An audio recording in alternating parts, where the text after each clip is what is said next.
and Paulius Mykolaitis from Lithuania. Now, please put your mobile.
there would be no need for these dreadful weapons. I think we all have to realize that this war has now become, and actually been for many months, a war of attrition. And a war of attrition is a battle of logistics. The need to supply with ammunition, with spare parts, with fuel, with repair, with maintenance is enormous. And of course, we realized that also just last fall. So we started to engage with industry from the NATO side, individual allies, and slowly production is now increasing, ramping up. I welcome that. But the problem is that since we didn't have big enough stocks in the beginning, and since production capacity was not big enough when this war started, it takes some time before we have all the production capacity in place. So in that meantime, the supply of ammunition is a challenge. So far, allies have depleted stocks. But of course, in the long run, that's not a sustainable option. We need to get up production. And we are very focused on that. At the last NATO Defense Ministerial meeting, we met with the industry. And now, gradually, more and more allies are signing long-term contracts. We also use the NATO Support and Procurement Agency to have joint procurement to utilize the economy of scale to get our unit costs. The EU is also doing a lot to increase production. So all these efforts are gradually having an impact. We welcome that. But there remains the fact that at least in the short run, there is a challenge that Ukraine is running low on ammunition, and therefore we need to do whatever we can to supply them with as much ammunition as we can. Then on the specific issue of exactly what kind of ammunition, that's a national decision of each and every ally. Some allies have signed the convention on cluster ammunition. Some allies have not. So this is not a NATO position. Allies have different positions on that convention. What we need to understand is that cluster ammunition has been used on both sides in this war already. They are already in use in the conflict. The difference is that Russia is using cluster ammunition to invade another country, to occupy Ukraine, while Ukraine is using cluster ammunition to defend itself against the Russian aggression. President Zelensky has acknowledged that it is very hard going. Russia's defenses are embedded and the terrain is much more difficult. How critical is this counteroffensive? Are you concerned that this could become a frozen conflict? So wars are by nature unpredictable. Wars tend to last longer than we expect. But our only answer is that we need to stand by Ukraine for as long as it takes. And we need to step up and sustain our support to Ukraine. That will be the clear message from this summit. That has been the message from NATO allies and partners now since the war started. And then we have to remember that the war actually started in 2014.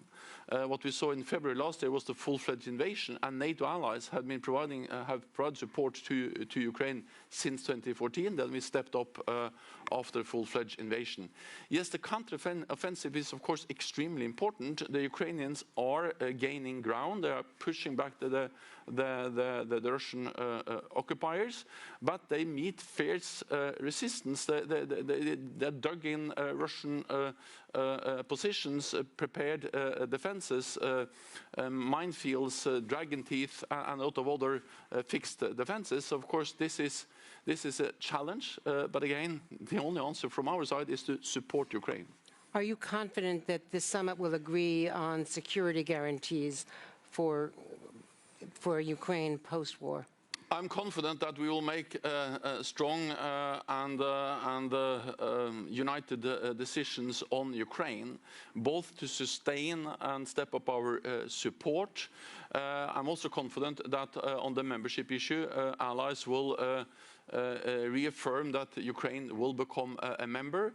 And I put forward at the foreign ministerial meeting in Oslo in May a package on how to move forward on the membership issue. And that was a package of 3 elements. One was to step up practical support, not least to have a multi-year program to ensure that Ukrainian forces become fully interoperable with NATO forces. That's the first element. The second element is to strengthen the political ties with establishing the NATO-Ukraine Council, and I expect us to have we will have the inaugural meeting tomorrow, and that will be a new body that actually ensures that we meet as equals, Ukraine and all the NATO allies, and also a council that can make decisions. And the third element in the package I put forward at the foreign ministerial meeting in May was to remove the requirement for membership action plan, because Ukraine has come a long way since we made that decision in 2008, that the next step will be a membership action plan. Ukraine is much closer to NATO, so I think the time has come to reflect that in also the NATO decisions. So all put together, including that we make clear that Ukraine will become a member, we remove the membership action plan, we make their forces interoperable NATO forces, we establish the NATO-Ukraine Council, all that together will send a very strong and positive message from NATO to Ukraine. Are you concerned about, as this war becomes more protracted, are you concerned, though, about pressure for negotiations and lack of support in the United States in an election year, which we're hearing from some quarters in both parties? Also, what we have seen is an enormous will from all allies across Europe and North America to support Ukraine. And if you look at the opinion polls, the support remains very high.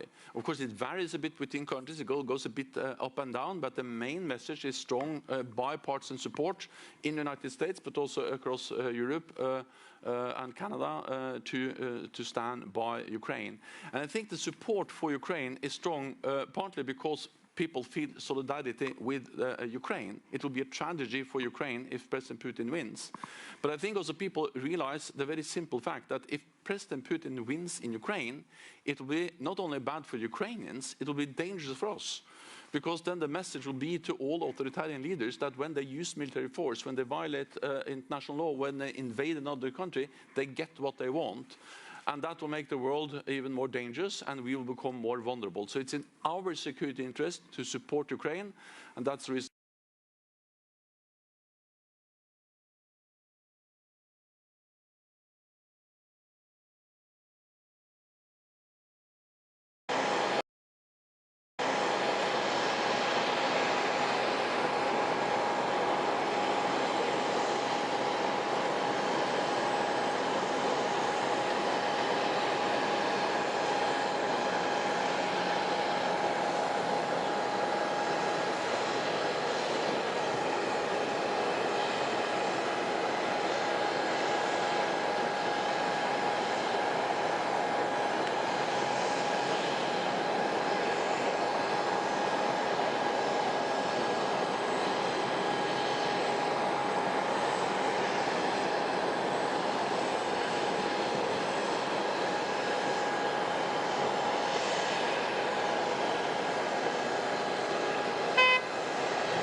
Morale of Ukrainians enormously.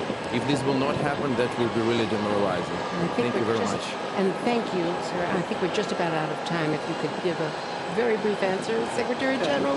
No, you would see the language in a few hours. We will, because we are now finalizing the communique. There we have the language. I said something about the elements I believe will be in there, but it's for the leaders to finally endorse and agree the communique, and then you can read the exact language. What I can say is that I'm confident it will be a positive and strong message on Ukraine and the path forward for membership. Thank you so very much. Thanks to all of you and to the sponsoring group. Thank you. Thank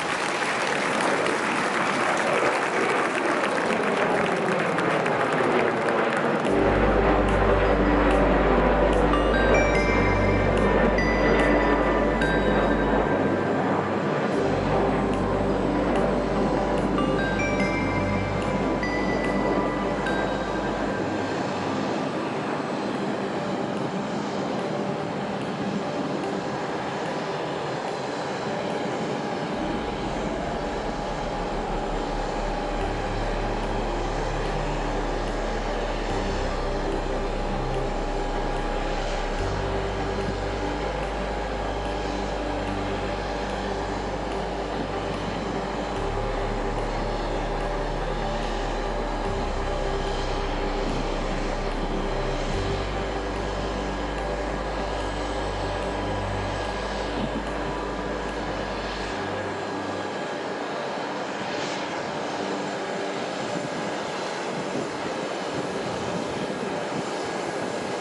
opportunity to start the event. With NATO's Secretary General himself, and have this insight into the expectations regarding the decisions that will be taken at the NATO summit. I very much hope that the rest of the discussions and the diversity of speakers on this stage in the public forum will provide you with a valuable opportunity for debate around the NATO Vilnius summit. Now, for a special address, allow me to invite on stage the President of Lithuania, Mr. Gitanas Nausėda. Mr. President, the floor is yours.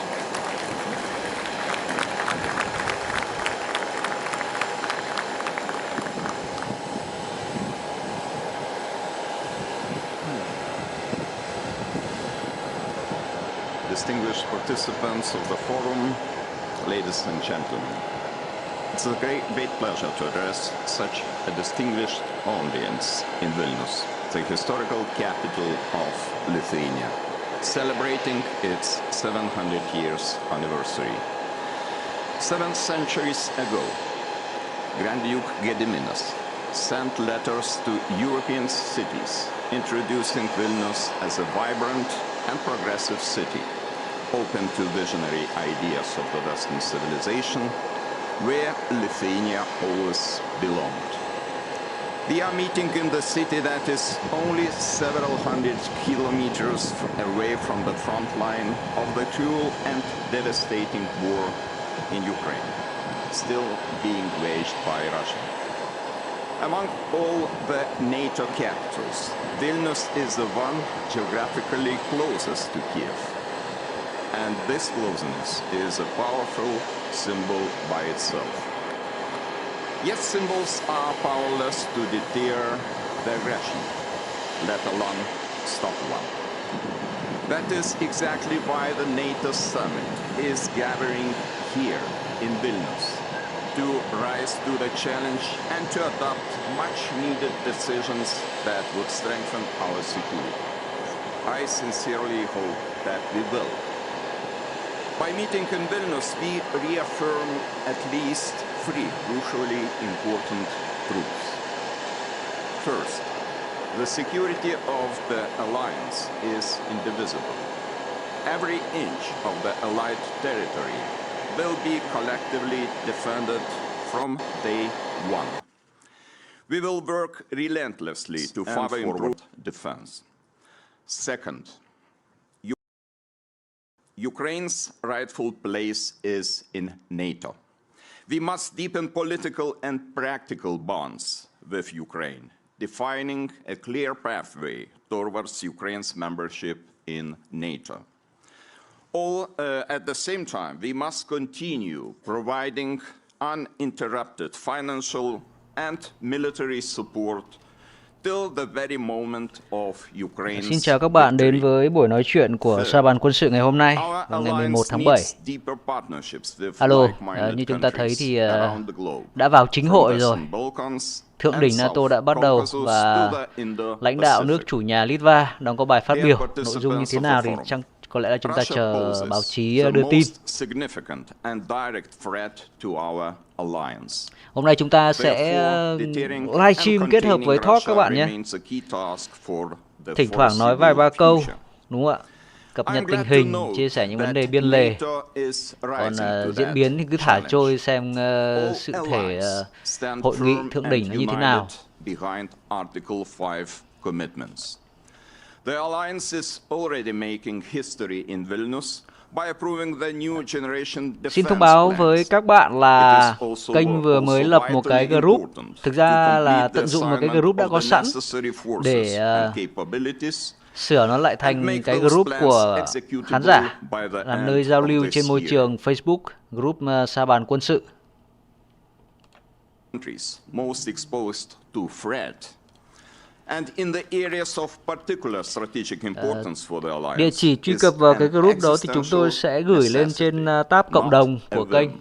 Các bạn rất là mong các bạn tham gia và nhiệt tình ủng hộ. And I am confident that by 2026, in place, a combat-ready German-led NATO brigade in Lithuania will become the best proof of Zeitenwende in action. A more serious approach to defense investment is also necessary. I am glad to see this topic as a starting item on the public forum's agenda. Preventing the war is always cheaper than defending against aggression. I expect that your insights on this subject will echo in the bigger public support for increased defense spending, as well as in more ambitious governmental decisions. 2% of GDP for defense must become a bare minimum, the floor and not the ceiling anymore. We must also take decisions on Ukraine. For 15 years since Bucharest, we have been repeating the same mantras that one day Ukraine will join NATO. But we never took any tangible step forward on that path. At the same time, Russia did not hesitate to take the initiative invading Georgia in 2008, illegally annexing Crimea, destabilizing Donbass, and launching full-scale military invasion in Ukraine. It is time to change the paradigm. There will be no security and stability in Europe unless Ukraine's future is clearly defined. A clear pathway to the membership in NATO is something we owe to Ukraine. Ngày hôm nay thì họ cũng có một số nội dung là họp kín đấy. Và chúng ta sẽ chuyển sang hình ảnh khác nếu mà cái buổi talk đó vẫn đang, buổi talk của chúng ta vẫn kéo dài và họ để lôi nhau vào phòng kín để nói chuyện. Đây tôi xin giới thiệu với các bạn theo chương trình nghị sự của đây, họ kéo dài đến tận 19 giờ tối cơ. Đây là giờ theo giờ Việt Nam. Và cái buổi tường thuật này của Reuters thì sẽ kéo dài đến tận lúc mà họ đã ăn tối ở cung Tổng thống. Đấy. Hoạt động đón tiếp thì vẫn đang diễn ra. Có khi những hình ảnh này còn hấp dẫn hơn cả cái bài phát biểu của các nhà lãnh đạo của NATO. Không có âm thanh gì vì đây là ngoài hiện trường.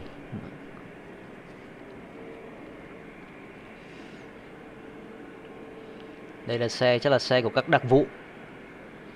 Tổng thống Biden cũng hình như cũng chưa đến nơi đâu, vẫn còn đang ở Anh. Có lẽ là ông ta cũng sẽ tới trong vài giờ tới Litva trong vài giờ tới. Đây có vẻ như là của Ba Lan, máy bay của Ba Lan chăng? Tôi không nhớ chính xác. Nhìn cái logo biểu tượng này cũng mô típ đại bàng hai đầu giống như của Nga.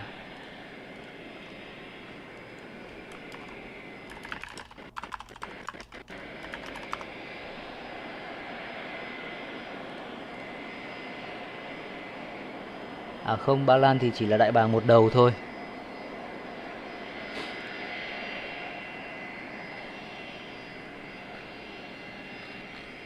Chúng ta lại quay trở lại bài phát biểu cho nó có âm thanh, có không khí vậy. A fresh, pragmatic and coherent policy on the South. It has multifaceted. Các bạn nhìn ở trên màn hình này, chúng tôi có một cái thông báo rằng là kênh Sa bàn quân sự đã lập một cái group trên Facebook. Rất là mong các bạn tham gia để chúng ta có thể giao lưu trao đổi ở trên đó. Tôi cũng xin đính luôn vào đây. All these aspects that I have mentioned are essential pieces of the great security. Addressing them, we would empower the alliance and make it more capable to respond to any threat from any direction. Lastly, I expect we will end the summit in Vilnius as a summit of 32, with Sweden becoming a full-fledged member of NATO. Actually, it's already happening in front of our eyes. I wish you all great success in all your deliberations today.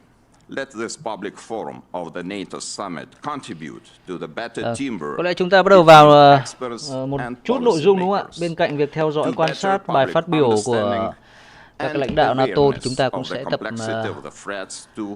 bàn bạc một chút về các cái vấn đề thời sự.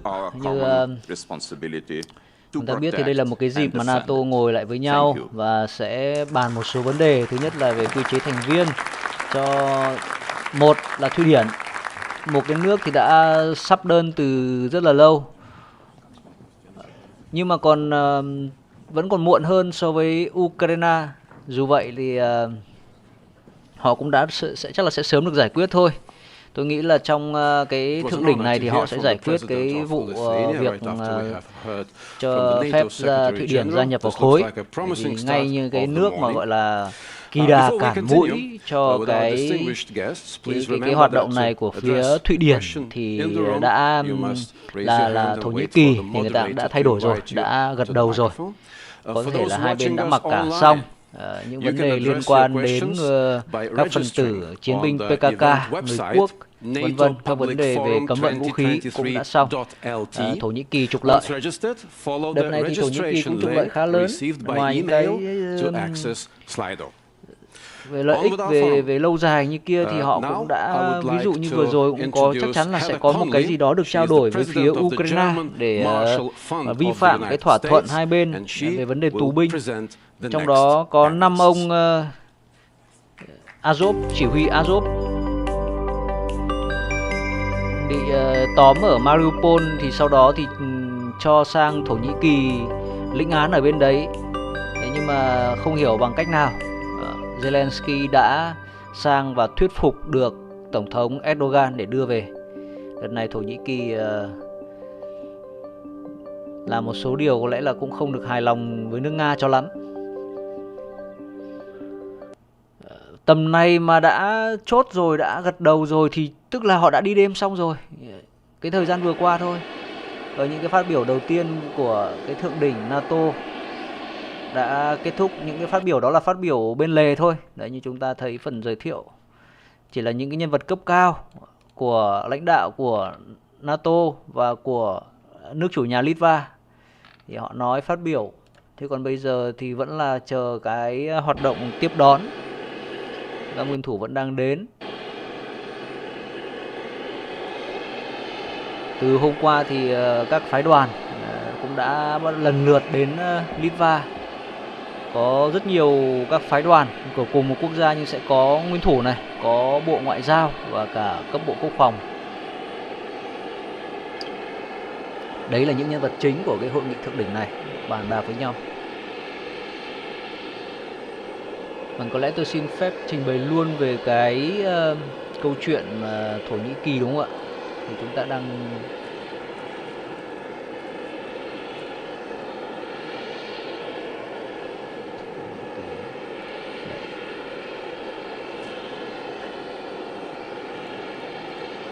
chúng biết những ngày vừa qua thì Thổ Nhĩ Kỳ và Ukraine đã có những cái thỏa thuận, trong đó trao trả 5 chỉ huy của lực lượng Azov, lực lượng cực hữu, hoặc nói một cách trắng trơn thẳng thừng ra thì đó là 5 tên phát xít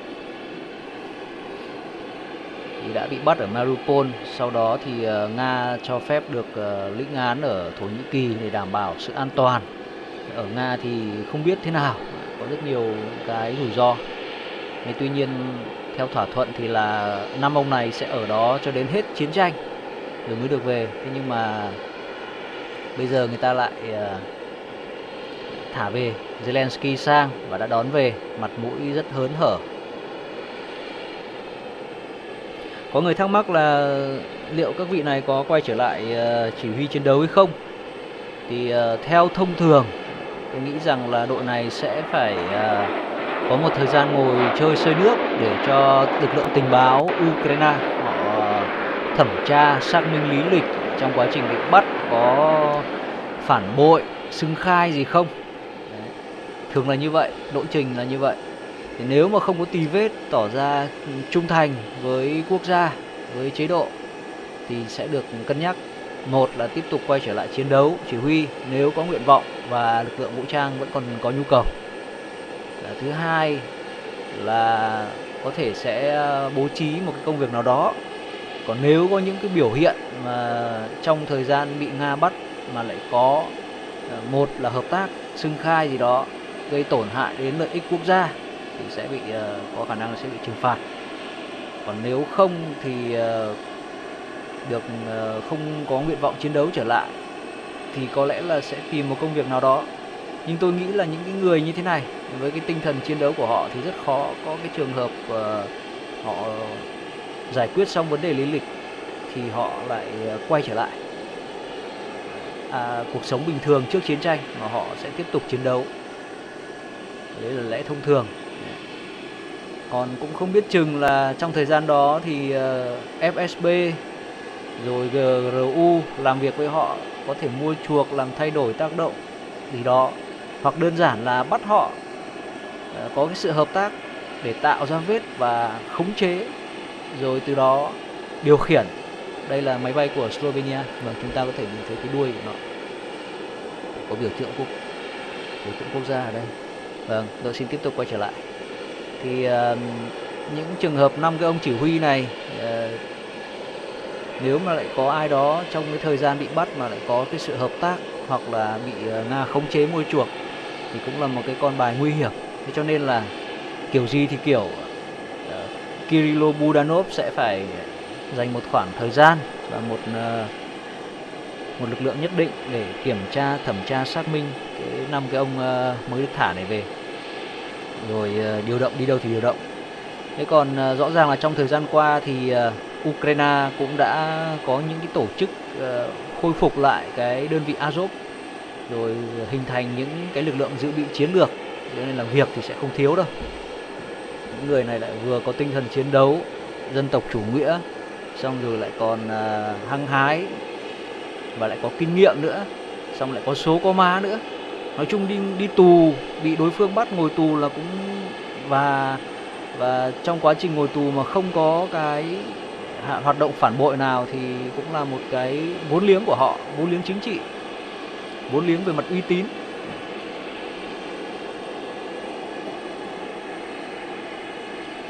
Bạn Nguyễn Kim Thoa nhé, tôi đã mở cho bạn trở lại, nhưng bạn nói năng nó hợp tác, bạn đừng có phá rối cái buổi nói chuyện của tôi, không tôi lại cho bạn ẩn đi.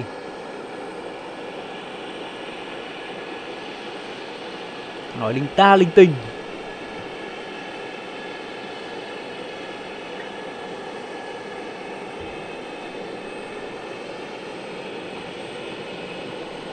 Đấy là chuyện về 5 chỉ huy của Azov thì đã xong đúng không ạ?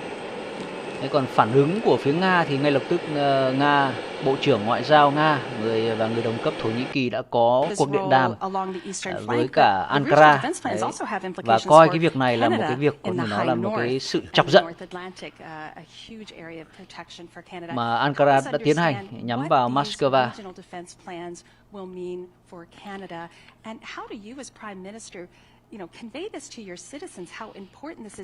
Nga bày tỏ sự không hài lòng với quyết định của Thổ Nhĩ Kỳ và cho rằng chính quyền Ankara đã vi phạm các điều khoản về trao đổi tù binh. Tôi xin tạm dừng đây. Anh Justin Trudeau, Thủ tướng Canada, một nhân vật điển trai và được cho là có vẻ ngoài giống với Fidel Castro, là một người thân của gia đình lãnh tụ Cuba hơn là giống bố mình.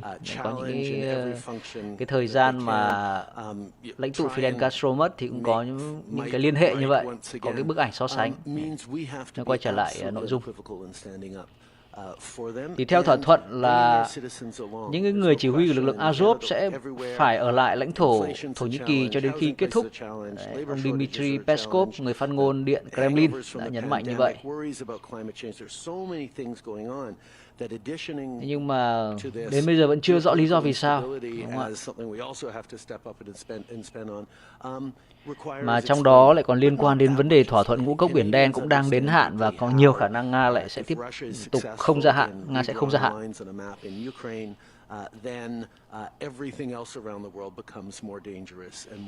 Trong khi đó thì ông Erdogan thì đang tiết lộ rằng là ông đang cố gắng là vận động Nga gia hạn cái thỏa thuận này thêm 3 tháng nữa.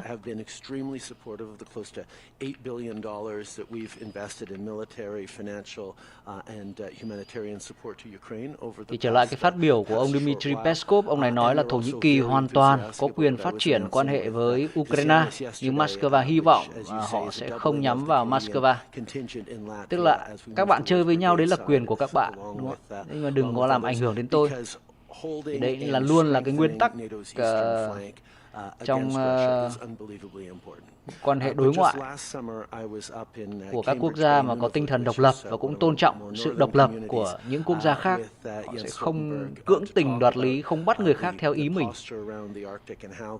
Đây là cách hành xử của Nga. Còn như Mỹ thì chúng ta thấy là khi nước Mỹ bị tấn công, Bush nói rồi, Bush con nói là hoặc là anh chống lại, theo tôi, chống lại bọn khủng bố, hai là anh đứng ở phía bên kia. Tức là không có chỗ cho người thứ ba trong cuộc chiến chống khủng bố của Mỹ, hoặc là phải đứng về phía Mỹ, hoặc là đứng về phía bọn khủng bố. Thì đấy rõ ràng là một cái thái độ và một cái cách hành xử nó rất là xô vanh, nước lớn.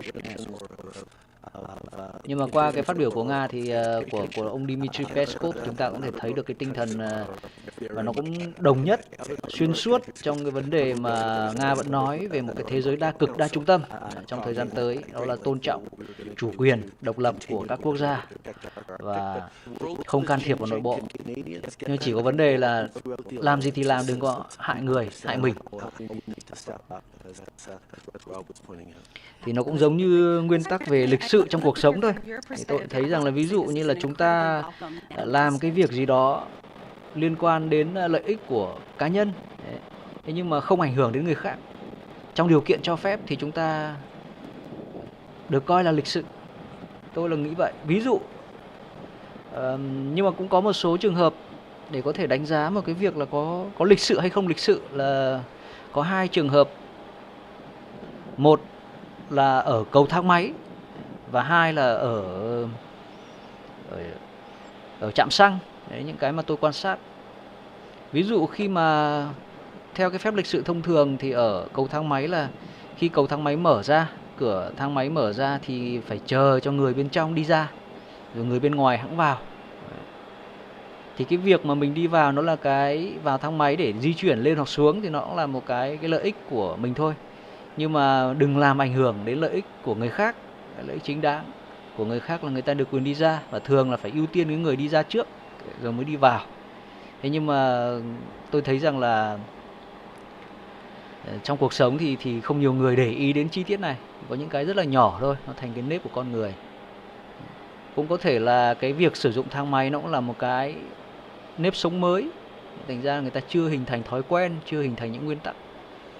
Thế nhưng mà lâu dài thì những cái thế hệ trẻ, những em học sinh bây giờ cũng phải được dạy về cái điều đó. Nguyên tắc, cái câu chuyện thứ hai, tình huống thứ hai nữa là ở trạm xăng.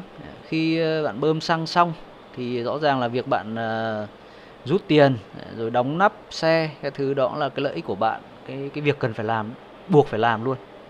Thế tuy nhiên là nếu mà bơm xăng xong thì nên dắt xe đi quá một tí để cho cái người đang chờ ở phía sau người ta vào, người ta tiếp. Mình chỉ dịch khoảng 2-3 bước chân thôi.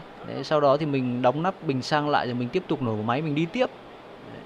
Như vậy là cái thời gian đó mình không làm ảnh hưởng đến người khác. Mặc dù là cái lợi ích chính đáng của mình là mình cứ phải trả tiền xong, mình nhận lại tiền rồi mình đóng nắp bình xăng rồi mình đi, đúng không ạ? Nhưng để ý một chút, vì người khác một chút thì cuộc sống mọi thứ nó cũng sẽ tốt đẹp hơn. Cũng một cái điểm nữa là về ý thức con người. Ví dụ như cái chuyện đi vào quẹt thẻ trong hầm xe chẳng hạn, thì trước khi vào thì tốt nhất là nên rút sẵn cái thẻ ra. Đừng đến nơi sau đấy thì bắt đầu mới rút thẻ ra xong rồi quẹt, bới trong cái túi, xong rồi mới rút ra quẹt. Thì trong cái thời gian đấy thì rất nhiều người khác phải đợi. Có những cái rất nhỏ thôi nhưng sẽ phản ánh từ cuộc sống của con người cho đến đời sống chính trị thì nó cũng đều liên quan đến nhau. Tuy xa mà gần, tuy nhỏ mà rộng mà lớn. Đấy.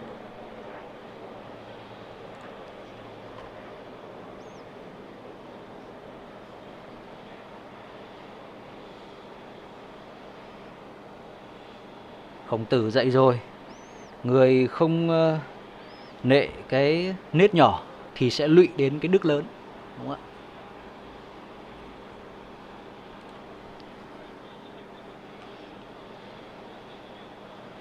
Đấy, trở lại cái phát ngôn của ông Dmitry Peskov thì ông vẫn mô tả cái quan hệ giữa Nga và Thổ Nhĩ Kỳ là khá gần gũi và đã phát triển và nhiều mặt cùng có lợi. Tuy nhiên có một số lĩnh vực mà có sự khác biệt.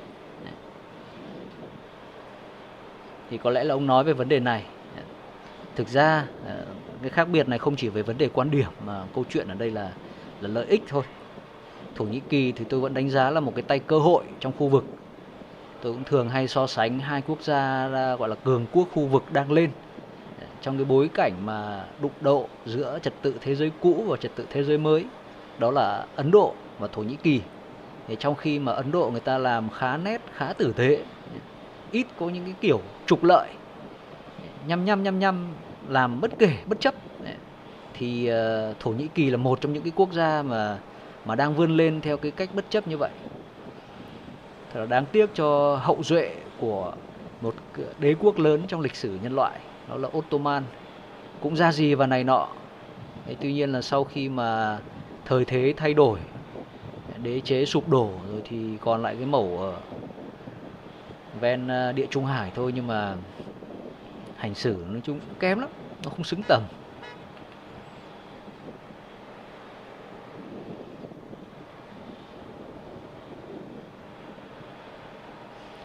Đấy. Thì liên quan đến vụ việc này, ông phó giáo sư Đại học Ngoại ngữ Moscow Iqbal Dur thì cho biết là ông Erdogan dường như đang tỏ một số các cái động thái tạo ra những cái cử chỉ thân thiện với phương Tây. Thì chúng ta thấy rằng là ngay cả việc ông ta đồng ý với cả Thổ Nhĩ Kỳ, đồng ý với Thụy Điển về việc sẽ bật đèn xanh cho nước này gia nhập vào NATO. Đấy là một loạt mà rõ ràng là ông Erdogan khi mà trong cái cuộc bầu cử thì người ta cũng đánh giá rằng cái ông này là cái ông khá là khôn ngoan và lại có xu hướng truyền thống bảo thủ và sẽ cứng rắn với phương Tây. Chúng ta có thể thấy là với những cái biểu hiện như gần đây thì có thể là ông ta cũng đang thể hiện một cái sự linh hoạt trong ứng xử quốc tế, trong quan hệ quốc tế.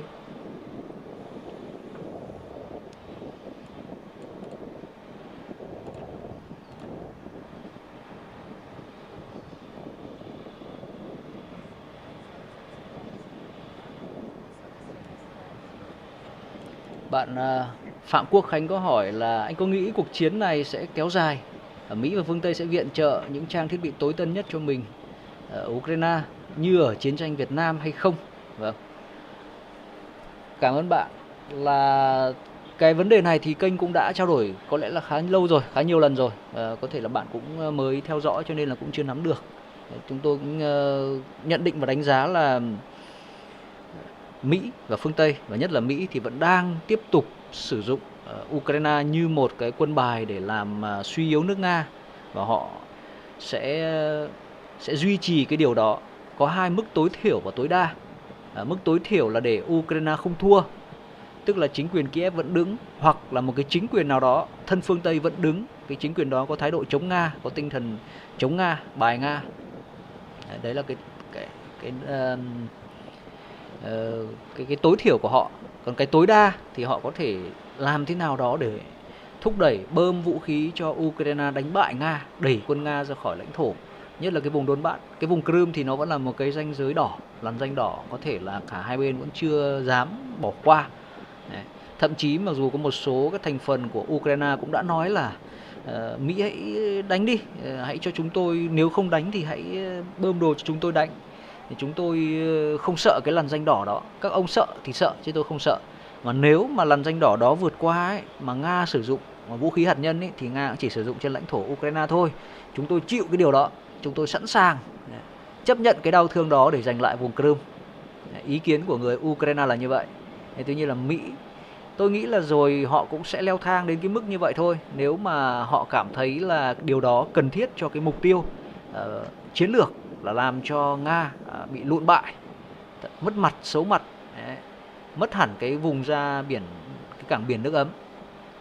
Cái đòn đó là một cái đòn rất đau đối với Nga nếu mà Mỹ quyết tâm thực hiện bằng được. Thế nhưng mà họ cũng sẽ phải cân nhắc xem là làm như thế có lợi ích không. Làm ngay thì có khi chưa bằng cái việc là làm cứ để lâu dài, hoặc là cứ để từ từ rồi mới làm. Người Mỹ họ tính toán là lợi ích tối đa và tối ưu, đúng không ạ? Họ chỉ là họ có thể dồn ngay một lực lượng lớn, phương tiện vũ khí trang bị nào đó cho Ukraine để Ukraine đánh Nga rất mạnh. Nhưng mà họ không làm điều đó, họ cứ rè sẻn. Họ biết là Ukraine đang cần F-16, đang cần ATACMS, họ cứ khất lần. Ban đầu năm thì khất lần, không cung cấp. Thế nhưng mà đến giờ thì đã đồng ý hết rồi. F-16 thoải mái đi. Các chú, anh thì không viện trợ cho chú, nhưng mà chú có thể hỏi những thằng đệ của anh. Như chúng ta biết là Romania đã đứng ra để tổ chức huấn luyện phi công F-16 cho Ukraine. Và tôi lần trước trong buổi talk trước tôi có đánh giá rằng là đây là một cái biểu hiện cho thấy là sẽ có một lượng lớn F-16 hoặc là một lượng lớn phi công Ukraine được đào tạo. Chứ còn nếu đào tạo ở các nước xa hơn, ví dụ như Anh, Mỹ hay là Hà Lan gì đấy, như những cái dự định trước đây thì khó có thể đào tạo số lượng lớn bởi vì chi phí nó đắt. Nhưng bây giờ tập trung mà ngay sát biên giới, có thể là một cái môi trường đào tạo liên tục và để đảm bảo được một số lượng phi công nhiều để đáp ứng được cái yêu cầu chiến đấu.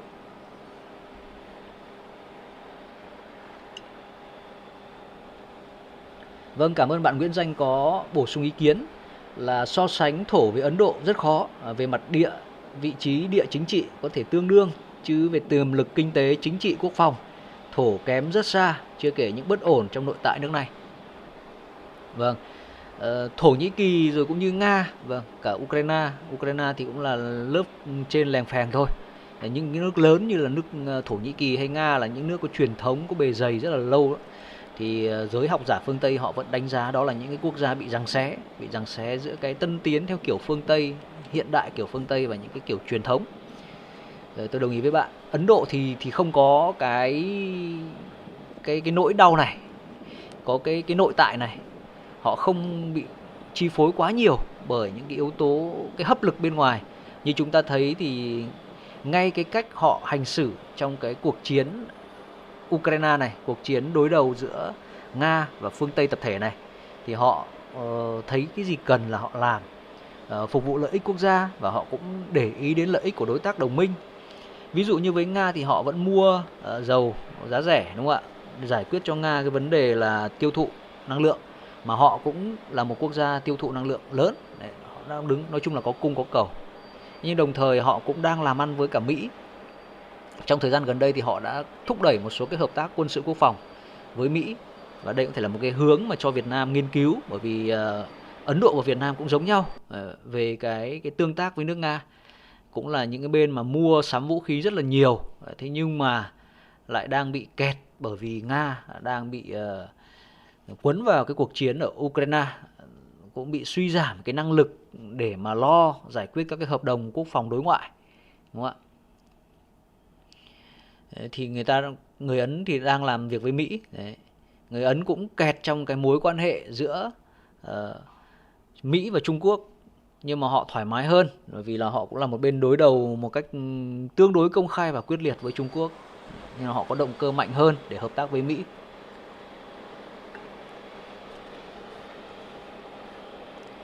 Bạn Nguyễn Danh nói thì tôi rất cảm ơn, tôi cũng rất đồng tình với bạn.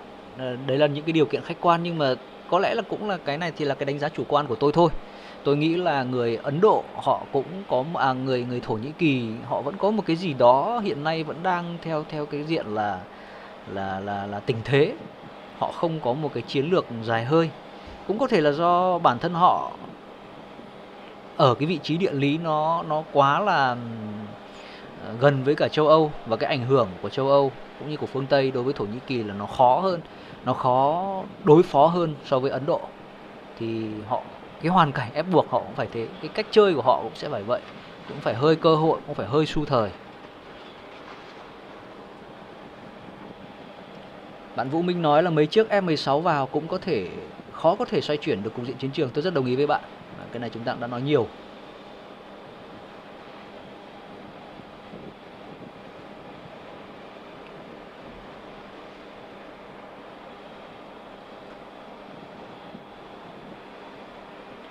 Bạn Nguyễn Đại Dương hỏi Canada ủng hộ gửi đạn chùm cho Ukraine có đúng không? Thì tôi cũng chưa biết thông tin này. Vậy ta sẽ lướt qua xem có cái gì khác nữa không. Cứ đón tiếp này. À đây rồi, đây là lễ đón Tổng thống Biden, đúng không ạ? Của Litva, nước chủ nhà Litva tổ chức đón tiếp.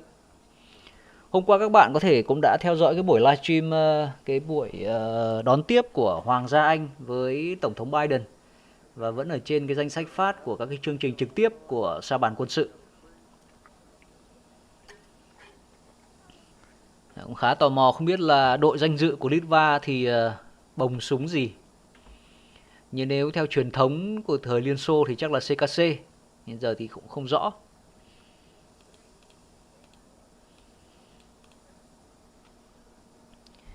Bạn Đông Phan Đông, tôi không biết là phát âm thế nào cho đúng, chắc là không phải phản động rồi. Bạn có nói là NATO không nên ép Nga vào đường cùng, làm thế là rất là nguy hiểm, Nga sẽ bung lụa, Nga sẽ nói là làm. Tôi cũng đồng tình với bạn, và thực tế là NATO đã đẩy nước Nga vào đường cùng rồi, đúng không ạ? Và nước Nga đã đáp trả bằng cách là phát động cái chiến dịch quân sự đặc biệt. Thì đây là việc đã xảy ra rồi. Nó chỉ không có cái màu sắc và hình thái, hình thức của cái việc là có sử dụng vũ khí hạt nhân thôi. Nói đây thì cũng chia sẻ với các bạn, tôi rất rõ ràng, tôi rất ủng hộ Nga trong cái việc đối đầu với phương Tây. Tuy nhiên là trong cuộc chiến ở Ukraine rất là nhiều cái vấn đề gây tranh cãi. Đấy. Có lẽ tôi sẽ dành một buổi để nói rõ hơn về cái này, cái thái độ mà chúng ta, bàn về những thái độ của chúng ta đối với cuộc chiến Nga-Ukraine. Cái đề tài này đang ngày được một tích lũy. Như các bạn biết thì hôm qua tôi cũng có đăng ở trên tab cộng đồng của kênh Sa bàn quân sự cái ảnh chụp cho thấy là một cái tin về thất bại, thiệt hại của Ukraine nó vượt trội so với cả những cái tin khác như thế nào, nó hấp dẫn như thế nào, đúng không ạ? Và kênh thì chia sẻ cái bức ảnh đó lên cũng chỉ để nói với các bạn rằng tôi rất là hiểu, tôi thừa hiểu được là cái việc đưa những tin như vậy thì nó sẽ thu hút như thế nào. Và ở dưới có rất nhiều comment. Đây, chỉ có 105 like thôi nhưng mà có đến gần hơn 200 comment, và tôi sẽ dựa vào những cái bình luận này để tôi có một cái buổi nói chuyện cụ thể hơn, trình bày nó có đầu có đuôi hơn về cái vấn đề thái độ của cộng đồng mạng Việt Nam với cuộc chiến của Nga và Ukraine.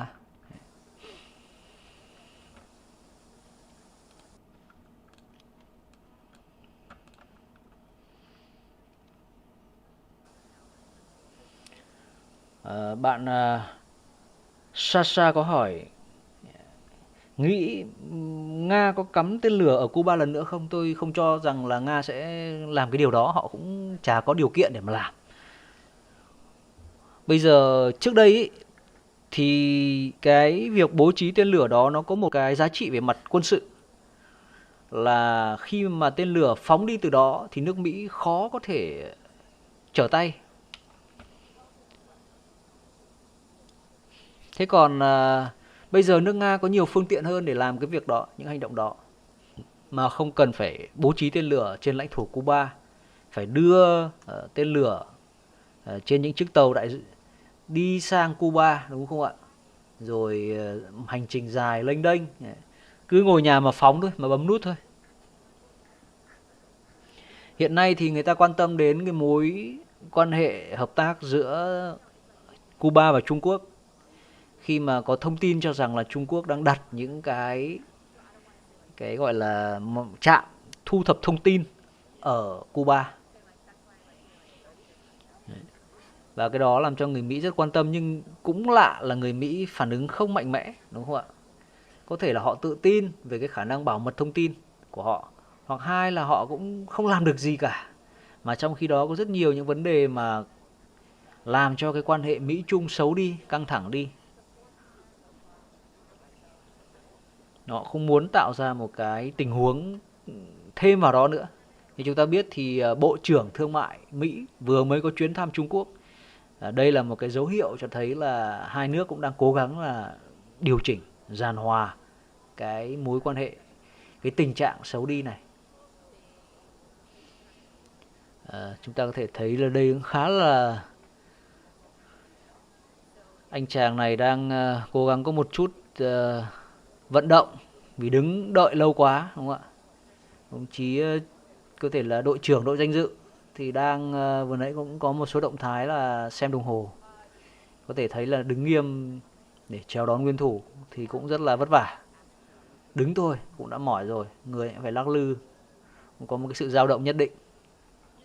Đấy, thỉnh thoảng lại ngó lên xem đồng hồ.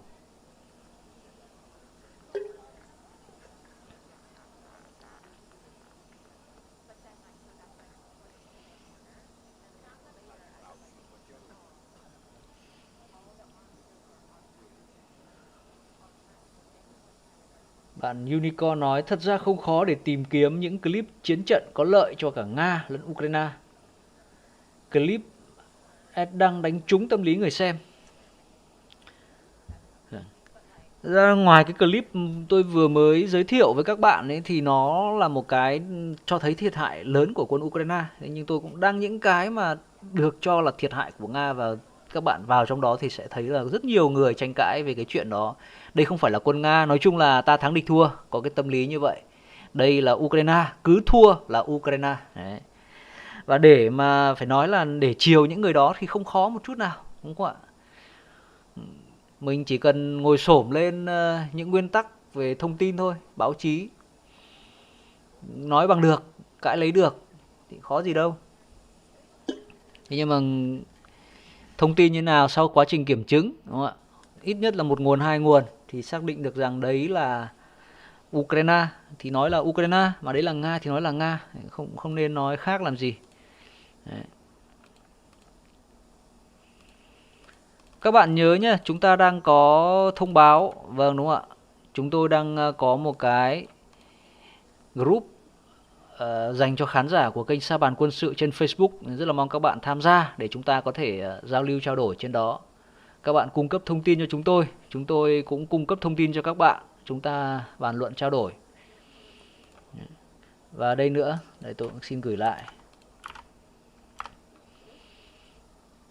để các bạn có thể dễ dàng tham gia.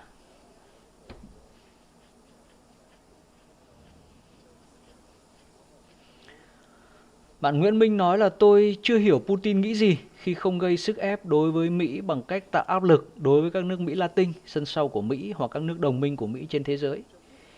Thì hiện nay ông Putin đang phất cao cái ngọn cờ đa cực, đúng không ạ? Và những cái lực lượng đang hưởng ứng cái thế giới đa cực mới này thì cũng là những nước tuy không phải là dẫn đầu, trừ Trung Quốc ra, Ấn Độ ra những mạnh, và những cái nước BRICS ra, thế nhưng mà họ trừ Trung Quốc, Ấn Độ ra thì cũng là những nước có tầm ảnh hưởng trong khu vực như Brazil và Nam Phi. Đấy, như vậy là có đủ ở Mỹ Latin, có cả ở châu Phi, hai châu Á nữa.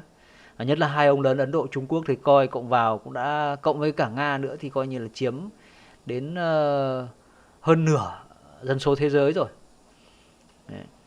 Thì chúng ta biết là một cái hành động lôi kéo, thúc đẩy, đúng không ạ? Thì nó cũng sẽ kéo theo là cái việc chúng ta phải có những cái sự đầu tư về tiềm lực kinh tế.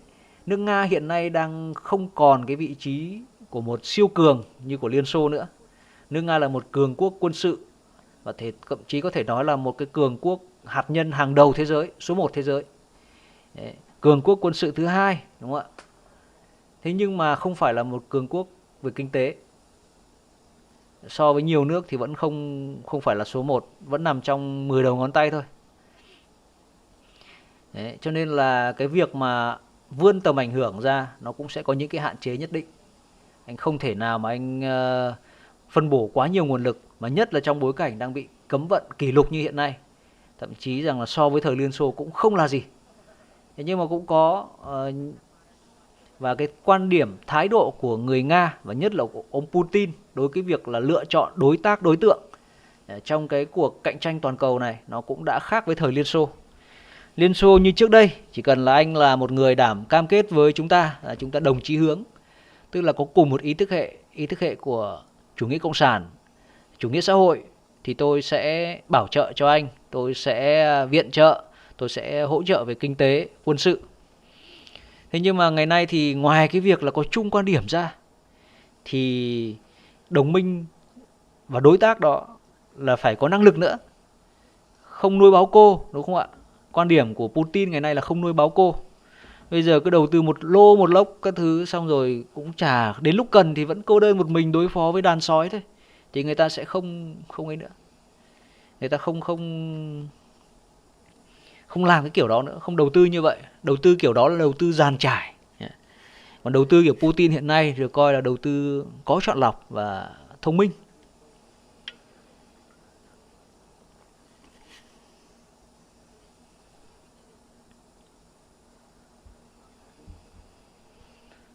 Nay cụ 80 rồi nên đi chậm chậm. Không biết cụ nào. À, chắc bạn Nguyễn Danh nói về cụ Biden đúng không ạ?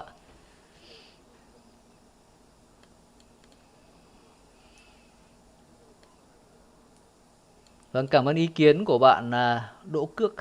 Bạn nói là thổ theo NATO vì đó là chiếc dù bảo vệ, nếu theo Nga không có gì.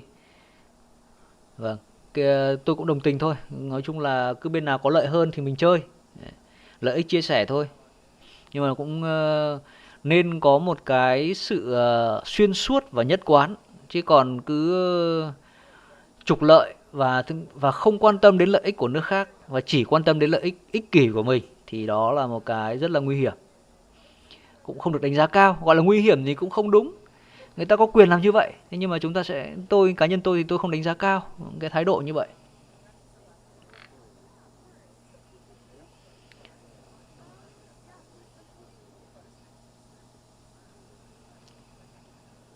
Bạn Thanh HK nói là sau F-16 bom chùm trong kho của Mỹ còn gì để Ukraine có thể xin được. Thì tôi nghĩ là riêng cái khoản kia họ giỏ giọt cho thì chắc là cũng hết năm 2024 mới chuyển giao. Thì còn có THACMS đúng không ạ? Là tên lửa có tầm bắn xa 300 km, bắn chính xác. F-16 đúng không ạ? Bom chùm, thực ra là đạn chùm.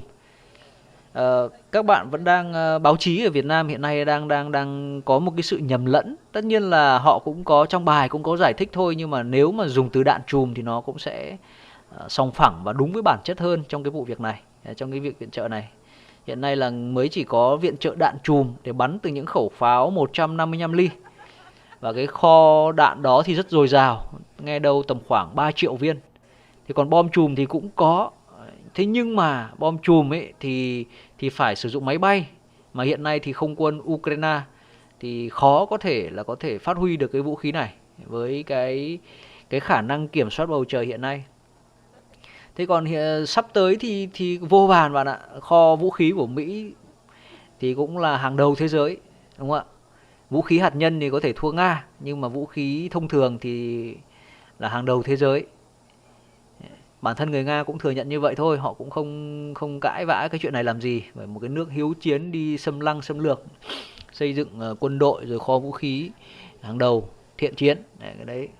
Thì ngoài ra sẽ còn xe tăng M1 Abrams, đúng không ạ? Thiết giáp thì Bradley, Striker, các cái phương tiện đổ bộ đường biển để có thể đánh vào Crimea nếu mà có một cái ý định nào đó, một cái hướng nào đó mà không cần phải đánh qua đất liền mà vào Crimea mà đánh từ đường biển. Đấy.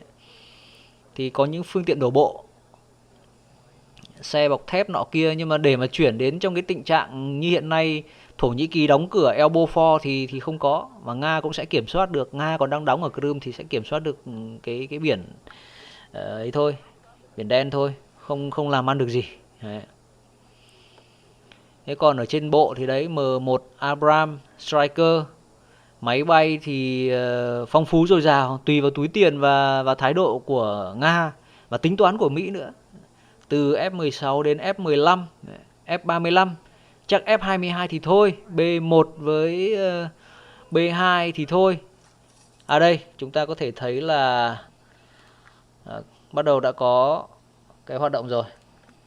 Bắt đầu vào lễ đón nguyên thủ. Wow. Đây là Tổng thống nước chủ nhà. Ông ta ra đứng sẵn để chào đón ông Biden. Vâng.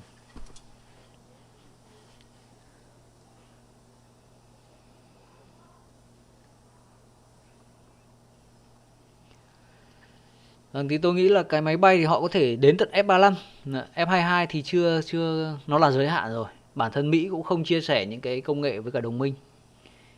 Thì đấy là những cái năng lực của kho vũ khí Mỹ. Còn tên lửa Tomahawk nữa, đúng không ạ? Giới hạn thì đó mới là vấn đề, chứ còn về chủng loại thì có lẽ là còn nhiều. Còn nhiều thứ để họ lựa chọn. Ngoài ra còn bom đạn.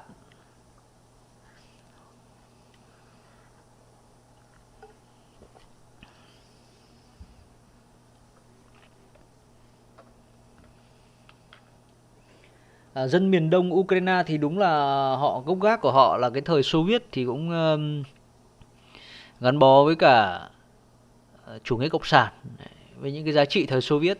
Thậm chí có thể nói là những người còn giữ được cái truyền thống đấy tốt hơn một số bộ phận người Nga, đúng không ạ? Ta có thể thấy những cái điều đó, ngay cả cái việc họ chọn tên cho cái quốc gia của mình Cộng hòa Nhân dân, nó đã thể hiện, nó phản ánh cái điều đó rồi. Rồi đưa những cái biểu tượng của chủ nghĩa cộng sản như ngôi sao đỏ lên lá cờ, đúng không ạ? Và họ có truyền thống công nông.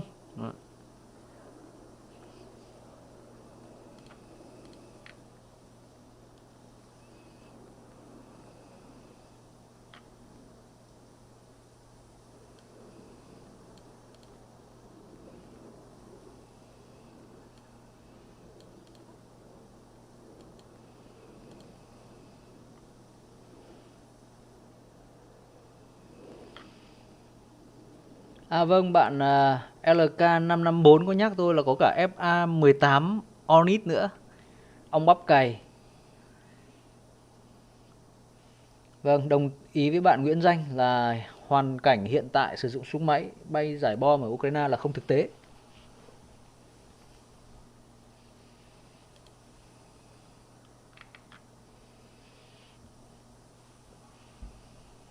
Có vẻ lâu nhỉ? Hy vọng là ông Biden bắt tay đúng người, đúng việc, đúng hướng. Chứ Tổng thống Litva đứng đây ông lại quay lại, ông bắt tay hướng khác thì nó lại buồn cười quá.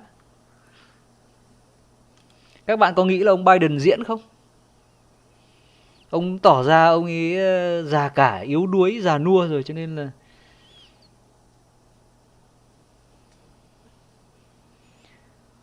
bạn Jenen Thean, chắc là Thean, tôi tạm gọi, tôi xin phép được bởi vì thế này, chúng ta có rất nhiều nick, đúng không ạ? Lại còn đặt tên theo kiểu cũng hơi nửa Anh nửa Việt, và thậm chí là cả Nga. Và rồi kể cả Việt thì cũng bị yếu tố cái cuộc luật chơi của mạng xã hội Facebook với YouTube nó đảo lộn tên với họ. Thì tôi xin phép được gọi tên các bạn theo cái cách thuần Việt nhất có thể. Thì bạn Thế An còn nói là bên trong bom chùm là những quả bom bi, đúng không ạ? Thì đấy chỉ đúng một phần thôi. Bên trong bom chùm và đạn chùm thì nó là những quả bom con, đạn con. Và với cái đạn chùm hiện nay mà người ta hay nhắc đến thì nó là đạn nổ lõm. Và khi nó giải phóng những cái viên đạn con đó, nó xoay hoặc là nó thả bằng dù để nó làm chậm cái tốc độ rơi xuống mặt đất, thì nó sẽ đánh theo luồng xuyên chứ nó không bung ra xung quanh.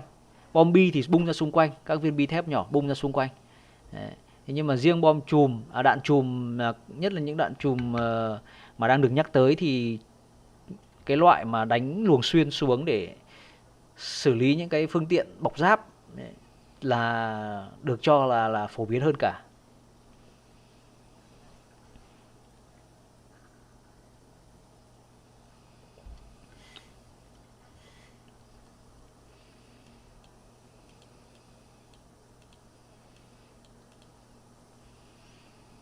Vâng, bạn No Theo nói là Biden lạc đường rồi. Chúng ta thiếu máy quay nên không thể quan sát được.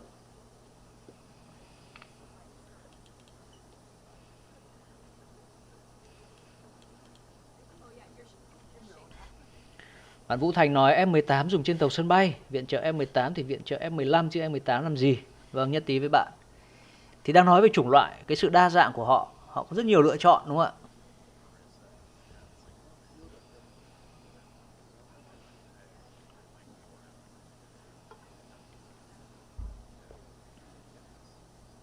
À vâng, tôi xin lỗi, tôi sẽ cho âm thanh to lên một chút. Vâng. Các bạn coi chưa? Bởi vì cũng không rõ là âm thanh như nào. Tôi đang phải tắt cái loa ngoài để đỡ bị vang vọng vào trong mic. Bạn Nguyễn Danh nói vừa có tin sốc Ấn Độ từ bỏ việc tạo đồng tiền chung với khối BRICS. Thì ra đây là một quá trình người ta còn đang gọi là hoài thai ấp ủ đúng không ạ? Thì nó cũng đã chốt đâu. Đấy. Cũng có nhiều ý kiến quanh cái việc BRICS hiện nay thì có thể người ta một là cũng thận trọng, người ta cũng không xử lý gấp. Mà hai là người ta cũng có những lợi ích mà người ta phải tính toán cân nhắc, người ta không thúc đẩy sớm. Và có thể cũng cái việc mà đi đến một cái đồng tiền chung như vậy thì cũng chưa chắc đã là cái lợi ích tối ưu, nên họ không làm thôi.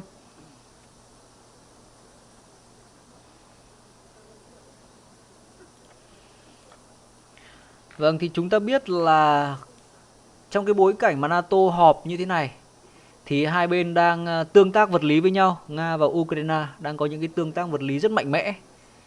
Đúng kiểu đánh để mà cho nhau nhìn thấy đúng không ạ? Chả mấy khi mà các bạn họp mặt hội ngộ đông đủ như thế này, các bên đều ra sức cố gắng. Thì phía Nga cũng đang tiến hành các cái hoạt động không kích đánh mạnh vào Kiev, như là thông báo của CHIωπO, lãnh đạo cơ quan quân sự, có thể hiểu như kiểu bộ chỉ huy quân sự đấy của Kiev. Thì sáng nay thông báo là đối phương, tức là nước Nga đã không kích Kiev lần thứ 2 trong tháng 7. Tần suất đánh như thế này là thưa rồi đúng không ạ? Đến ngày 11 được 1/3 tháng rồi mà bắt đầu Nga mới tấn công đến cái trận thứ 2. Thì chứng tỏ là rõ ràng là Nga cũng đang nhắm tới cái thượng đỉnh NATO này.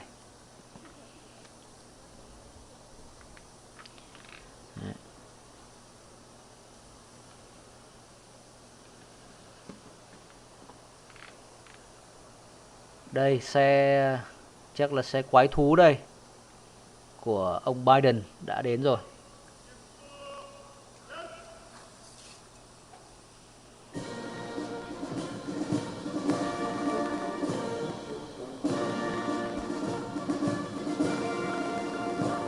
Vâng, đầu tiên là anh vệ sĩ.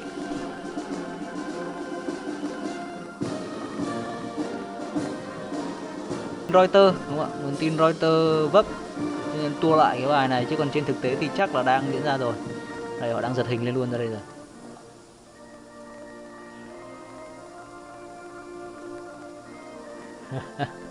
May mà gió thổi nhẹ. Cũng hơi có gió. Nhiệt độ mà như ở Hà Nội bây giờ thì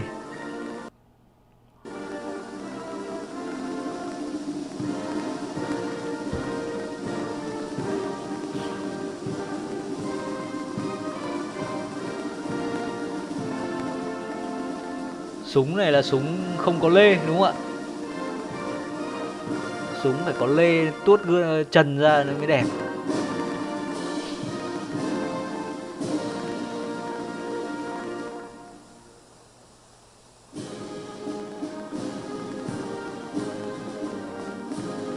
Đây, chắc là quốc ca của Litva.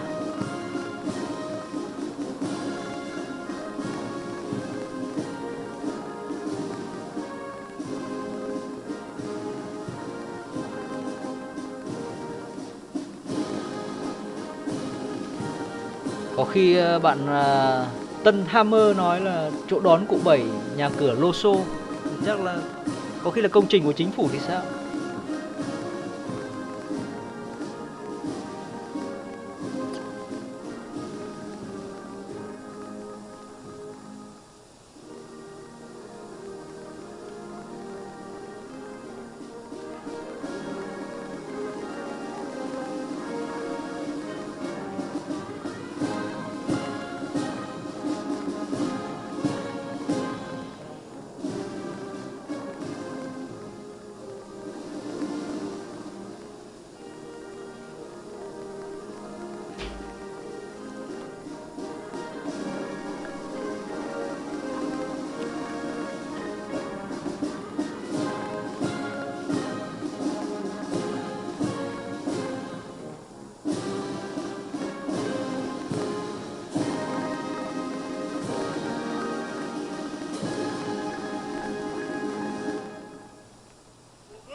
cái thảm kia mà hơi cuộn lên một tí là ấy lắm, rách việc đấy.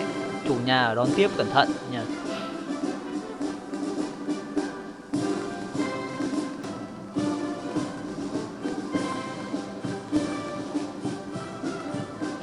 Là kiếm lệnh thôi bạn ạ. Vướng hình rồi. Vị trí của phóng viên Reuters này là không ổn rồi. Phải VTV thì nó đạp ngay cái thằng camera phía trước ra để nó lấy hình.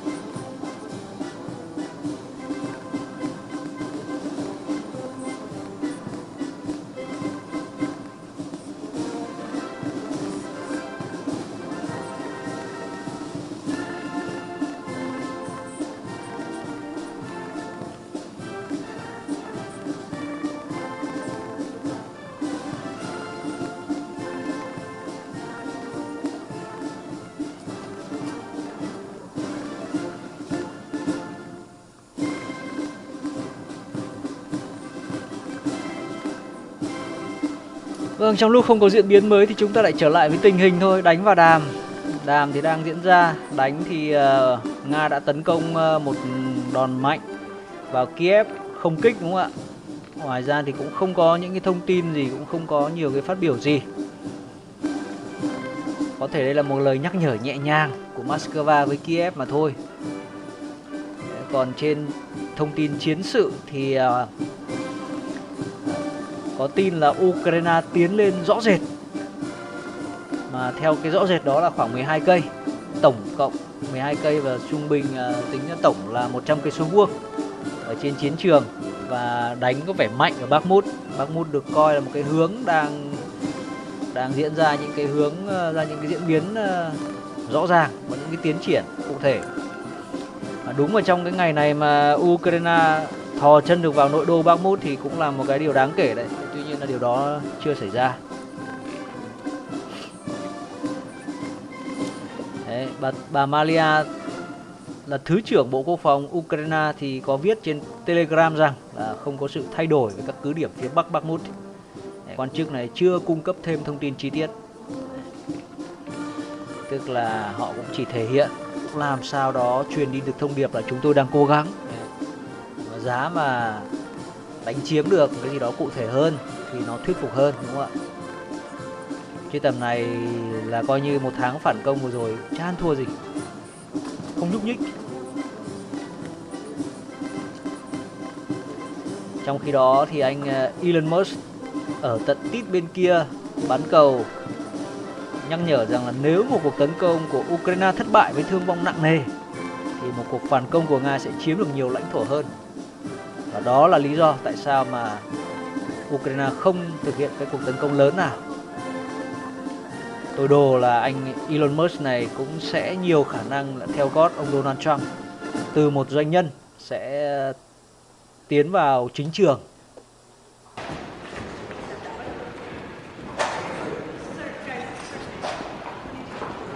Tôi có đọc, nghe sách nói về Elon Musk thì đây cũng là một người mà thông minh sáng sủa từ bé. Gia đình thì ở Nam Phi, ở bên nội thì có vẻ cái mối quan hệ với bên nội thì cũng không vui vẻ lắm. Thì ông ta coi trọng cái mối quan hệ bên mẹ hơn, tức là bên Mỹ hơn. Và ông này sau đó, sau cái thời gian mà đến cái thời gian trưởng thành thì học tập và sau đó lập nghiệp ở Mỹ, cũng nhanh chóng vươn lên. Cũng giống như tất cả những người kinh doanh khác đều có những cái lùm xùm liên quan đến các cái quan hệ với đồng nghiệp cũng như là các cái đối tác, cũng cãi cọ tranh chấp gì đó. Thế nhưng mà về cơ bản là lấn át hết. Và hiện nay Elon Musk thì cũng đang là cái người mà nắm được những cái doanh nghiệp mạnh, mũi nhọn dẫn đầu của nước Mỹ, trong các mảng cũng dẫn đầu luôn. Xe điện, để ông ta không muốn bị phụ thuộc, nước Mỹ phụ thuộc vào dầu mỏ nữa, bớt cái dính líu đến Trung Đông bởi những cái cuộc chiến ấy. Thế cho nên là thúc đẩy cái việc phát triển xe điện. Nên mặc dù là một tài phiệt về kỹ nghệ, công nghiệp, nhưng mà ông cũng có cái sự khác biệt với cái thế hệ trước đây. Thứ hai, cái mảng thứ hai là mảng tên lửa. Nói là Elon Musk mà nắm được tất cả những cái này thì cũng khủng khiếp, đúng không ạ? Cũng đã cho thấy thành công của những quả tên lửa không chỉ mang được hàng hóa lên mà bản thân cái quả tên lửa đó cũng quay trở về bãi đáp. Đấy là một cái điều rất đáng kể. Cũng đã có thông tin là Elon Musk trong cái thời gian đầu khi bập vào cái kinh doanh cái ngành dịch vụ tên lửa này thì cũng có sang Nga để bàn chuyện hợp tác làm ăn. Nhưng mà Nga thì thứ nhất là thái độ của họ là không mặn mà lắm. Một doanh nghiệp tư nhân và lại còn động vào một cái ngành mà vốn nên thuộc về nhà nước thì có tỏ ra không hài lòng, và người Nga ra một cái giá cắt cổ cho những cái việc mua bán tên lửa. Thế là Elon Musk quay trở về, quay trở về. Đấy, một cái mảng thứ ba nữa trong cái kinh doanh của Elon Musk đó là hiện nay, đó là về trí tuệ nhân tạo.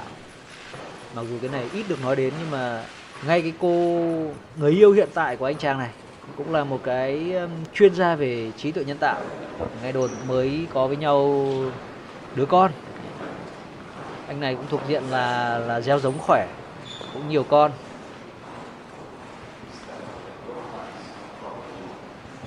Thì đây là một gương mặt tôi nghĩ là chỉ trong vòng có lẽ là sớm thì 5 năm, mà muộn thì 10 năm, 15 năm nữa có thể sẽ bước vào chính trường của nước Mỹ. Ngay bây giờ thôi, nhìn thấy những cái việc mà anh ta can thiệp động đại là đã có những cái dấu hiệu như vậy.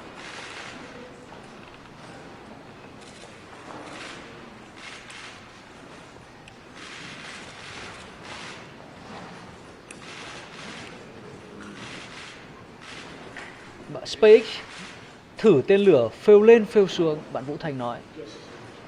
Người ta có thất bại và người ta có thành công, chúng ta nên ghi nhận. Hiện nay thì họ về cơ bản là những cái gói dịch vụ cơ bản là đưa người lên vũ trụ, các thứ là họ cũng đã làm rồi, và như cũng đã đưa người và hàng lên ISS rồi, đã giảm sự phụ thuộc của Mỹ vào cái công nghệ vũ trụ này, vào Nga rồi. Chúng ta có thể chê bai nhưng mà cũng nên nhìn nhận thực tế cuộc sống nó đang là như thế nào.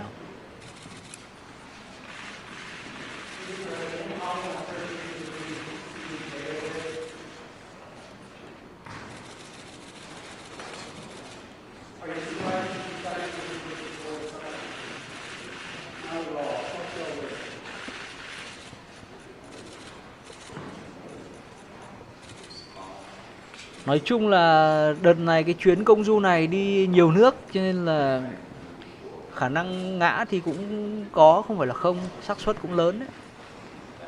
Nhưng mà có thể thấy rõ ràng là cái tuổi tác làm cho ông Biden chậm chạp. Rõ ràng đúng không ạ? Có lẽ đây là một món quà.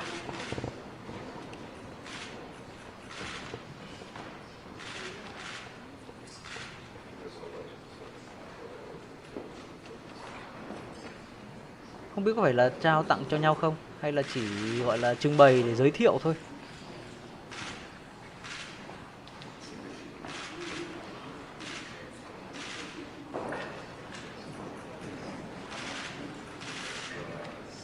Bạn Ngạo Thiên nói là hôm nay bom chùm, ngày mai là hạt nhân. Không ai chơi cái đòn như vậy đâu. Cũng có thể đến một cái nước nào đó như vậy, nhưng mà nó phải là ở cái hoàn cảnh nó cái sự việc đi quá xa và rất xa rồi, chứ không đơn giản như vậy.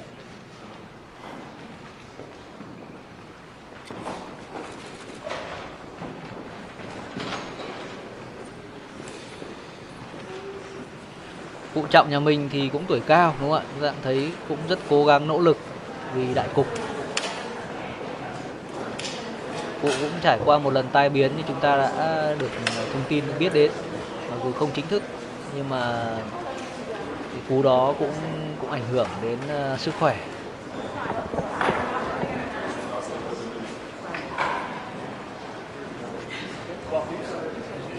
Cho hỏi gọi S là gì được ạ? Bạn cứ gọi là S thôi ạ.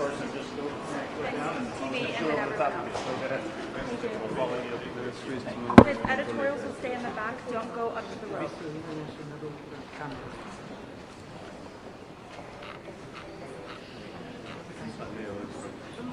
Vâng, đây.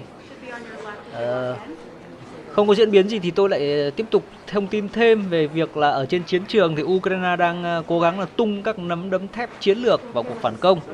Nhưng mà đi kèm với đó là cũng chịu cái sự giáng trả mạnh của Nga. Theo thông tin mới nhất của ngày hôm nay thì đến nay đã có khoảng 22 đến 25 lữ đoàn tham chiến. Như vậy là gần như toàn bộ cái lực lượng mà Ukraine chuẩn bị cho lực lượng phản công đã được xoay vòng trong cái hoạt động mà cọ sát khởi động cho cái cuộc phản công hứa hẹn kỳ vọng từ lâu.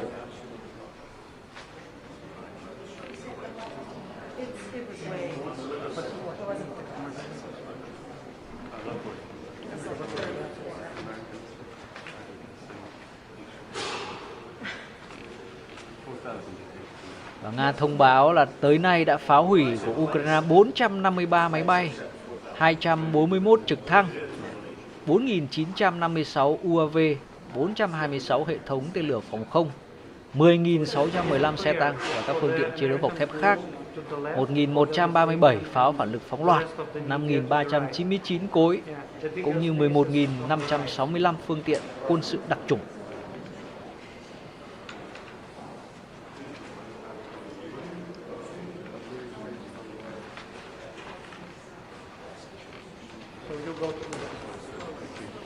Một số thông tin mà phía Nga công bố. Những cái thông tin này thì sẽ được các bạn pro-U với cả thì họ sẽ phản đối. Nhưng lúc đó thì họ chĩa mũi nhọn về kênh sa bàn quân sự nhưng lại không thấy các bạn pro-Nga đâu. Trong khi đấy tôi mà lại đăng những cái thông tin về thiệt hại của Nga thì các bạn pro-Nga sẽ chĩa mũi nhọn vào tôi, lại chẳng thấy các bạn pro-U đâu cả. Cho nên là đó là một cái môi trường làm việc khá là ức chế. Thỉnh thoảng lại giải bày với các bạn thôi. Nhưng một số bạn thì cũng bảo là cũng không được phép giải bày. Cố mà chịu đi, khá là vậy.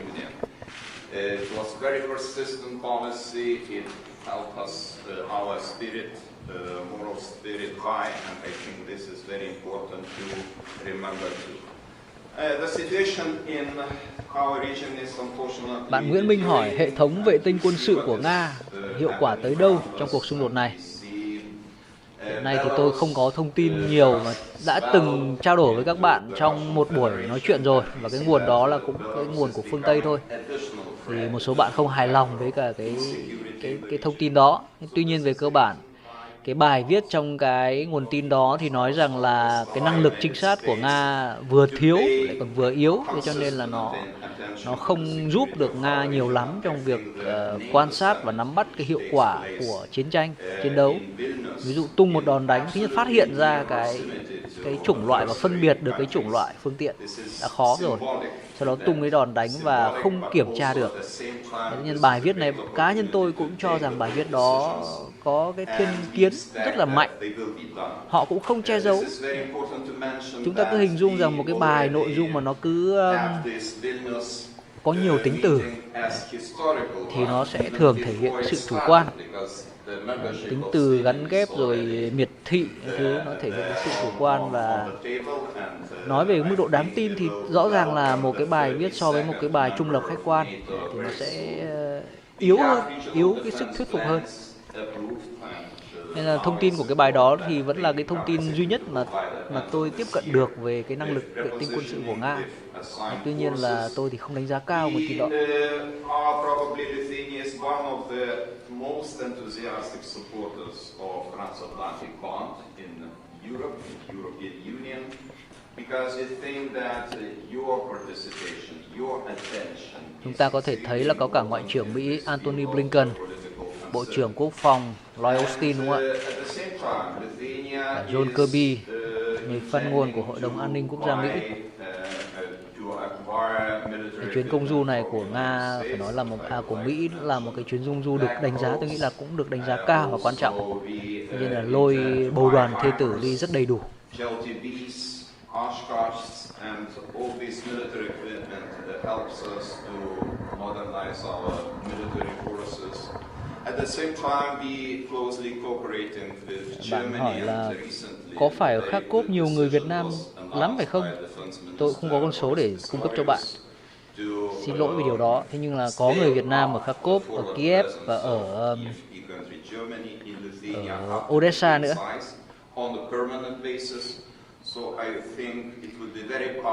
Bạn Nguyễn Huy hỏi là Google bôi trắng cờ Việt Nam ở Trường Sa trên Google Maps thì có ý gì?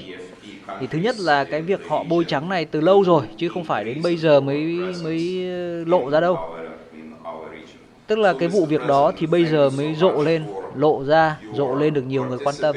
Thế nhưng cái việc mà Google người ta tẩy trắng cái cờ đó là nó đã diễn ra lâu rồi.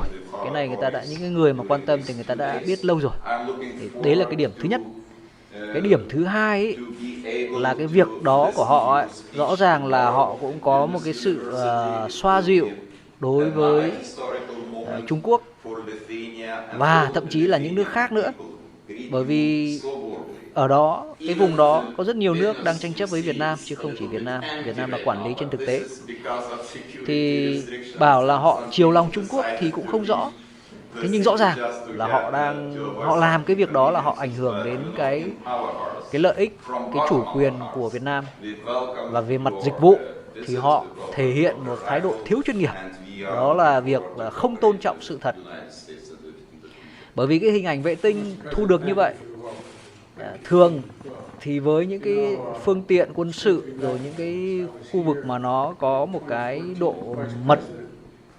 độ nhạy cảm nào đó thì người ta thường sẽ có hợp tác với cả cái chính quyền quốc gia phụ trách cái khu vực đó để làm mờ nó đi. Thế tuy nhiên chúng ta biết là Google với Việt Nam và một số nước khác thì làm ngược lại, là những chỗ như thế thì họ lại không xóa mờ, không làm mờ đi, họ để rõ hơn. Ai cũng có thể quan sát được diễn biến như thế nào, thực địa ra sao.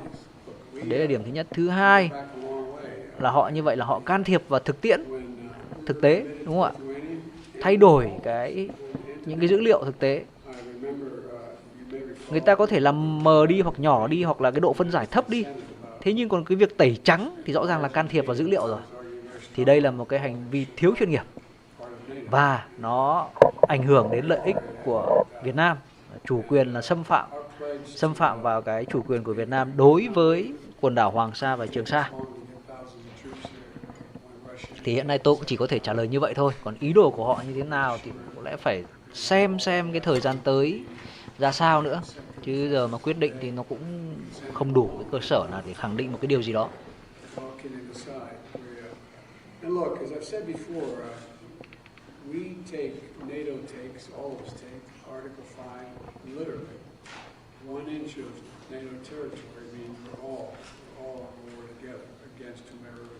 Nói cho đúng thì họ không xóa mà là họ can thiệp. Thì tôi cũng đồng tình với bạn thôi. Nhưng tuy nhiên là chúng ta có thể thấy rằng là tôi cũng không rõ là cái cách hướng những cái làm việc đó để hướng đến ai. Google làm việc đó để hướng đến ai. Thế nhưng mà Google làm điều này thì rõ ràng là người Trung Quốc mặc dù họ cấm Google, đúng không ạ? Nhưng mà họ vẫn có thể là biết được. Có lẽ là các phóng viên đang đặt câu hỏi thì hơi ồn ào.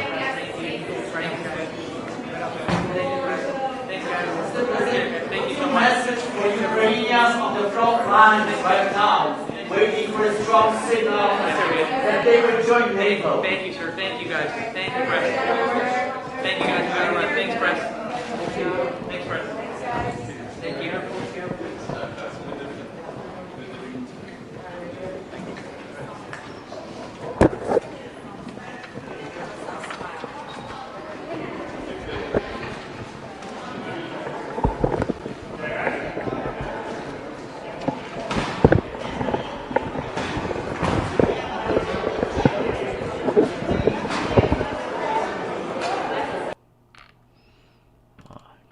Chương trình này đã kết thúc.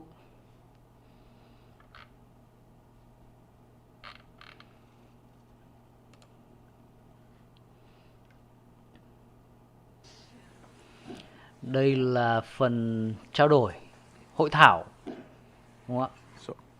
Với cả Tổng thư ký của NATO. Hello, Tomasz Chmura, Kazimierz Płaski. Còn đây là vẫn là lễ đón. Có lẽ chúng ta sẽ xem ở đây ạ. Of course, we are in the Vilnius, but we have to do from Madrid. I mean, especially new NATO force structure. So we decided that we increase our number of the troops in high readiness status to 300,000. And actually, we also heard some rumors that there are still significant problems to deliver on this promise. So I'd like to ask, where are we are in the process of implementing, decision from the Madrid in this particular dimension. Thank you. No, thank you for the question. As I mentioned, our leaders will be approving over the summit the most transformative change in defense planning and defense command and control and force structure in generations. Because, as I mentioned before, high-intensity warfare is back in Europe, and technology is also part of this issue. Bạn Sài Gòn Nêu Theo nói là có ông hỏi liệu Ukraine có được gia nhập NATO không kìa. Tức là bạn đây là một cái có thể thấy là về tác nghiệp và cách làm việc của phóng viên nước ngoài cũng khá là chuyên nghiệp. Ví dụ như ta chẳng hạn thì cũng sẽ suy nghĩ rằng ôi rõ ràng là không có chuyện đó rồi. Thế nhưng mà người ta vẫn đặt câu hỏi bởi vì người ta cần một cái câu trả lời trong một cái thời điểm hiện tại để biết được cái quan điểm ý đồ của cái nước này nước kia đối với cái sự việc đó ở thời điểm hiện tại. Thì đấy là cách mà phóng viên nước ngoài tác nghiệp. The Southeast Black Sea and Mediterranean as a continuum. Người ta biết nhưng người ta vẫn phải vào cái tâm thế của cái người không biết để đặt câu hỏi và từ đó có nội dung, có thông tin để trả lời cho người khác, cho khán giả, with cho more công chúng. training, with more preposition equipment according to the plans. It doesn't mean that we have everything today that the plans will be indicating to us. We had the first fourth generation conference just a few weeks back, and we have done a lot. We have still things to do. So the implementation of the plans will take some time, but once we decide politically in NATO, that standard will become reality. And I'm confident, and we are confident in NATO that all allies will be investing in the plans that our leaders will approve, that our military leaders have been working. I have to thank John Cavoli and his team because they've been delivering the plans for us. I think it's, Carmen help me, I think 20 months ahead of schedule, Carlo? 20 months ahead of schedule. Thêm khoảng 50-60 km nữa.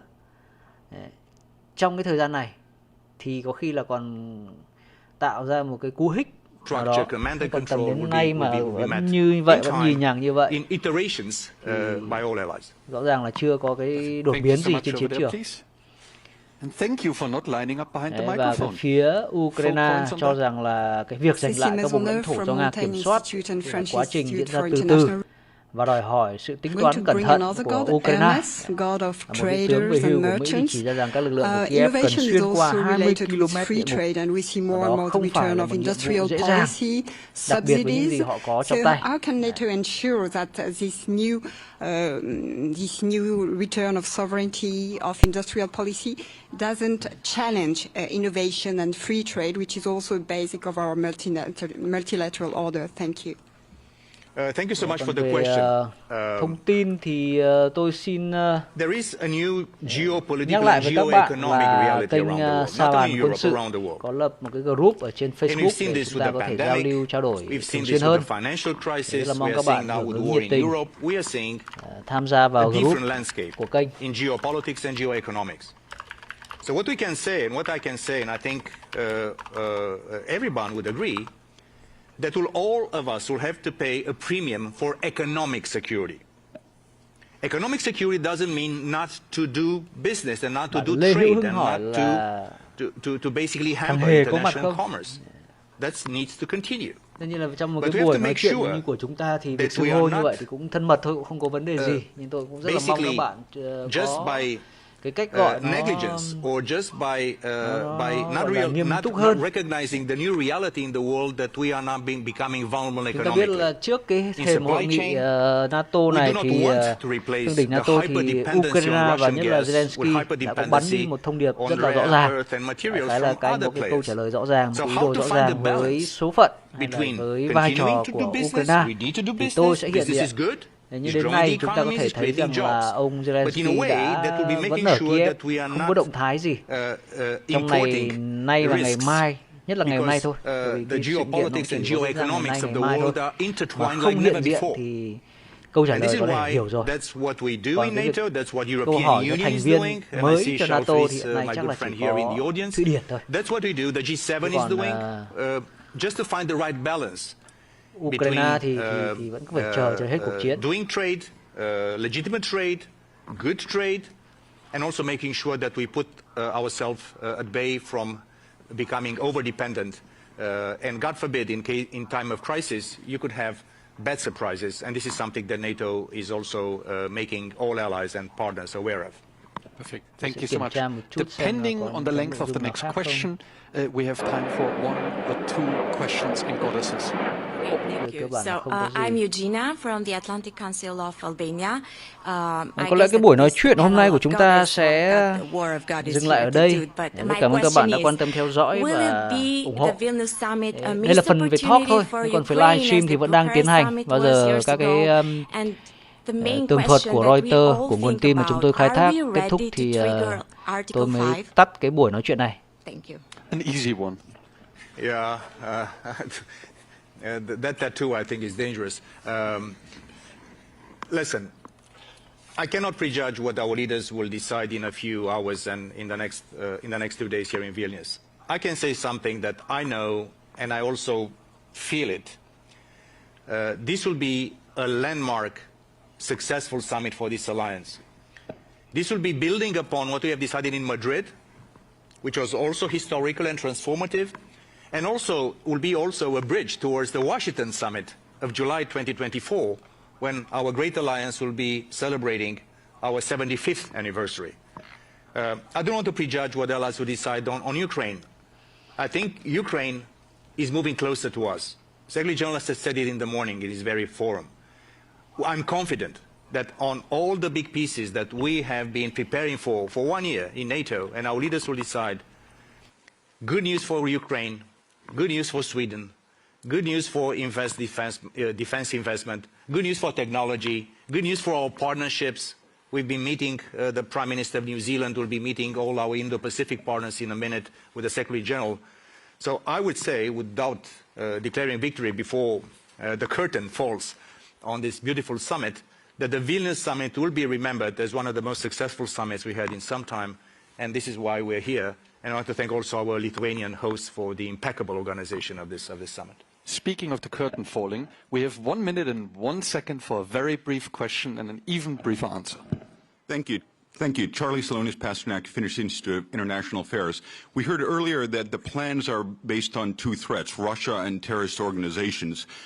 Culture, language plays a lot in how deterrence is perceived. How is NATO now going to change or changing the way it communicates deterrence and Stratcom more broadly to these adversaries? Let me say just very briefly that it's not only the geopolitics and geoeconomics are changing dramatically, but also the very definition of security is changing dramatically. We have cyber, we have space, we have climate change and security. We have so many resilience that we are doing a lot in NATO about. And we're doing a lot with the Munich Security Conference and also with the GMF and Atlantic Council on many, many fronts together. So what I'm just saying that is not only Stratcom, which is important, but is also substance. So nothing that relates to security in the broadest definition of terms is stranger to NATO. We have the obligation to do the bread and butter, deterrence and defense, making sure that we resist these aggressions from all over directions. But also the business of NATO is to make sure that we are always adapting to a changing definition of security and a changing world. And that's why NATO has been labeled until now, and that's not Stratcom or marketing, not even for number 2s, the most successful alliance in history. Why? because we showed unity in times of difficulty, and we have a gene of adaptation inside NATO. And before closing, because it's last second, I would like to thank also the audience, not in this room. I'm very happy to see my friends from Austria and Romania and others. I know that this public forum is a great success, and I want to thank my colleagues, the organizers. Carmen, you're coming here. I think we should give you a round of applause too. Let's give a round of applause to Carmen. And like in every good action movie, our timer stopped with 1 second to go. Thank you for joining us. A great number two you are. Good luck for the summit, and thanks for being such a loyal guest and friend. Thanks, everyone. Thank you.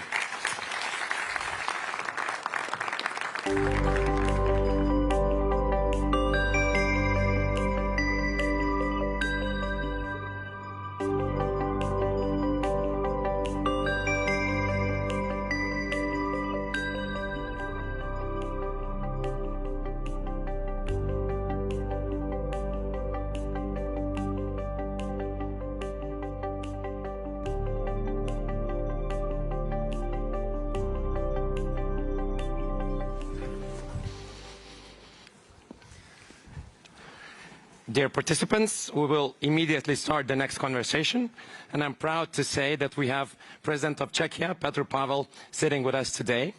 Actually, this is the second time I've met President of Czechia. I've once had a selfie with him at the Munich Security Conference. We were trying to get into the room, and I've managed to, get this photo. It got a lot of likes, so thank you very much, because I think this is going to be even better. President, we have a topic, standing up for our values. We'll continue in the following way. The President will make a brief introduction, then we'll continue with the follow-up questions from my side, and then obviously we're going to invite you to come to the microphone and ask some questions. So, Mr. President, thanks again for being here. Please, the floor is yours. Thank you very much. Good morning to all of you. I have to admit that I feel a little bit embarrassed to talk about values to such a distinguished audience. It's like preaching to the converted. So I will limit myself to a couple of introductory remarks before we get into a discussion. First, I see the issue of values today probably more important than ever, because with regard to the security situation, both regional and global, values matter probably the most. What we see ongoing in Ukraine is not just a regional conflict between two countries having a territorial dispute. It's about what and how we see the world working. If we see the world working along respect to the rules, the norms, if we see the world based on some common values, or if we see it as a world where bigger stick matters more. Ukraine is in a similar situation that my country experienced many years ago. Ukraine just wanted to be free in their decision to where do they want to go, where do they want to belong, which way of life they want to live. If anyone told me and my compatriots 30 years ago that we are not allowed to join NATO or join the EU, we at the time it was our right to take a choice. Of course, with respect to the organizations of which we wanted to become members, but of course we wanted to have a sovereign right to decide on our own future. And now when Ukraine wants to do the same, many people say, well, let's look at the security interests of Russia, because they have justified arguments to protect their close neighborhood. I think we have to look at the problem in Ukraine from the position of these universal values. We may not like Ukraine, we may not like Ukrainians, we may have a number of concerns about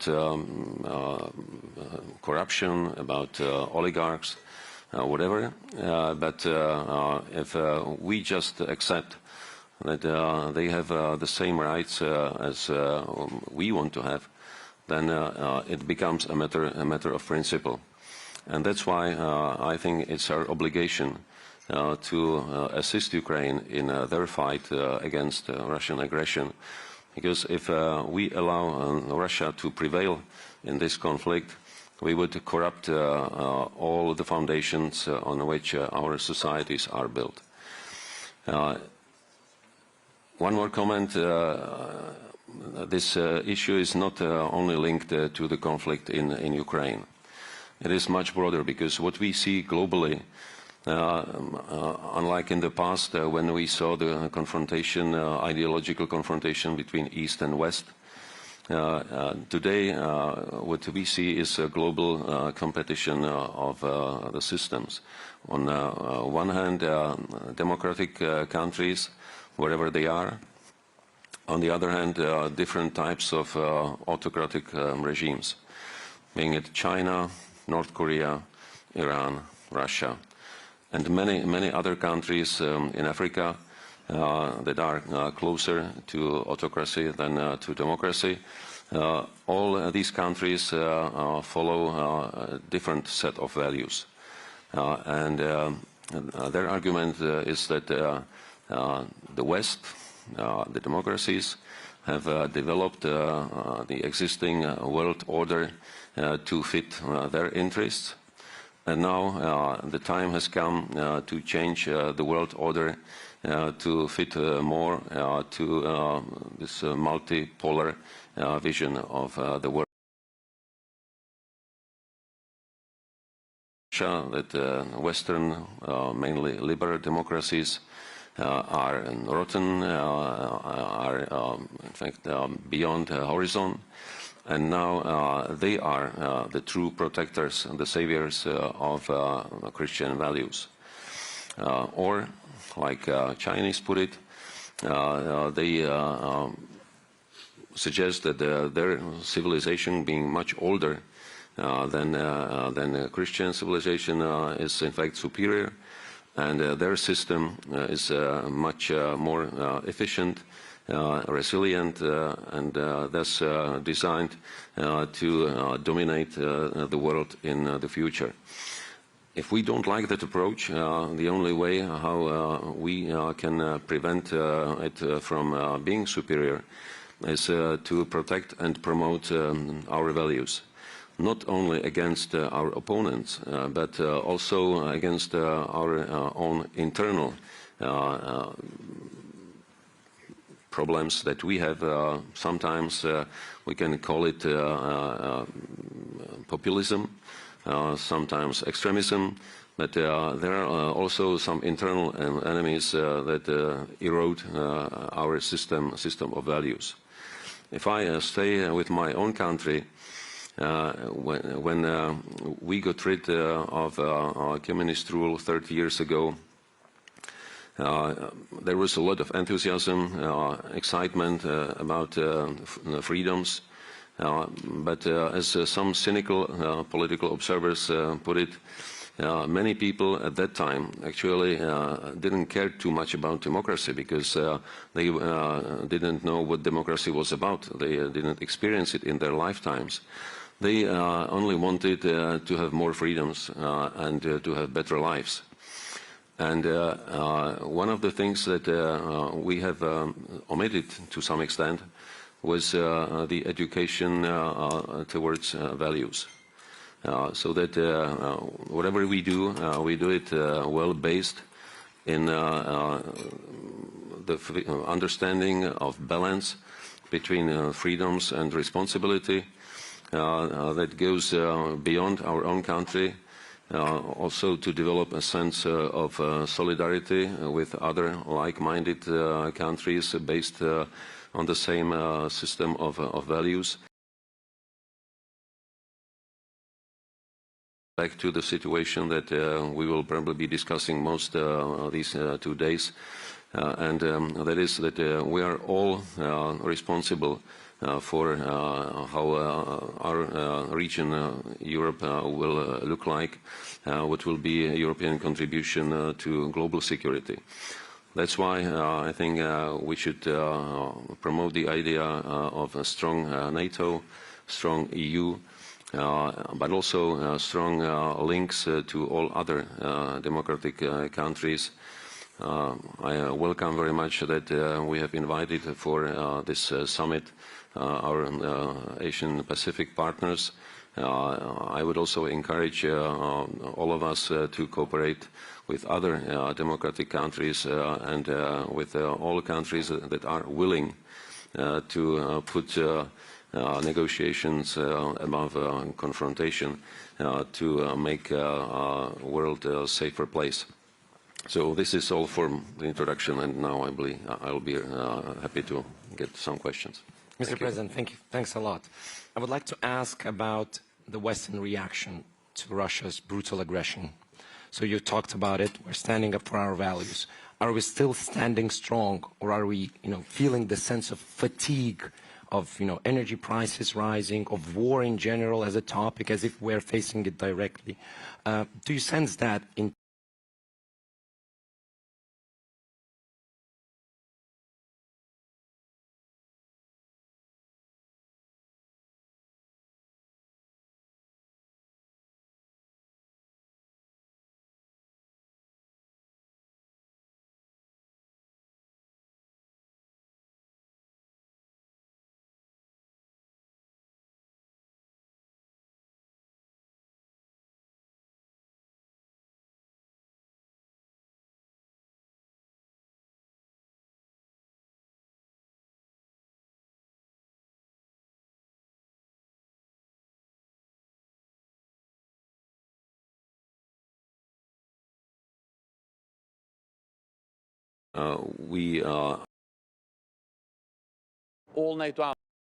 all NATO allies. It's about the lifting restrictions on arms exports, and it's also about ensuring that this is a long-term continued cooperation between Sweden and Turkey also after accession. So there are no other agreements. The agreement is public, as the agreement was in Madrid, and the good news is that we have then paved the way for Sweden to become a full member. And I would thank President Erdogan, I also thank Prime Minister Kristersson for their constructive approach that enabled the decision yesterday to allow Sweden to become a full member, and for Turkey then to ratify the accession protocols for Sweden. Regarding the agreement reached by Turkey and Sweden yesterday, I would like to ask, will NATO act as a guarantor, especially for promises made by Swedish side, new promises made, to be fulfilled not only before but after the ratification as well? I'm absolutely confident that both Sweden and Turkey will adhere to the agreement, and also that this will continue after accession. And to ensure that, we actually established last year in Madrid what we call the permanent mechanism to ensure the continued cooperation on the fighting terrorism. And just the fact that we have met many times since Madrid to step up our cooperation in the fight against terrorism demonstrates that this is a lasting agreement and a lasting commitment that will also be there after Sweden joins the alliance. A question on the bilateral or multilateral security guarantees, which are not part of the NATO, as I understand. Can you elaborate a little bit what they will contain, which countries will participate, and as of what time they will be valid? So is it only when there's a ceasefire, when the war is over? So, and will it be concluded here at the summit? Thank you. At the NATO summit, we will agree a package for Ukraine with more practical support, with stronger political ties, and also decisions to move Ukraine closer to NATO membership. And the exact language will be available later on today. Then some allies are also then having a bilateral or multilateral dialogue with Ukraine on a framework to have in place to ensure continued support for Ukraine. I think it would be wrong if I go into the exact language of that and also exactly how that will be made public. But of course, this will complement and supplement the decisions made at the NATO summit. Secretary General, the question about potential Wagner mercenaries in Belarus. Are there any traces of their presence seen by NATO? Thank you. The answer is no. So far, we haven't seen any deployment or movement of any Wagner forces into Belarus. But of course, again, we follow closely what's happening, and of course, for Lithuania, a neighbor, it matters. NATO is here. We are ready to defend against any potential threat, but so far we haven't seen any deployment of Wagner forces to Belarus. Thank you. Ida Hallikainen from Ilta-Sanomat, Finland.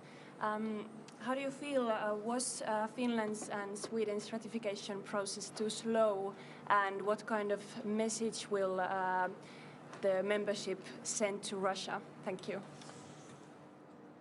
Also, this sends a very clear message to Russia, to President Putin, that NATO's door remains open and that it is for NATO allies to decide on enlargement. Moscow, President Putin doesn't have a veto on NATO enlargement. And this is demonstrated by the fact that Finland is now already a full-fledged member, and that we yesterday agreed to also make Sweden a full member, that Turkey will ratify the accession protocols for Sweden. So this sends a clear and strong message, and it also demonstrates that President Putin's war of aggression against Ukraine was a big strategic mistake. He totally underestimated the Ukrainians, he underestimated the unity of NATO allies, but he also underestimated the political consequences in countries like Sweden and Finland. He went to war because he wanted less NATO. He's getting more NATO military presence in the eastern part of the alliance, and 2 new members. Finland, already a member, and then Sweden, soon to become a member. So that just highlights the big strategic mistake that President Putin made when he invaded Ukraine. Let me also add that this has been the fastest accession process in NATO's modern history. That's obviously the case for Finland, which is already a member, but also for Sweden. So this has actually gone fast. You have to remember that Sweden and Finland applied for membership in May last year. Already in June, all our allies invited both Finland and Sweden to become members. Then Finland was ratified a few months later, and Sweden obtained this invitee status after the decision in Madrid, and now also their accession will be ratified. So this has been fast, and that demonstrates the unity and the resolve and the commitment of NATO allies to demonstrate that NATO's door remains open. Mark Ivastanik, Serbia. Mr. Stoltenberg, Mr. President Vučić said that he will ask a meeting with you. Do we meet, and when? And why KFOR allows special units for Pristina in the north of Kosovo and Metohija, despite Serbians, and can do anything with that? As I'm in regular contact with President Alexander Vučić, and of course I'm ready to meet. We are concerned about the increased tensions in Kosovo, and we call on all parties to de-escalate and to refrain from any action that can further increase tensions in the region. NATO is present in Kosovo. We have the KFOR forces there that are there to ensure security and stability for for Kosovo and the people living in Kosovo.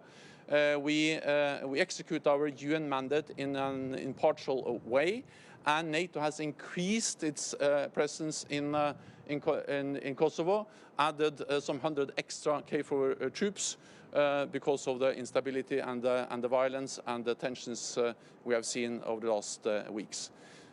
Thank you so much. Thank you.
Welcome back to the NATO summit. It's really great to see you here again.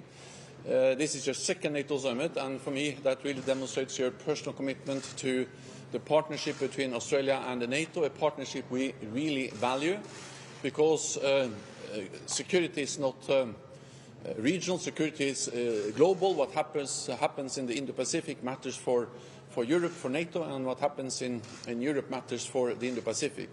And this is demonstrated by the ongoing war in Ukraine, which has global ramifications.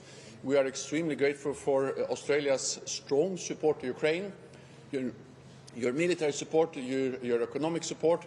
It really makes a difference every day, and it's important also for our security. So thank you so much. We also welcome the deepening of the partnership between NATO and Australia. We work together on issues like cyber, new technology, and also on countering hybrid threats. So this just demonstrates the importance of the partnership between Australia and the NATO. So once again, Prime Minister, it's great to have you here, and welcome to the NATO Summit. Well, thank you so much, Secretary General. It is good to be here at my second NATO Summit in just over a year that I've had the honour of being Australia's Prime Minister. I want to firstly congratulate you on your reappointment, very well deserved, and for your leadership that NATO is showing to promote security, stability and prosperity in the region and indeed throughout the world. Australia stands strongly with Ukraine. We regard this as a struggle about the international rule of law, about whether sovereign nations' borders will be respected, about fundamental human rights.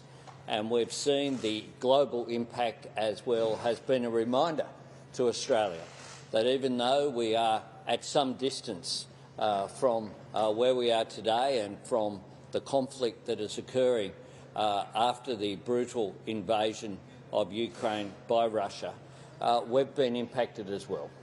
An impact in one part of the world in today's interconnected globe means that it's had an impact on our inflation, on our economy and indeed on our people. And that's why we need to be engaged. We will continue to stand with you and stand with the people of Ukraine in the struggle that they are undertaking. And we also will continue to be engaged on issues such as cyber, on issues including we recognise the importance of NATO recognising climate change as a national security issue is something that we have in common. And I'm very pleased to be here. I look forward to coming back to NATO, though, when there is not conflict in a land war that is being involved in here. But we will be engaged in support of the people of Ukraine for as long as is necessary, and will continue to provide what support is needed to the best of our capacity. And we had another announcement very recently, and yesterday, of course, we had an announcement as well of support for a reconnaissance aircraft to be placed in Germany to provide support for the logistics that are needed to give support and aid in Ukraine. So I look forward to our discussion this morning, and I thank you for the ongoing engagement and for the invitation, giving us the honour of participating once again tomorrow in the Indo-Pacific Forum, along with Japan, South Korea and New Zealand, and then for presenting to all of the NATO members after that later tomorrow morning. Okay. Thank you. Thank you.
dabar atvažiuoja dar kažkokia delegacija, tai neprašau.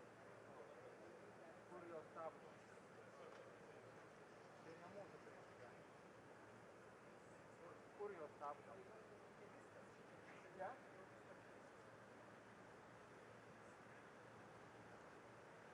Slovenija. Slovenija? Tai tenais.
That has profound positive implications for the way we plan our security, our defense, and how we will contribute positively to NATO. NATO is a threat to none.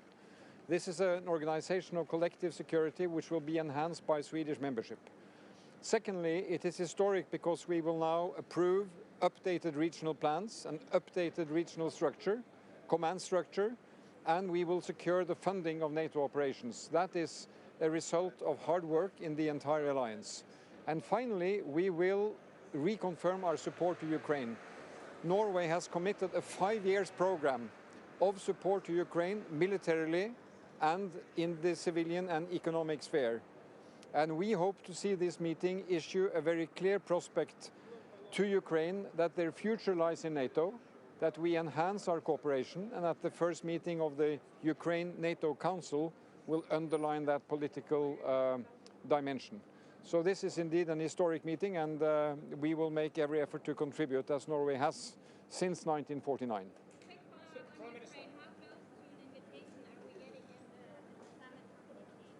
Well, I think this will be consistent with the pledge made in 2008.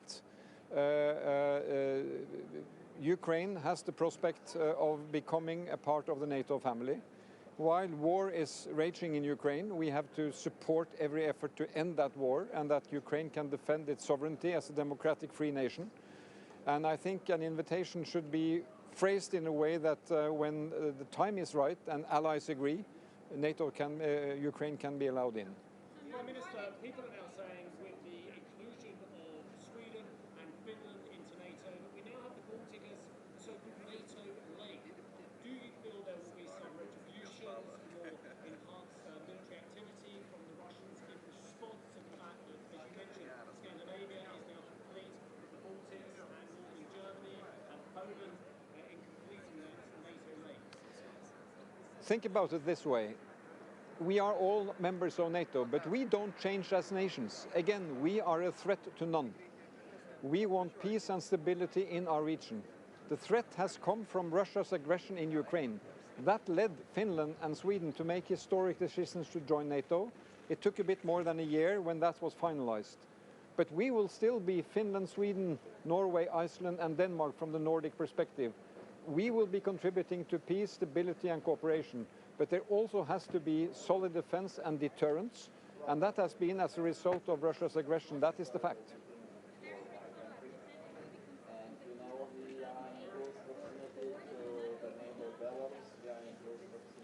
Well, I think things have happened since 2008, so it will have to take that into account. We are now supporting Ukraine. We will enhance cooperation between Ukraine and NATO. And I think the perspective of Ukraine having a future in NATO will be underlined.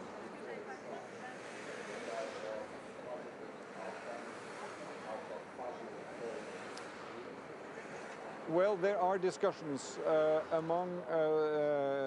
in the G7 sector of having security guarantees, assurances. That is outside NATO, but I expect that to be discussed also here at the summit.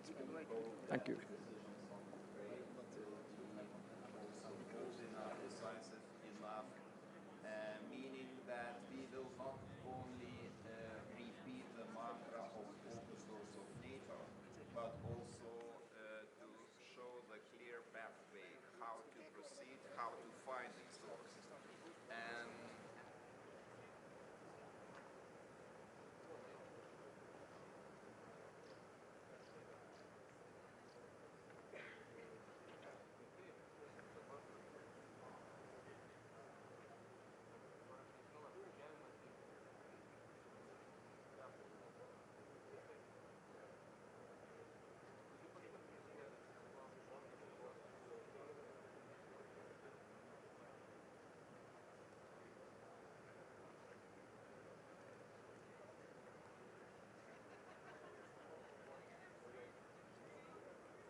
To have the prepositioning taking into account just a very tense situation in this region. Lithuania is sandwiched between Belarus on the one hand and Kaliningrad, heavily militarized region of Kaliningrad, and this Suwalki gap is a small line.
But sometimes, of course, we would wish support comes faster. The decision making should be quicker, especially reacting to what is happening in the proximity of Lithuania, especially Belarus. And I mentioned to President Biden that Belarus really becomes an issue.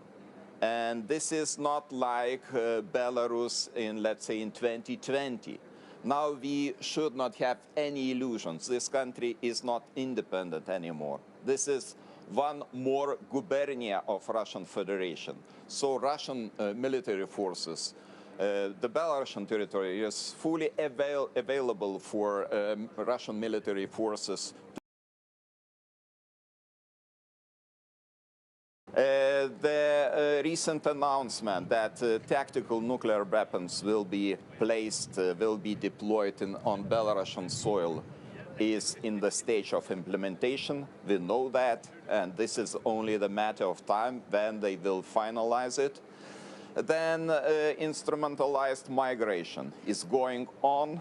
Yes, this is not like it was 2 years ago, but still there.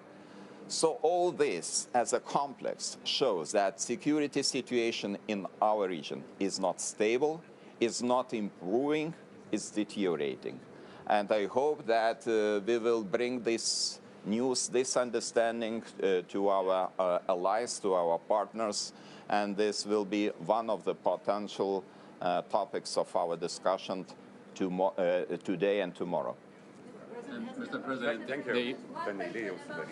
Sorry, the line is waiting, so probably it will be possible to communicate, I think, in the future. But my colleagues are waiting for you.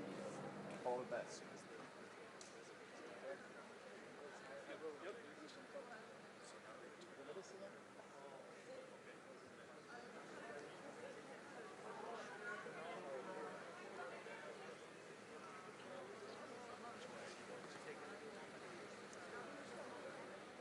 Good morning, everyone.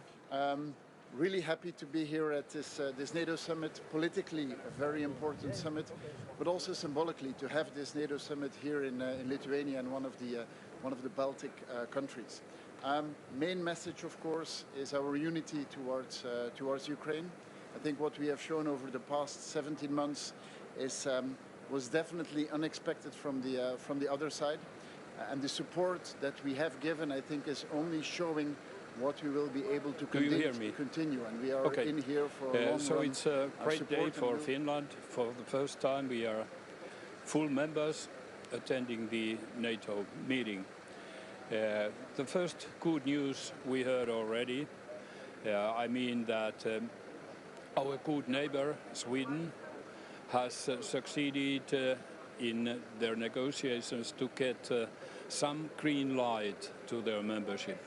And that is most important for us in Finland too, not just because they are good friends and neighbors, but they are very much needed in securing the Northern European security. So I have all the reasons to expect that we get more positive news during these days, and looking forward for that. So, please.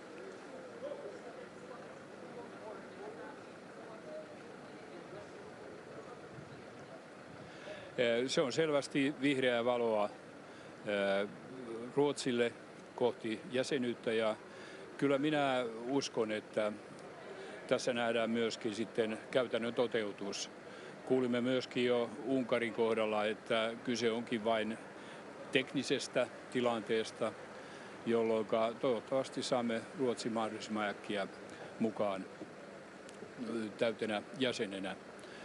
Se on todella hyvä uutinen Suomelle. Olen sanonut, että Suomen jäsenyys ei ole täydellinen ilman Ruotsia. No, nyt se sitten täyttyy.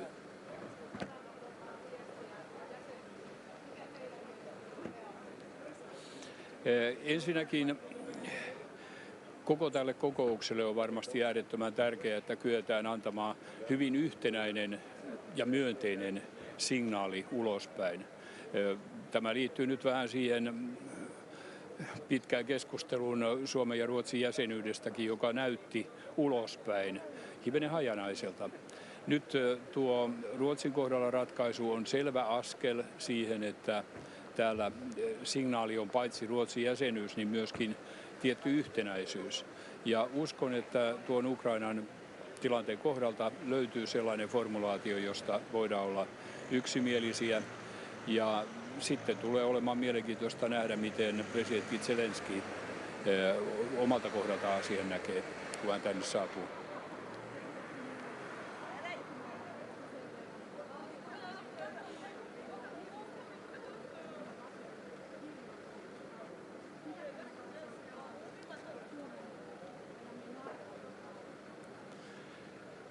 Minä olisin nyt sitä mieltä, että Suomen hallituksen voisi olla viisasta ottaa selkeä nollatoleranssin kanta rasismiin. Jos hallitus tällaisen kykenee ottamaan, niin se minusta olisi hyvä signaali myöskin maailmalle.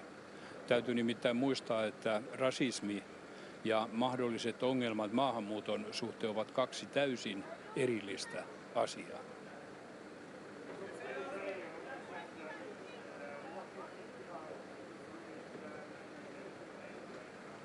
Well, we are surely very delighted.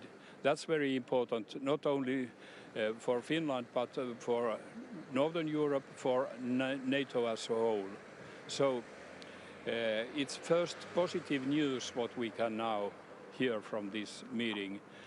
I'm very confident that what they agreed that the result be Swedish membership. And we heard also Hungary saying that it's only a technicality question for them. So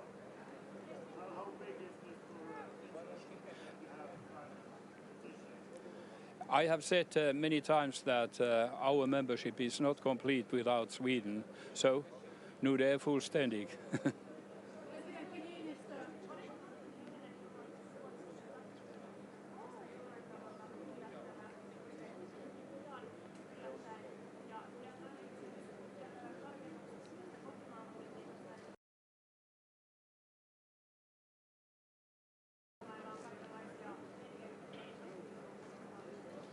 Niin, olen tämän Ruotsin jäsenyyskysymyksen kohdalta kai aika useaankin kertaan nyt etukäteen sanonut, että odotan kyllä positiivista liikettä. En sinänsä, että Ruotsi olisi täällä mitenkään jäseneksi asti ennättänyt virallisesti, mutta kyllä tässä nyt suunnilleen kävi niin kuin ainakin itse vähän toiveikkaastikin odotin.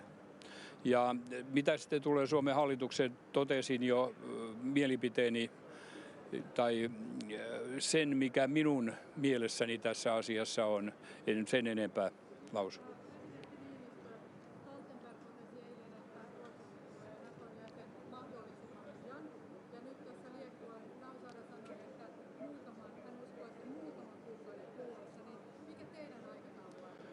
No, minusta kaikkein tärkeintä on nyt se, että meillä on vihreää valoa ja vielä tärkeämpää, että voimme luottaa siihen. Aikataulutus on sitten varmasti vähän tällainen valtio-opillinenkin kysymys sekä ehkä Turkissa että Unkarissa, mutta kyllä minä vähän ripeämpää aikataulua odottaisin kuin kuukausissa monissa.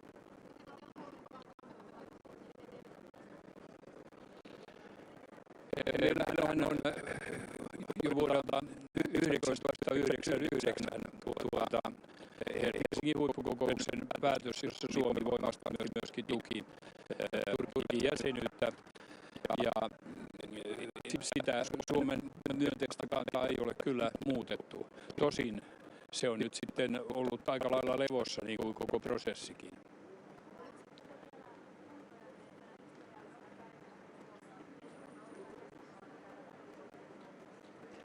No, me olemme tietysti kokeneet tässä vuoden mittaan jo montakin historiallista hetkeä, Mutta kyllä ne aina säväyttävät ja totta kai, vaikka olen tässä kokouksessa moneen kertaan ollut siis kumppaniroolissa, niin onhan tämä nyt ihan toista. Upea tunne ja todellakin kiitos kaikille suomalaisille siitä, että me tällaisen ratkaisun osasimme tehdä juuri oikeana aikana.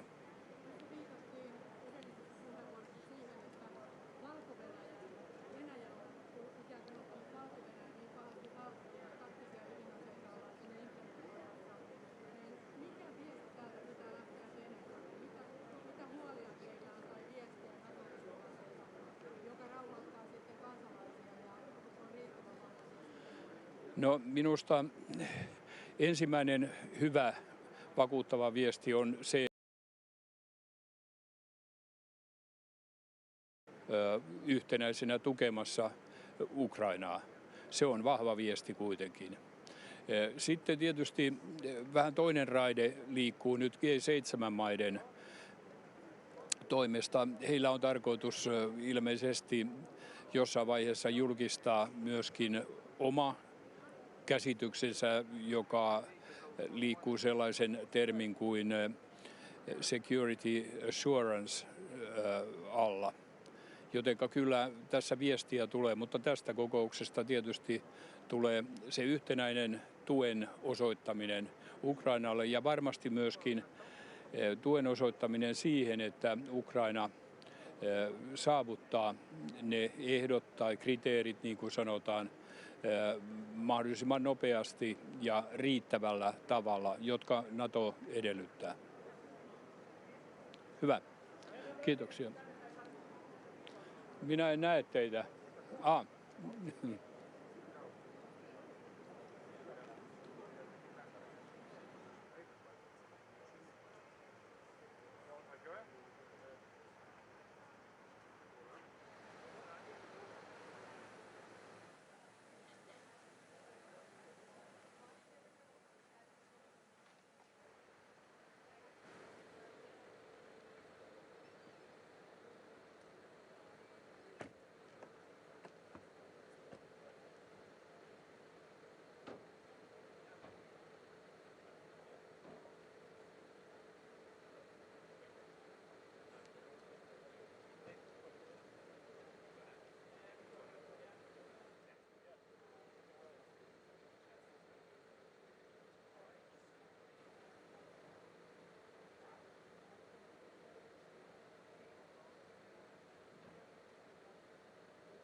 investment was record low because there was no political support for it.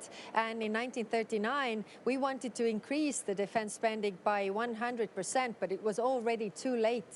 And with the defense spending, we can't act when the crisis is here. We have to act before, because that means procurement, that means production, and all of it. And when in 1988 all the allies were investing 2% to defense, it was because they felt that the threat is real.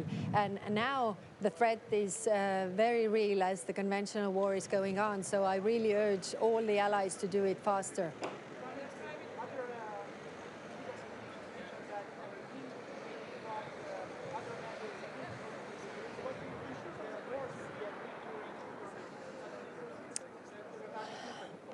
This work has been very intense. I mean, the debates are going on all the time. We have 31 countries that are all democracies, and in democracies we debate, and we have reached already a good compromise and working on this as well. As I was mentioning, the NATO-Ukraine Council is the first step. Dropping the map is also one of the conditions, but also practical steps how to get to the membership. I mean, interoperability of equipment.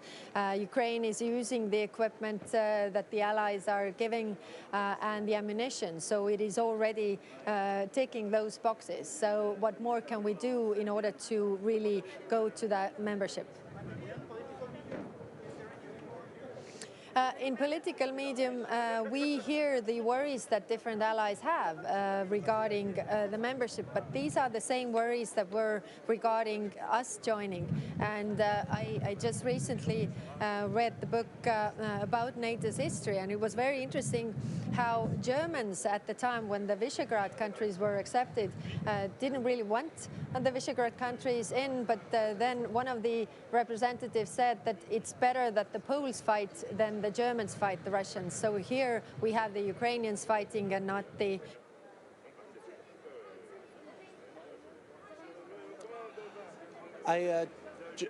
I just got here from Latvia, where Canada made a significant investment in doubling our troops on the ground over the coming years, because we know how important it is to continue to stand strong on NATO's eastern flank.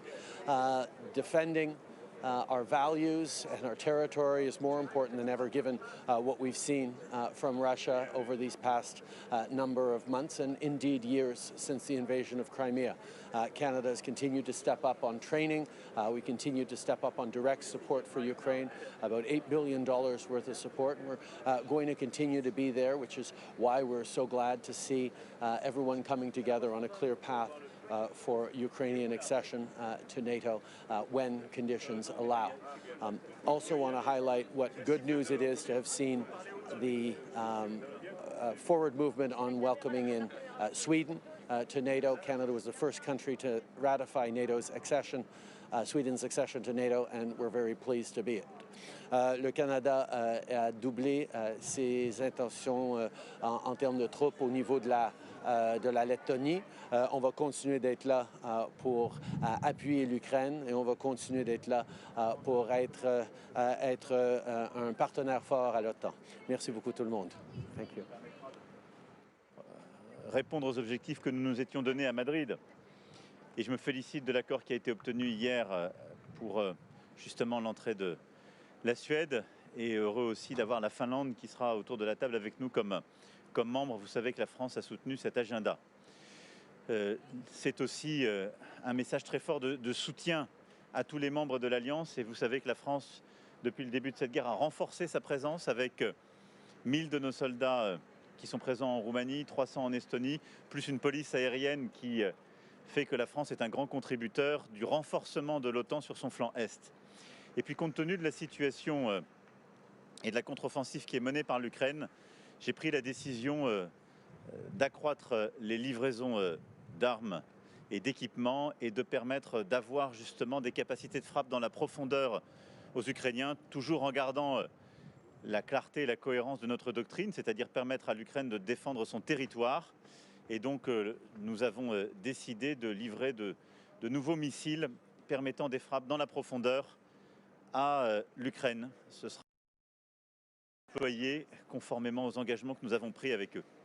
Merci beaucoup.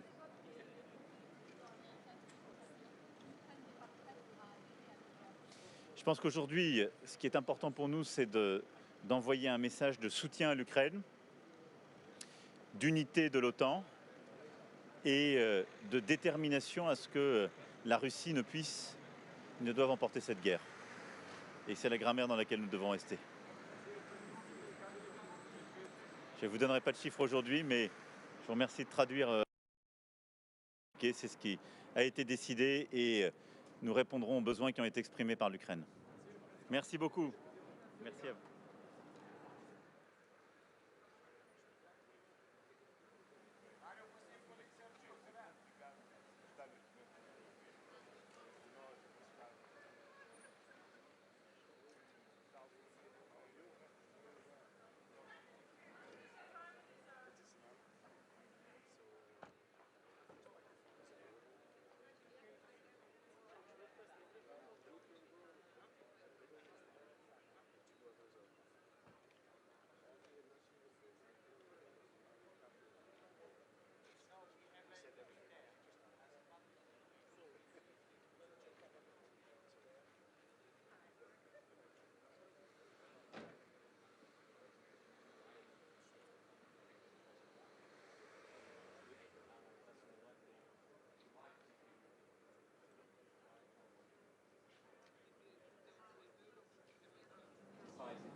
Hello to all.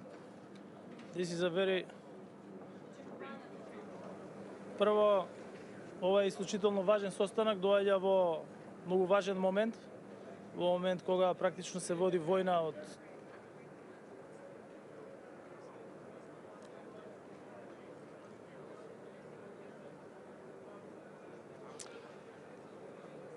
Well, it's a well-known position from Sweden to have close ties between Europe and Turkey. So that's well known. And now we are promoting closer economic bonds, modernizing the customs union, providing better visa regulations and so forth. And I think there is a fertile ground for a closer cooperation.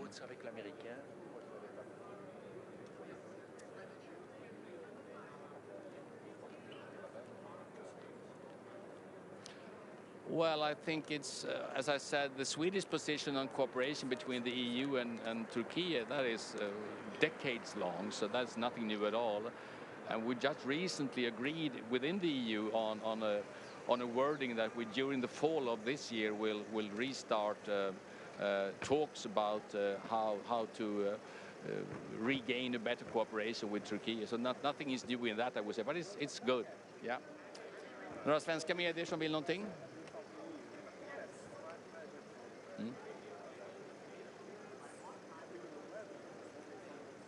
I think I will stick to Jens Stoltenberg's wording from yesterday, as soon as possible. I think that's it gives the framework for the process ahead of us. I've talked quite recently with the Hungarian Prime Minister, so I feel very safe in his statements to me. Okay? Okay.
Ядеров,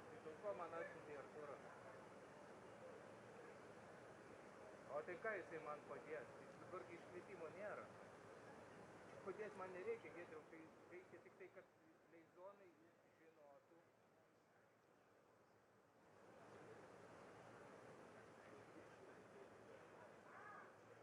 Tai gerai, nu tai aš jums perduosiu jam neoficialiai, Gerai, gerai, mes susitarėm. Gerai. Kaip policijai praneštų, kad čia iškvietimas, ne per leizoną. Išvykimui tam buvo paruošta. Tai čia nuo atropanų. Dabar kalbam su aš einu žiūrėk. Sustos į Kempekę, ten netrukus šitą gražos vietos, ne? Savo laiku. Ne, operatorius. Jeigu tu reikės, tu... Dėl manęs, jeigu tu turi reikalų, tai savo reikalus palikti. Eik ten. Aš tau sakau, jeigu tu turi reikalų... Daugiau nebus išvykimų. Aš nežinau. Tada pasižiūrėti tą... Jūs ištransliuokit savo policijai, kad jokio išvykimo negali būti per leizoną. Ir dar čia vienas dalykas būna kartais... Per toli atsistoja? Ne, per arti. Aš jiems sakiau, kad palapinės kampas. Tai vienas čia sustojo už tą... Gerai, aš ten pas parodysiu, trupučiu padėsiu. Ne, nu tai šitą stovi mūsų. Gerai. O šitas išlipa iš mašinų ir žiopsaus. Aš jiems sakiau tavo stebėti, išlipti tam, kad stebėtų tave. Ką tu davai, ar tu davai, ar davai. Nu tai, žinai, įvyko, kad kartais kažką gauna. Bet ne ką reikia. Šiaip jie iš principo, žinai, vos negalėtų, kai mūsų žmogus ten yra prieki, ten vos negalėtų sėdėti mašinoje ir Pirmas sprendimas, nes apsvažiuos. Sėdi mašinai, tavo žmogus pasitrauks, nesėdės, kad stebėtų anėlino įlimo vasarinį. Jo veiksmas. Geriausiai. Ir stojam tolimiausiam kampe baltos. Čia Priėjimo metu. Taip, tai aš tada ten atsistoju į tą dalyką pabaigti. Tau padėti. Kad varnų nebūtų. Gerai, jau atėjau aš. Mano atėjau tavo. Tai gerai, tada aš traukiuosi iš žurnalistų. Gerai? Eina. Tu manęs nepasavėsi. Gerai?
Montenegro.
Okay, cool.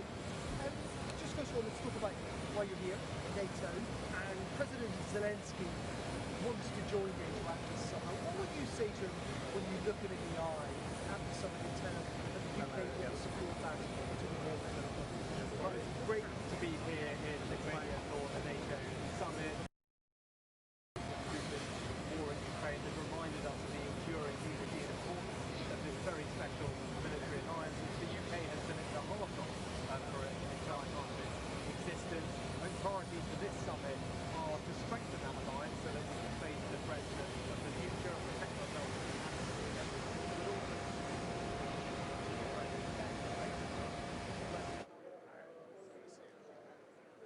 Hello. Which way are we going? The doorstep to the left.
Ispanija.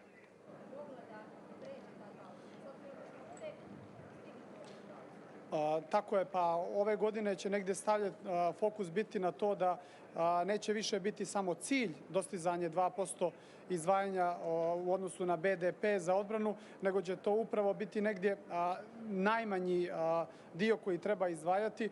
Crna Gora već ove godine će ispuniti taj cilj. Znate da mnoge druge članice još uvijek nisu došle do toga cilja, tako da Crna Gora u tom smislu ima jednu dobru startnu poziciju.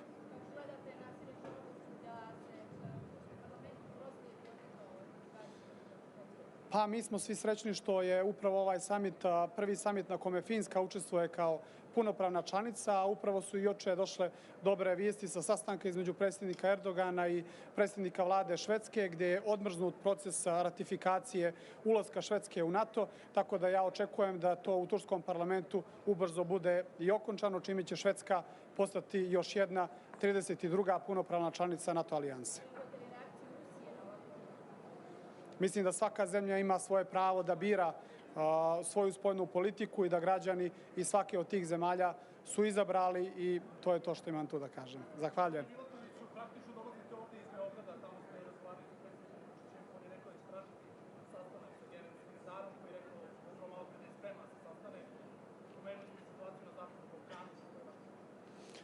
Pa mislim da Crna Gora tu zaista igra jednu dobru ulogu zemlje koja promoviše mir i stabilnost. Zabrinuti smo sa situacijom i tenzijama na sjeveru Kosova. U potpunosti podržavamo deeskalaciju sukoba i dijalog između Beograda i Prištine u okviru platforme koju je trenutno predstavila Europska unija.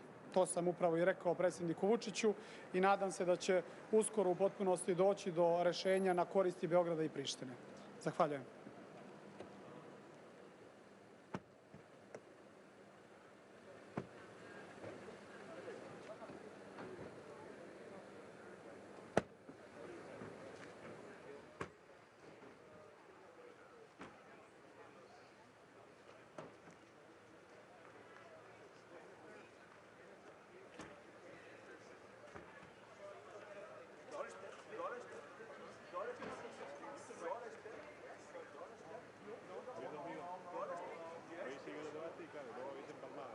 Pues igual que yo.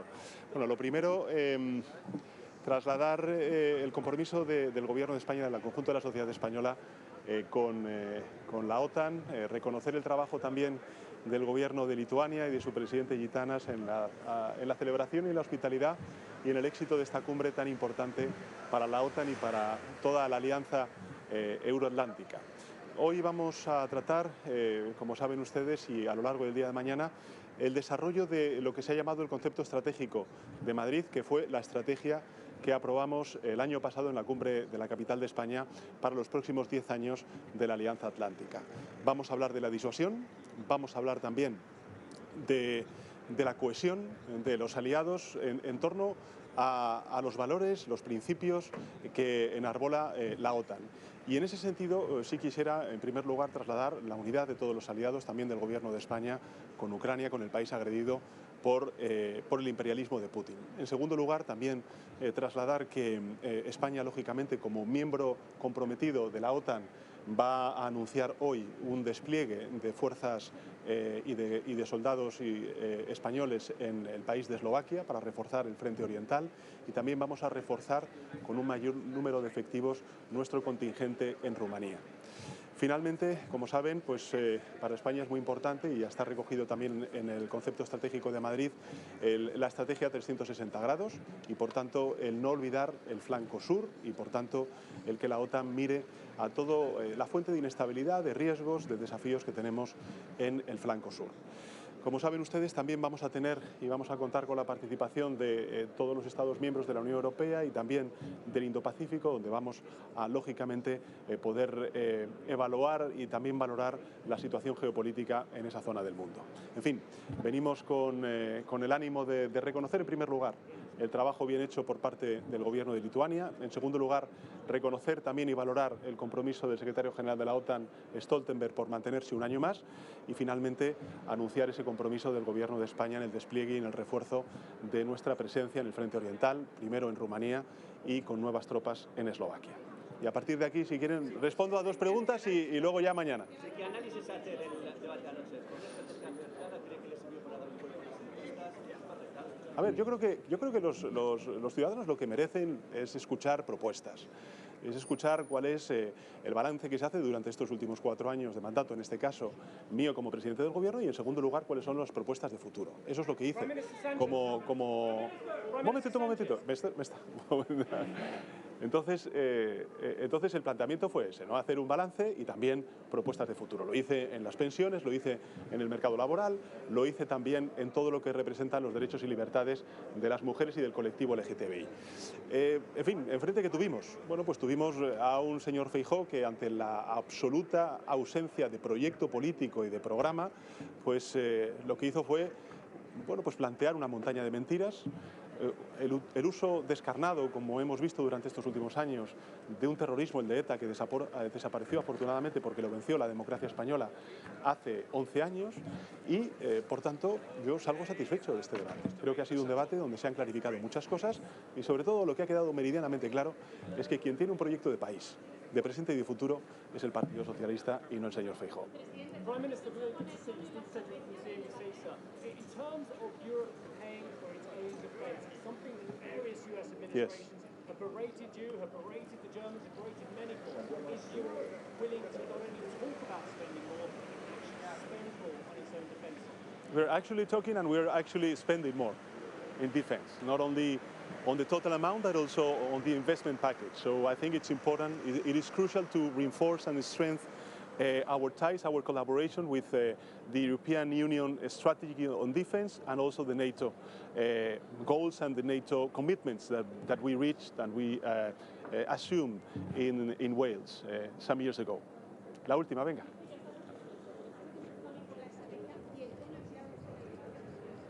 Yo estoy satisfecho, soy un político con convicciones, soy un político con determinación, soy un político que escucha, pero que también responde, sobre todo que responde ante las falsedades que se vierten ante el crecimiento económico, el número de trabajadores autónomos. Es que hasta incluso el señor Feijóo dijo que habían aprobado la revalorización de las pensiones, cosa que fue mentira. En definitiva, una montaña de mentiras porque no hay detrás nada. Lo que hay es una ausencia total de proyecto político y también diría una inquietante táctica por parte del señor Feijóo de abrazarse al señor Abascal, al partido de Vox. Y esto es al final lo que nos estamos jugando el próximo 23 de julio. Ayer lo dije. El próximo 23 de julio no nos estamos jugando una mera alternancia como ha ocurrido en otras elecciones a lo largo de nuestra democracia. Nos estamos jugando por primera vez si España continúa avanzando como lo hemos hecho durante estos últimos 40 años de democracia o nos metemos en un túnel tenebroso del tiempo donde no sabemos exactamente dónde nos podría llevar tanto el señor Feijóo como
NATO's response to this conflict has raised a lot of eyebrows beyond the West, and I'm talking about in the Middle East, where you have other forms of government.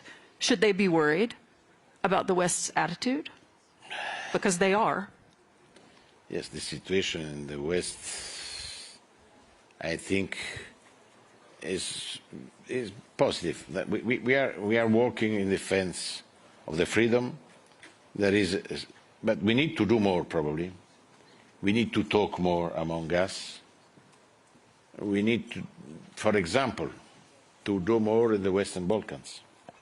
Italy is strongly engaged in this region because without a strong European but also NATO engagement in this region, we will lose many important countries because Russia and other non-European countries want to be present and to put the umbrella for the protection of these countries in the Western Balkans. Our engagement is to talk and to work for peace, for example, between Serbia and Kosovo.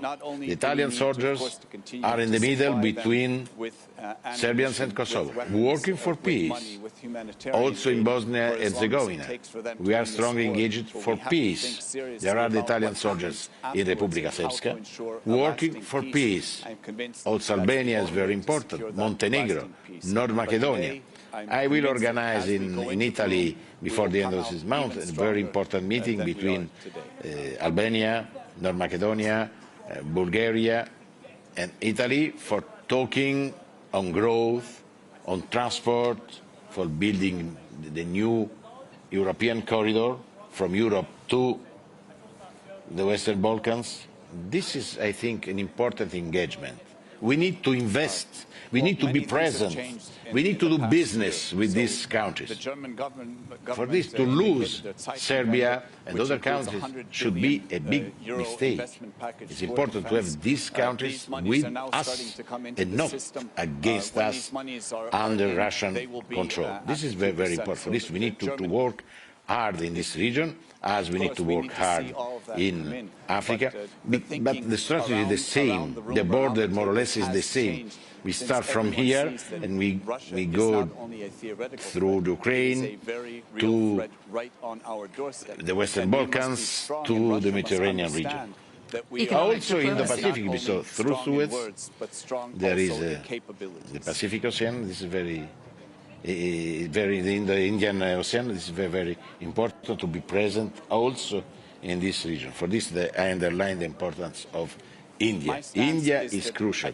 We need to strengthen the cooperation between us and India because India is the most important democracy in this region. And then there are a lot of Indian people. This is very, very important.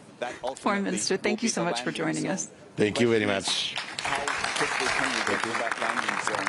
But we will continue to work, all of us, with Ukraine in helping them prepare for that day, including interoperability, including training, including weapon systems, including the defense industry, including monies for their own country's reconstruction and strengthening of their own military.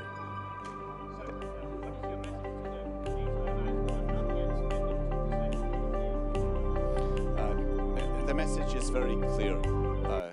The threat of Russia is very real, and Russia can and is willing to wage war and is willing to wage a neighboring country, and when that war is waged, it costs us all an awful lot of money to deal with the consequences of war. Not only sending the weapons and the ammunition to Ukraine, but dealing with the knock-on effects such as the energy crisis last year, the spiraling inflation, which is now coming under control. That cost us an awful lot of money, a lot more than 2% of our GDP that we would be spending on defense.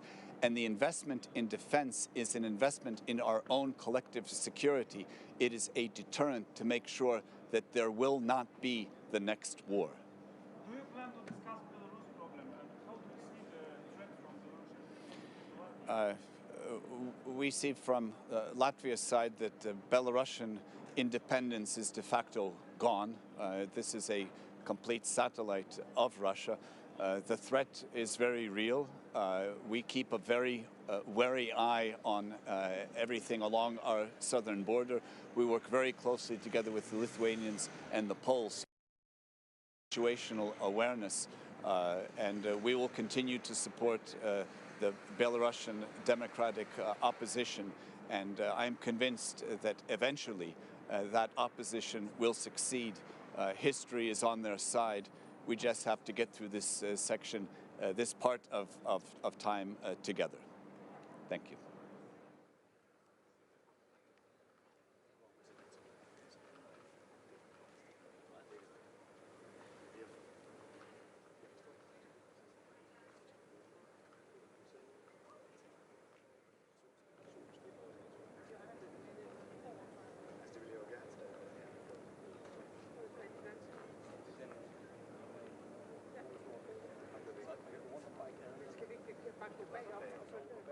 Ask you this question.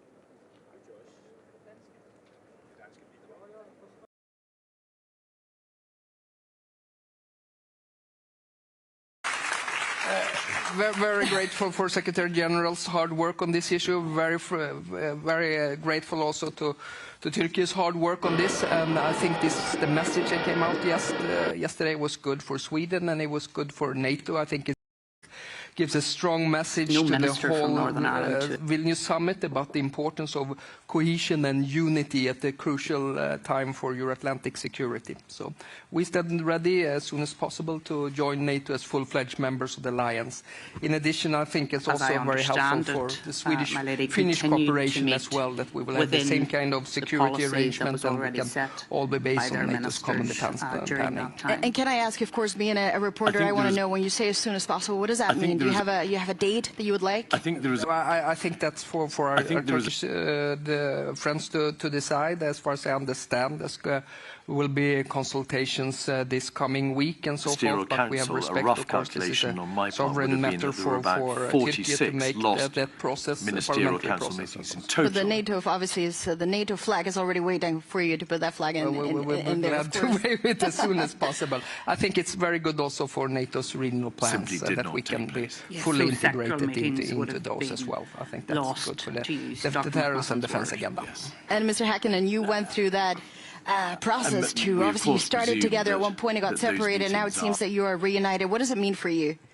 Well, this is a big historical day, and steps from the Swedish side towards the membership. I think Sweden joining NATO will fulfill the Finland's NATO membership also. Like our president has said, it will intensify the security in Nordic countries and in whole NATO. That's a higher stake. What comes to the future steps, I think the Nordic cooperation will go deepen, and also the regional defense planning and all these things are going smoothly onwards. That's why this is a big day. Well, we'll keep an eye on that. And Mr. Pistorius, just briefly on the news, and then I promise we'll go back to the topic of our panel. Today you announced a mega package again for Ukraine. Why did you want to do this today? What's the message? What's behind it? Well, I think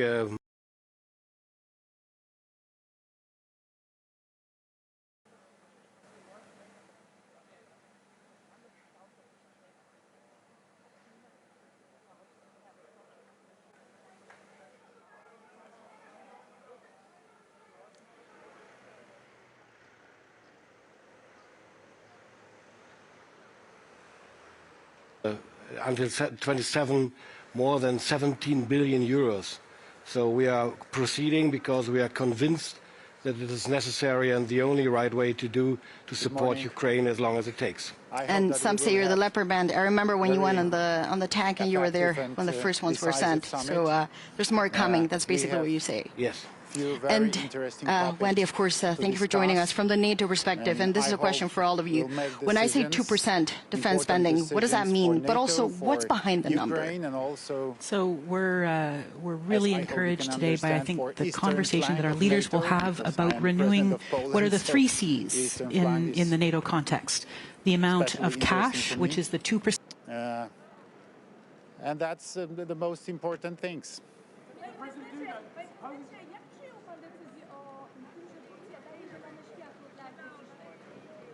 To jest bardzo dobra wiadomość.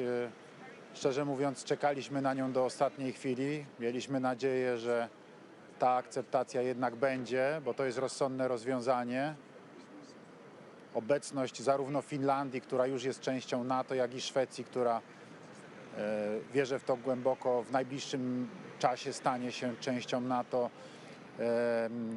Z całą pewnością ogromnie wzmacnia Sojusz Północnoatlantycki, zwłaszcza w tej naszej części Europy, w Europie Środkowej i tutaj od północy, więc mogę powiedzieć tak, jako prezydent Polski wyrażam satysfakcję i radość z tego powodu, że sprawy idą w dobrym kierunku.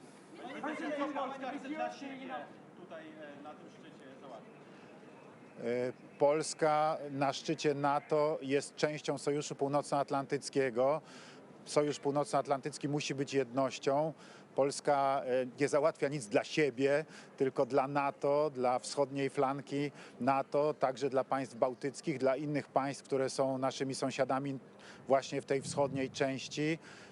Dbamy także o interesy naszego sąsiada Ukrainy, który dzisiaj jest, jak wiemy, od ponad roku w stanie wojny, bo broni się przed brutalną rosyjską agresją i będziemy czynili wszystko, żeby zapewnić pokój. Naszym interesie jest to, żeby Rosja musiała wycofać się, opuścić okupowane terytoria Ukrainy, żeby przywrócony został prymat prawa międzynarodowego i wierzymy tutaj głęboko, że NATO jako całość, jako najsilniejszy sojusz obronny na świecie wesprze w tym Ukrainę i będzie prowadziło skuteczną politykę, która do tego doprowadzi.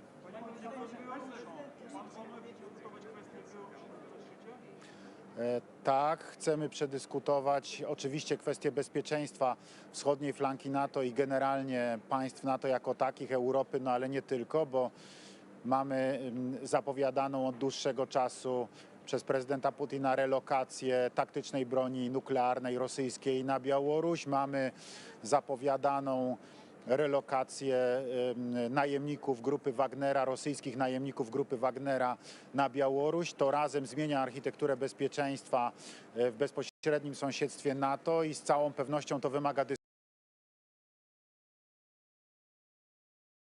And that's why we have to have spending only, and that's why we have to have the quality which brings the capabilities. You have to use the euros wisely.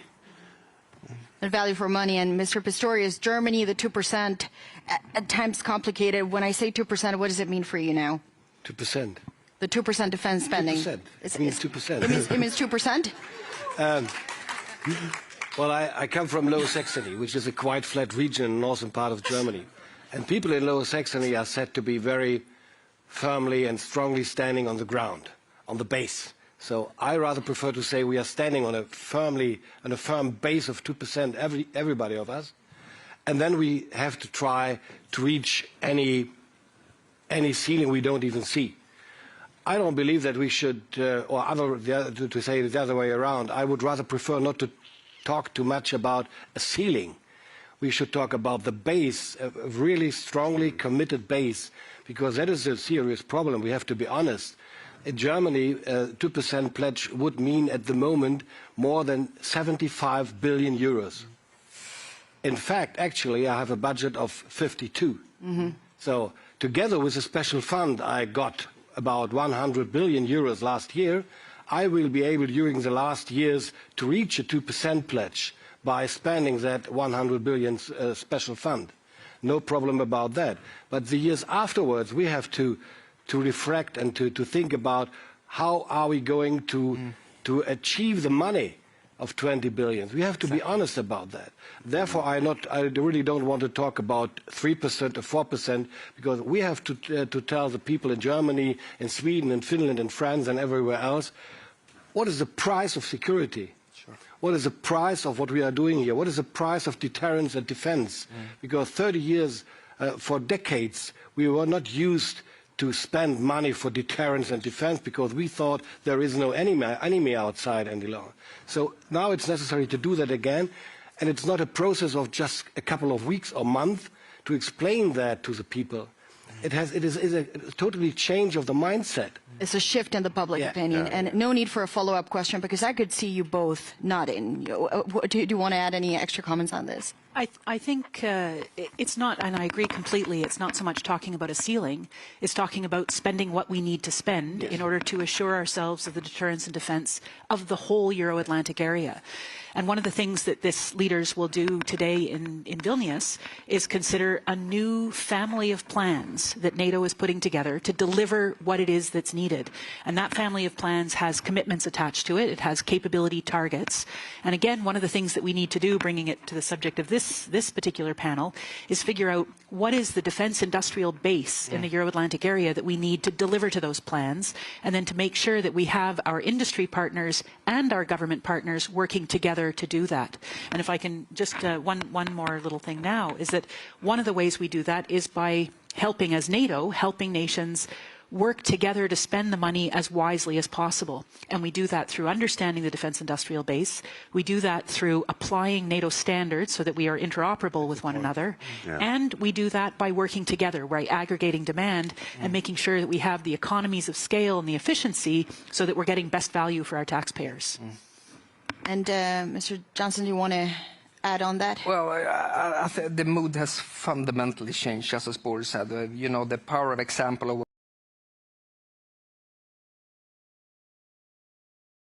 für Deutschland ist mit den Mitteln, die wir im Haushalt bereitstellen, unserem Sondervermögen nächstes Jahr in der Lage, genau das zu erreichen. Deutschland ist mit den Mitteln, die wir im Haushalt bereitstellen, unserem Sondervermögen nächstes Jahr in der Lage, genau das zu erreichen.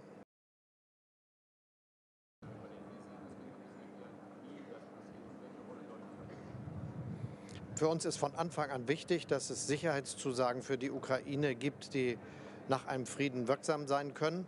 Und dazu werden wir auch jetzt die notwendigen Vereinbarungen treffen, die jetzt für das, was wir aktuell an Unterstützung leisten, relevant sind, aber auch für das, was dann in einer Friedenssituation erforderlich ist. Da werden die G7-Staaten eine Gemeinschaft miteinander hier festhalten, die das ausdrückt und die dann ganz konkret von den einzelnen Ländern ausgefüllt wird, so wie wir das ja jetzt auch schon aktiv tun mit unserer Unterstützung der Ukraine.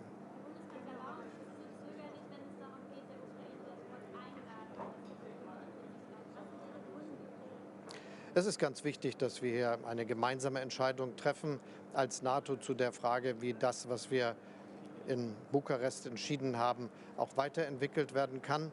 Und das ist alles auf einem guten Weg. Die USA und Deutschland haben da sehr präzise sich an der Diskussion beteiligt, um möglich zu machen, dass wir hier genau das Richtige tun. Jetzt geht es darum, dass wir die Ukraine aktiv unterstützen bei der Verteidigung ihrer Souveränität und Integrität, auch mit den Waffenlieferungen, die all die Staaten jeweils mobilisieren.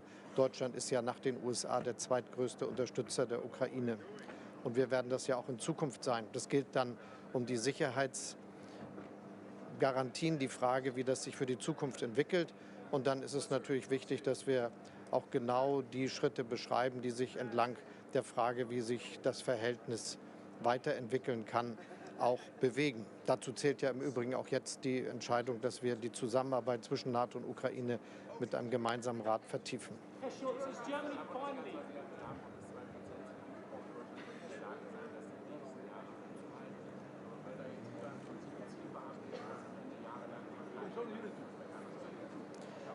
Deutschland hat einen großen Schritt vorwärts gemacht und wir werden in der Lage sein, das 2%-Ziel einzuhalten. Mit den Mitteln des Bundeshaushaltes und mit den Mitteln des Sondervermögens ist das vorbereitet. Und wir werden gleichzeitig dafür Sorge tragen, dass das auch in Zukunft so geht.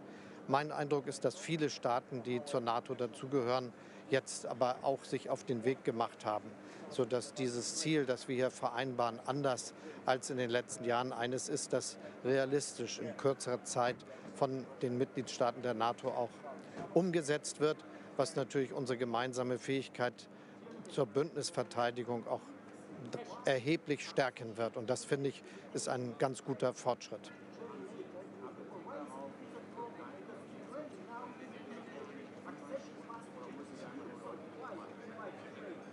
Wir haben beim letzten Europäischen Rat Beschlüsse gefasst, wie wir die Beziehung zwischen der Türkei und der Europäischen Union weiterentwickeln wollen und dazu auch die Europäische Kommission aufgefordert, Vorschläge und Berichte vorzulegen, damit wir das voranbringen können. Ich werde hier auch mit Präsident Erdogan sprechen. Die Türkei ist ein wichtiger Partner für uns und das wird dann auch in den künftigen Beziehungen zum Ausdruck kommen.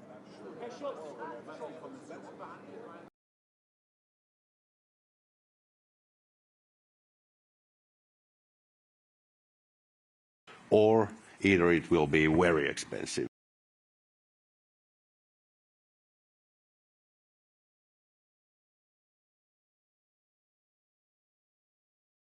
Der Türkei betrifft.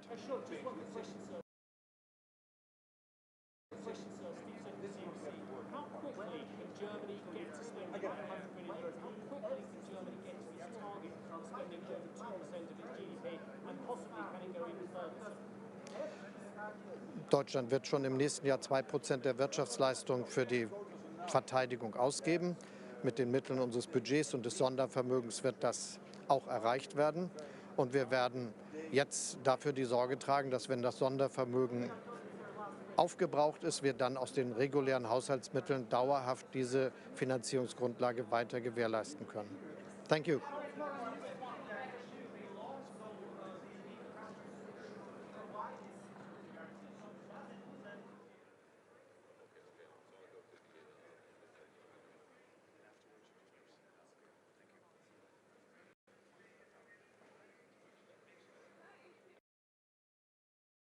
The key point. And go ahead. One of the critical elements, first of all, as a member of the armaments community, it's music to my ears to hear three very influential defense ministers saying we have to spend more time thinking about procurement and making it faster and making it more conscious decisions that prioritize capability and prioritize, frankly, at this point, schedule, in that we need those capabilities delivered quickly. The other piece that is so terribly important is making sure that we are planning these procurements from a perspective that is agile, that, it's not we're buying one platform and we're going to keep it for the next 40 years, but we've got to buy these platforms consciously, collectively as NATO allies, working from the family of plans, so we know where we're working together. The nations that are working together should be sitting together and thinking about what are the capabilities we need to field, but also making sure that we can continue to update these capabilities over time, because the innovation agenda is so important. And that's, frankly, why doing things multinationally, why the European Sky Shield initiative is so terribly important. For the Nordic countries to work together as Nordevco, you know that you will be working together in the family of plans, so fielding these capabilities is just crucial. And how does the EU, I wonder, feed into this? Because obviously you talked about we need to know what we're doing. NATO's obviously a perfect way to handle this, but obviously at an EU level, you meet very regularly all the time, and we talk about also that aspect of this. I'm not saying you have to go in separate lanes where this is a contradiction or one competes with the other, but is there a European-specific element that would have to feed into NATO for this to work? Well, the EU is a different body because it has supranational structure. It has a commission to start off. So the EU had two things which is different from NATO. One thing is, of course,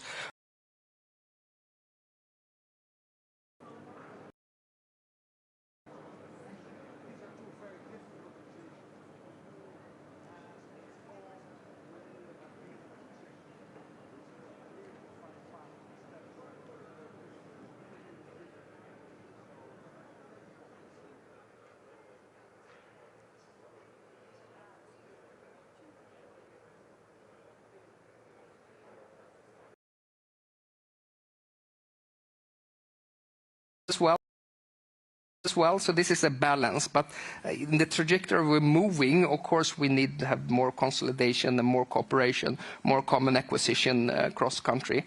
Just last point also then on, so once again, the lesson learned from the war in Ukraine. I was in Ukraine. Exporting our fragmented industrial base to Ukraine. Ukraine now has 600 different types of weapon systems to maintain, and that, that's hard work if to do logistics and training on different kind of platforms and systems. And we might be able to have CV-90s and Bradleys and various force of tanks, but it's at least the minimum that we can have some kind of common standards when it comes to communication, interoperability.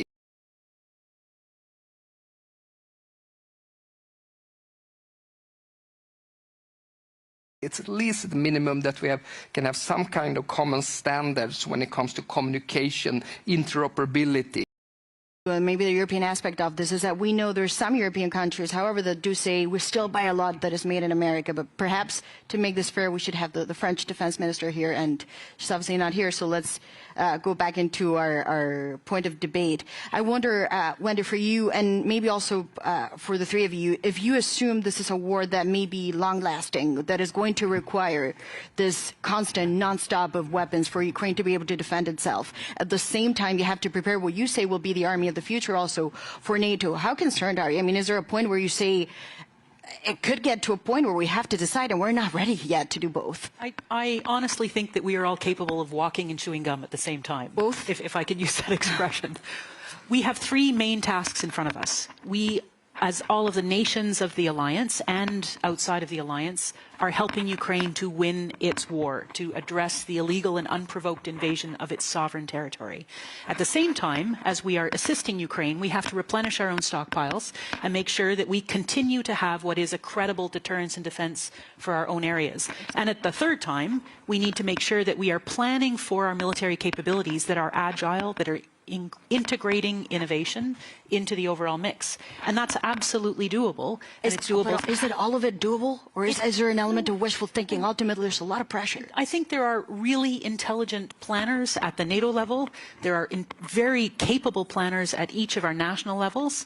I think we're working within the supranational bloc, which is the European Union, which is the North American defense industrial base. We buy from Canada, not just the United States. But we also buy from outside of the Euro-Atlantic area. So we are working very closely with trusted partners to make sure that we have industrial base that is fit for purpose. It's possible. It just means, frankly, prioritizing certain choices, making difficult public choices that my colleagues here on the panel have to deal with each and every day. The public opinion shift in the Nordics has been enormous, but I wonder, Mr. Pistorius, how do you see it in Germany? Has the German psyche changed in the past year? How do you view it? Much faster than I ever could expect.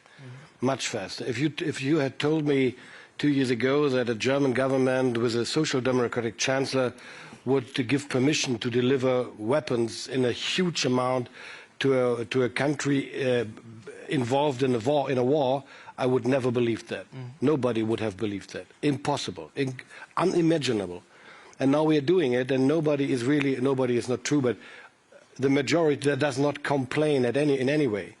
They still support. They are, well, many of them would rather prefer to spend more money for other purposes, like I would do. But still, they see the necessity, they see the urge, and they see the support we have to achieve to Ukraine, and they see that we have to rediscover deterrence and defense, which at least a third of our population never heard before because they were born after 1989. And can I ask you, before I put questions to the floor, just out of personal curiosity, and we talked about this at the Munich Security Conference, the two of us, the Russian almost Kremlin propaganda machine has a fixation with you. And they say, here's the worst German defense minister. And yet, when you look at the German public opinion, you're one of the most liked. But here's the thing, if they say you're terrible, but the Germans say you're one of the most liked politicians in Germany, is that the best compliment we could give you? Well, when I started in this job in the 19th of February, I never planned to become the most beloved minister in Germany. I didn't either plan to become the most hated man in Russia. So this is not what I came in office for. I came in office for to organize a Zeitenwende and to rebuild the Bundeswehr and to do what is to do. And which is, it's nice to be the most beloved, and it's not so nice to be the most hated in Russia. But anyway, some of those guys offered me the lips of elk some weeks ago to eat because as a punishment. Well, I never tried it, and I won't try it. Well, on that note, we have questions from the audience, many, in fact. If we could have a microphone, and then if you could stand up and introduce yourself, that would be great. And address the question to the person that you prefer. Olena Halushka, International Center for Ukrainian Victory.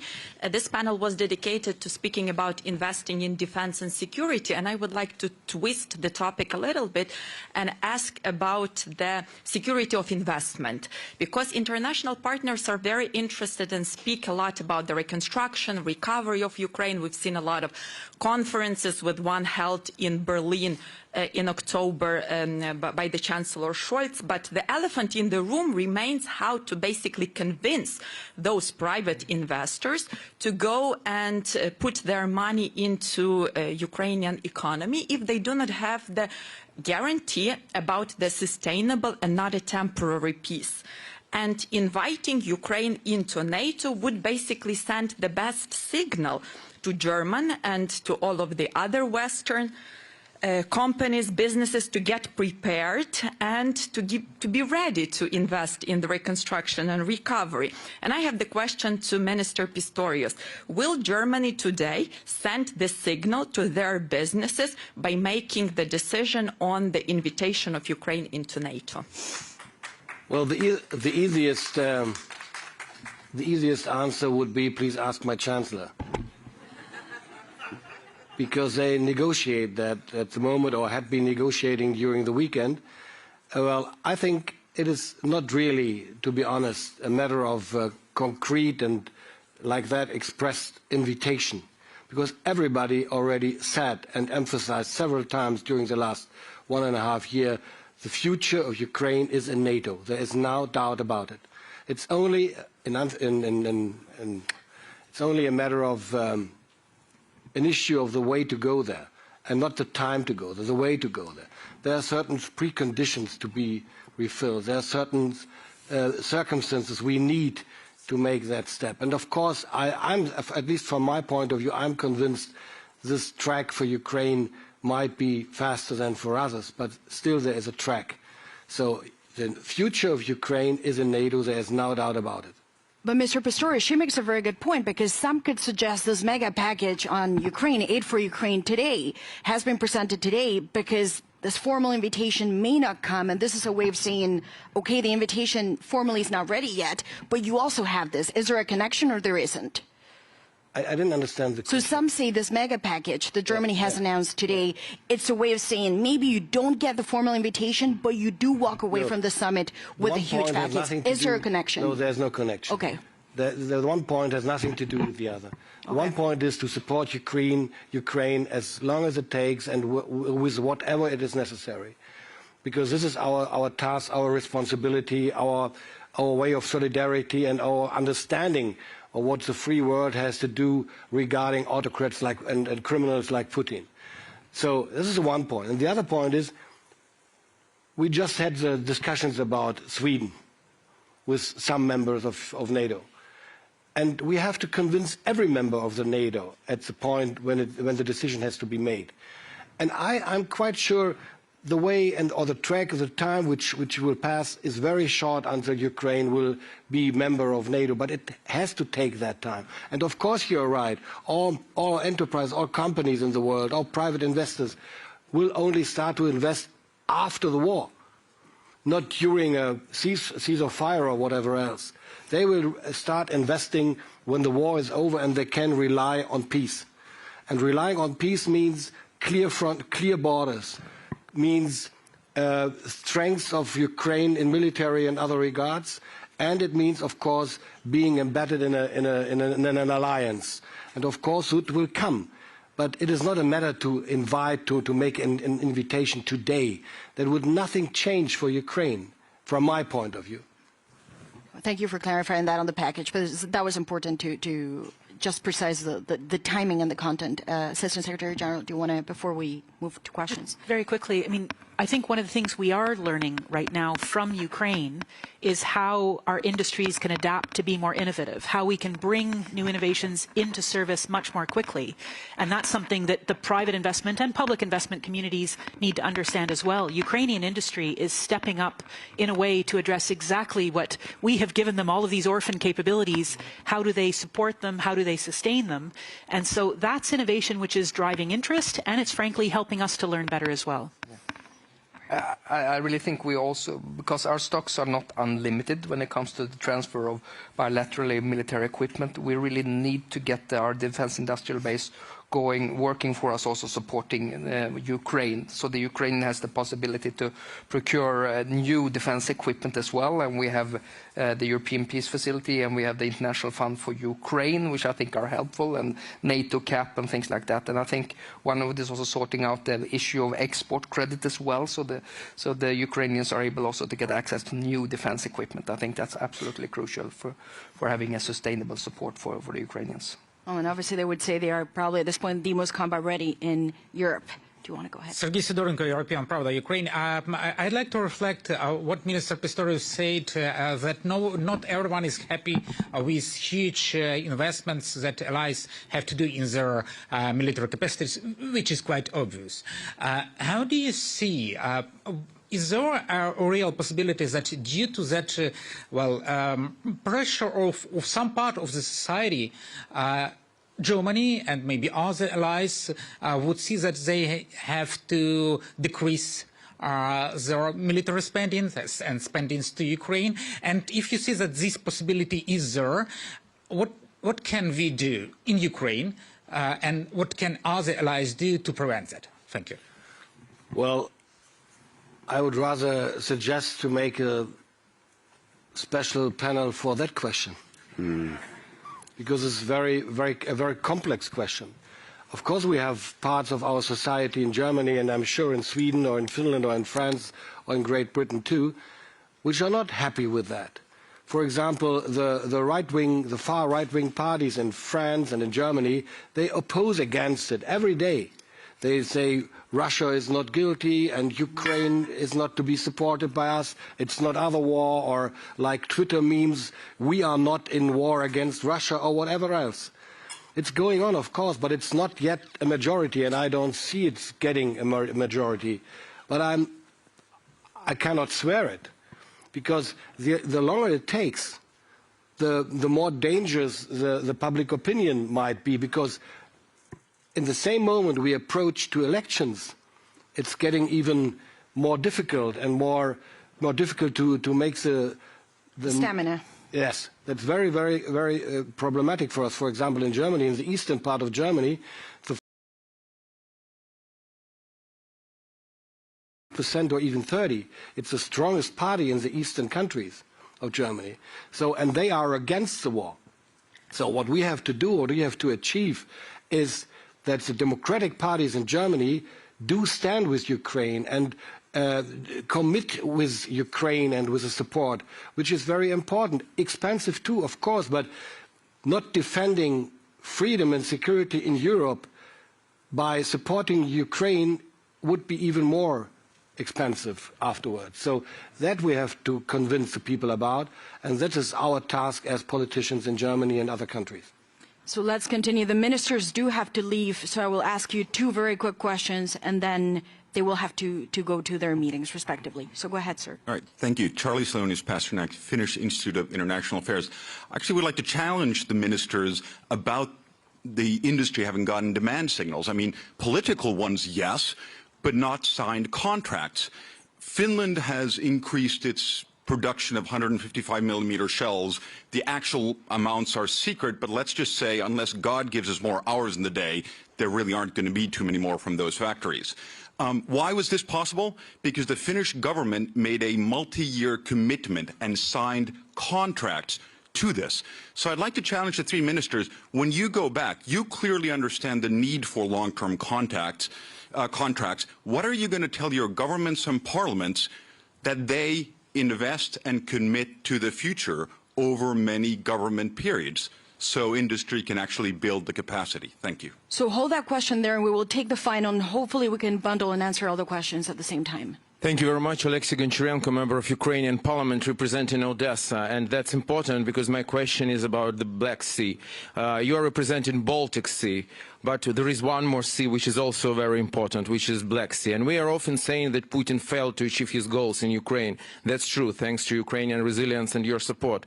But, unfortunately, he achieved some goals in the Black Sea. He stopped commercial navigation in the Black Sea, which is a very bad signal to the whole world, when a tyrant can stop it. Tomorrow he will decide to do it in Baltic Sea, somebody else will decide to do it in South Chinese Sea, and we know that the grain deal is expiring next week. So my question is, are you ready as NATO to make a military convoys in order to restore commercial navigations in Ukraine and to save millions of people in the world from starving if Putin will again blackmail with the world with the grain deal? Thank you very much. So Black Sea and those long-term contracts, which, again, we'll go back to this idea of who's willing to sign this today. You have a minute. We have it's a challenge, I know. Yeah. Together. If you want to. I mean, you're very compatible already, so why not? Okay, this is about sharing risk. That's what you mean when you, and how do you share risk? Well, the industry wants long-term commitment. We did exactly, Charlie, what you talked about in regard to artillery ammunition just a few weeks ago. We announced a big package, but that also means that we're going to challenge competition sometimes, because it means that we're going to direct our procurement to a specific company. But they need to know for the long haul, it's a strategic interest for Sweden to have production and manufacturing of, for example, artillery ammunition in Sweden, in Finland, or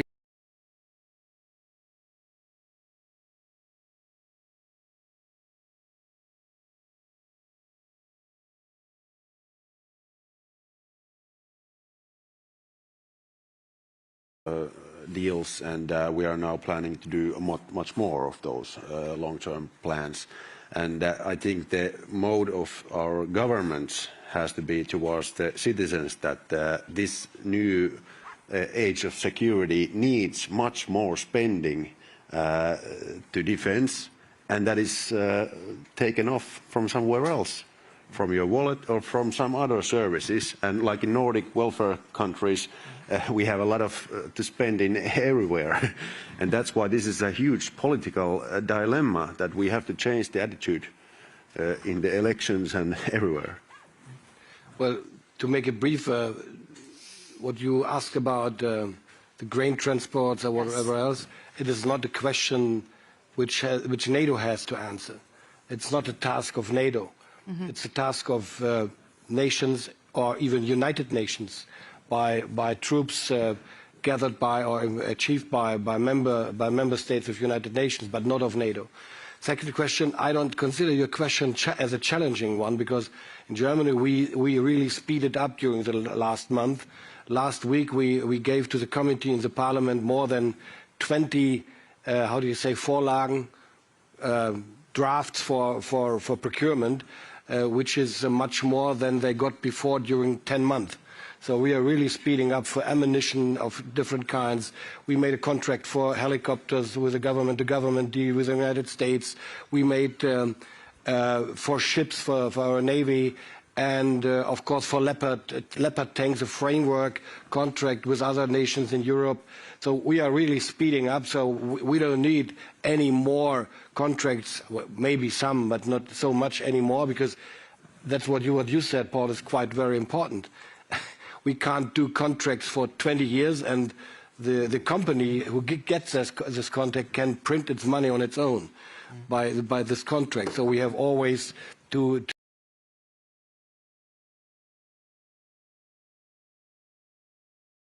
make contracts. Well, that was very German efficiency. You got 2 answers in a minute. Well done. Thank you, sir. Any final thoughts? I try my very best. I'll be very brief. I have 2 sort of concluding thoughts. The one is, you have seen very clearly we have commitment from the NATO alliance, from these 3 great nations. The fact that Sweden will be soon amongst us is really important. The defense industrial base across the transatlantic area is a strategic resource, just as all of our military commitments. And so that's one of the things our leaders will be looking at today, is to really send a strong signal that it's not just governments who invest, there is private investment and others into that defense industrial base as one of the assets that we have to ensure that our deterrence and defense is effective. Well, we could have gone on for 2 more hours, but I know you have an important meeting and you have to go to, obviously, your different delegations, so we appreciate your time. Thank you very much. Round of applause, and also a round of applause for the audience. Thank you very much.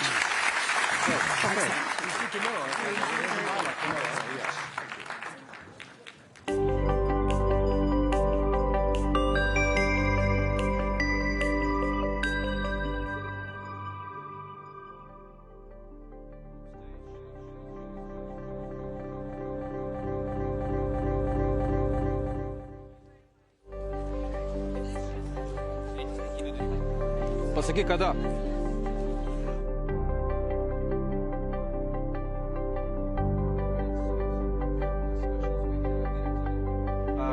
Many thanks to the panelists and the moderator of the latter for the amplification of the defense investment topic.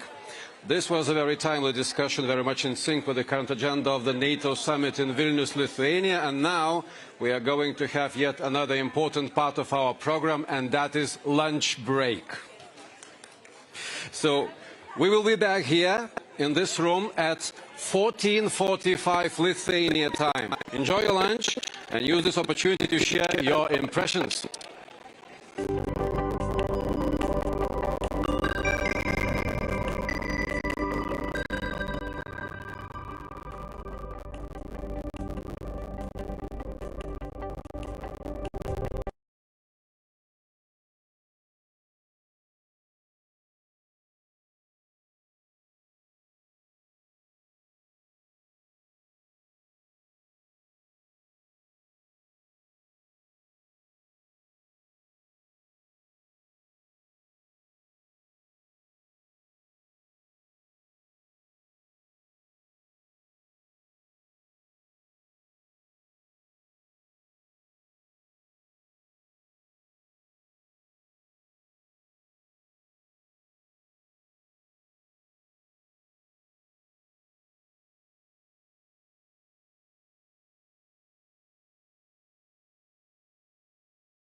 Son Excellence, Monsieur Xavier Bettel, Premier ministre du Grand-Duché de Luxembourg.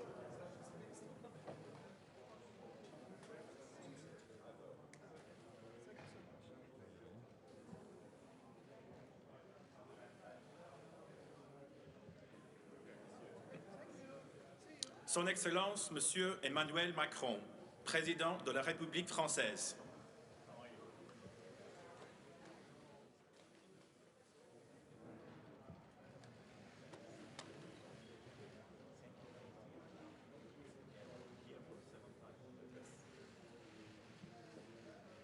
The Right Honourable Justin Trudeau, Prime Minister of Canada.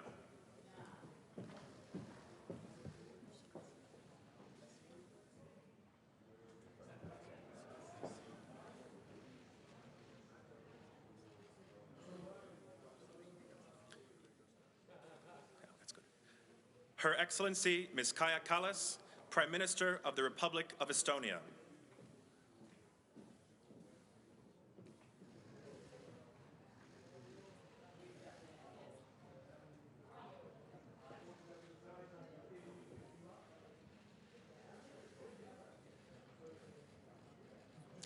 Son Excellence, Monsieur Alexandre De Croo, Premier ministre du Royaume de Belgique.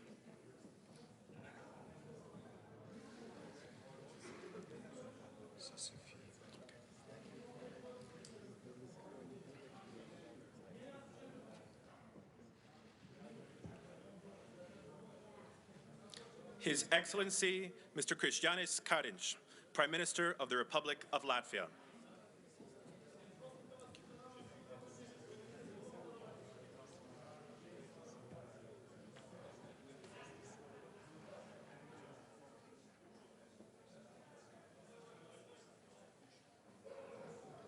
His Excellency, Mr. Jonas Gahr Støre, Prime Minister of the Kingdom of Norway.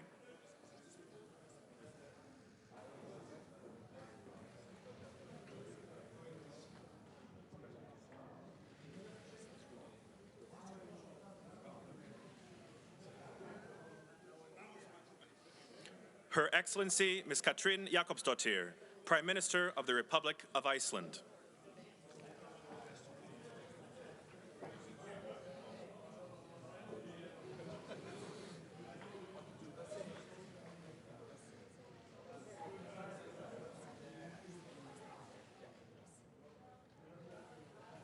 His Excellency, Mr. Nikolai Denkov, Prime Minister of the Republic of Bulgaria.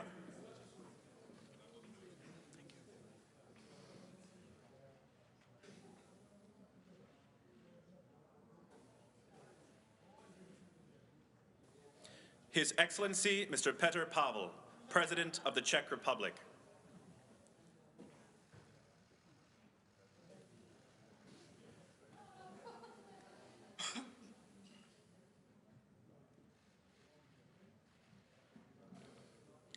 His Excellency, Mr. Jakov Milatovic, President of Montenegro.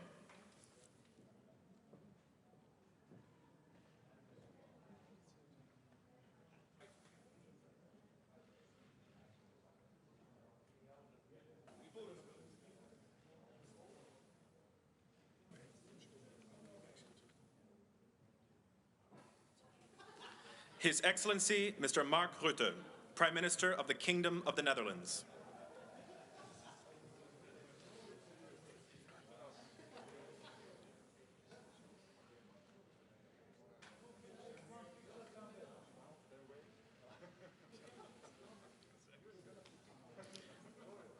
His Excellency, Mr. Andrzej Duda, President of the Republic of Poland.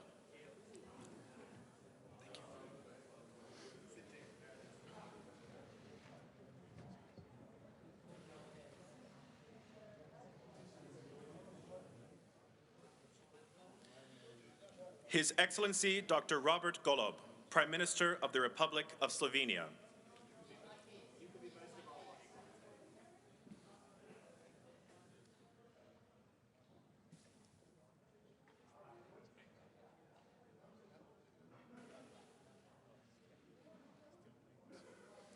His Excellency, Mr. Dimitar Kovachevsky, President of the Government of the Republic of North Macedonia.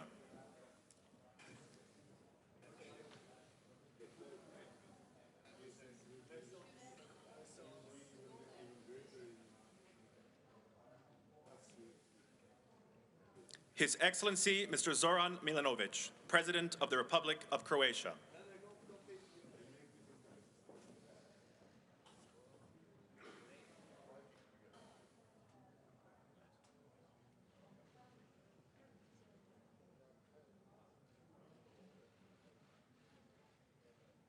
Her Excellency Ms. Giorgia Meloni, President of the Council of Ministers of the Italian Republic.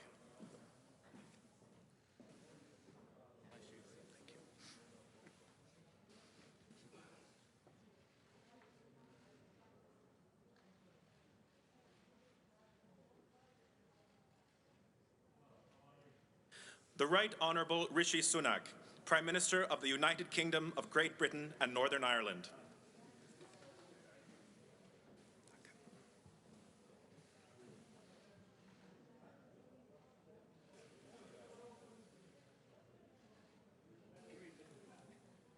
His Excellency Mr. Olaf Scholz, Chancellor of the Federal Republic of Germany.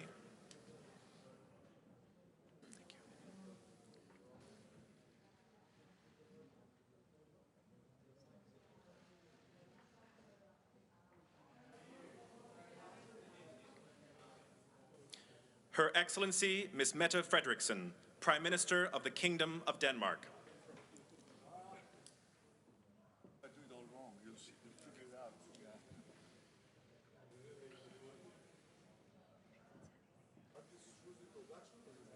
Especially me.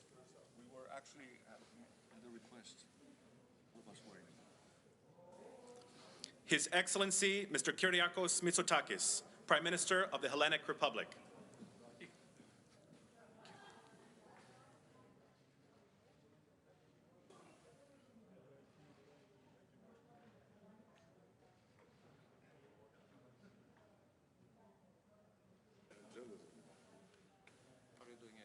His Excellency Mr. Sauli Niinistö, President of the Republic of Finland.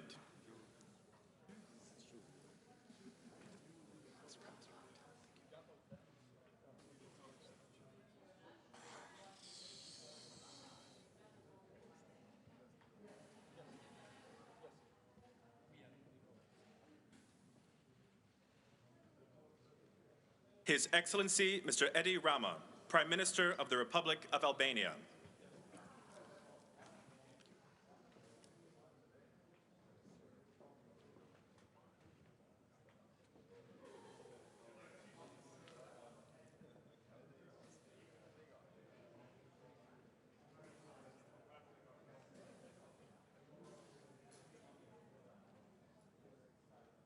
His Excellency Mr. Pedro Sanchez, President of the Government of the Kingdom of Spain.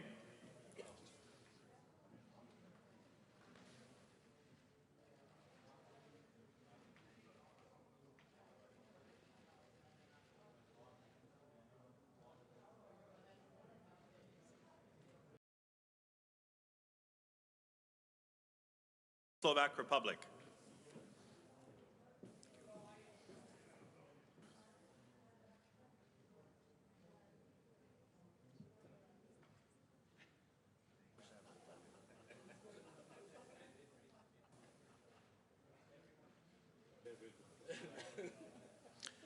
His Excellency Mr. Klaus Werner Johannes, President of Romania.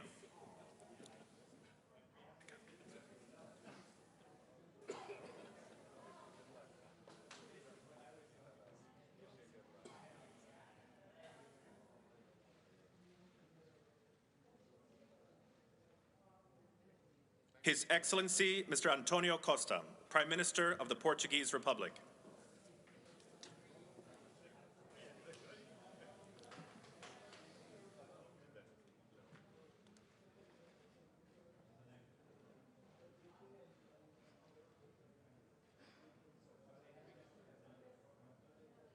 His Excellency Mr. Ulf Kristersson, Prime Minister of the Kingdom of Sweden.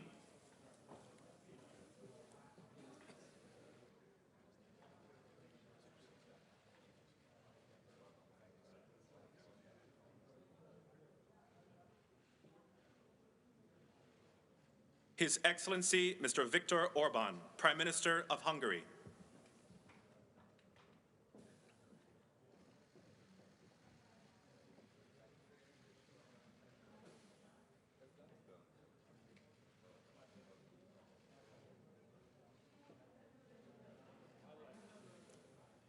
His Excellency Mr. Recep Tayyip Erdogan, President of the Republic of Turkey.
šitą kartus nelabai nematai.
Taip, kažkokie tokie amžiai tokie.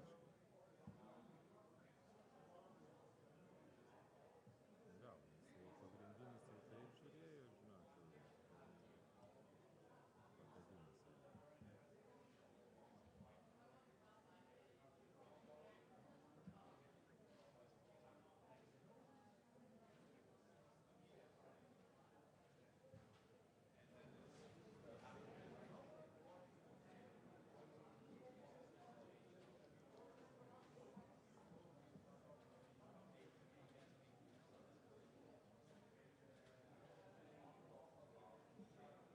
Laukimas.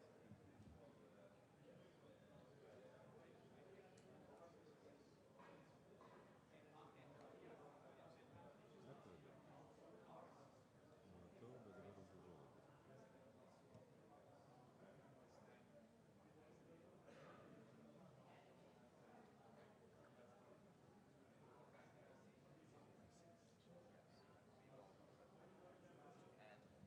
Man pasiruošti.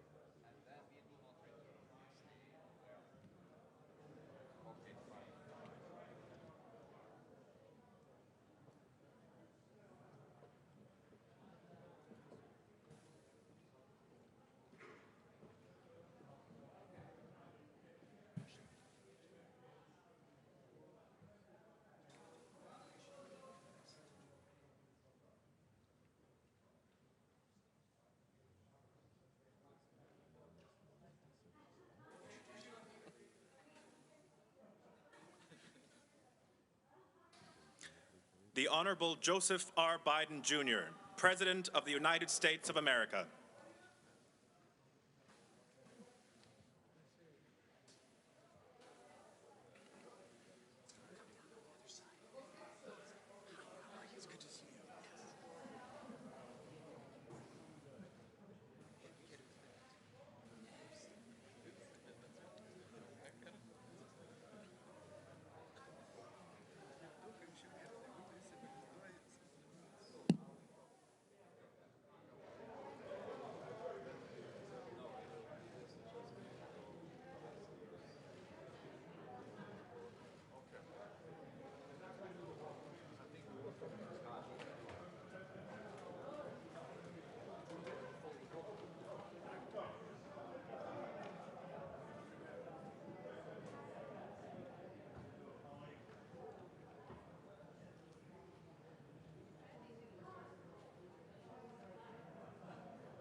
Your Excellencies, for the family photo, we would invite you to look in the central camera for 8 seconds.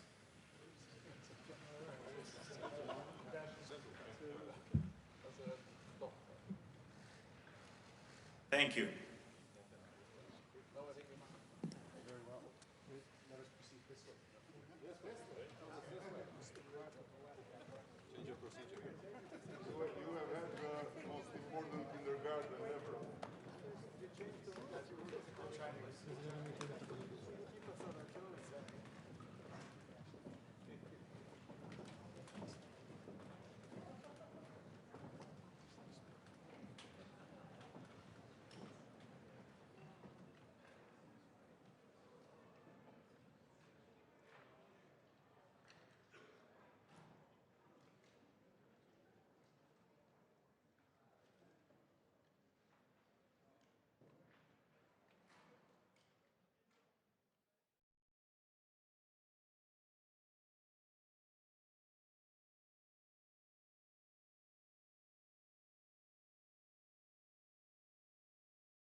Ha?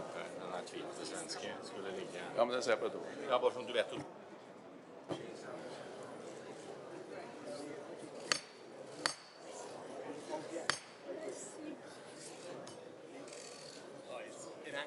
Ja.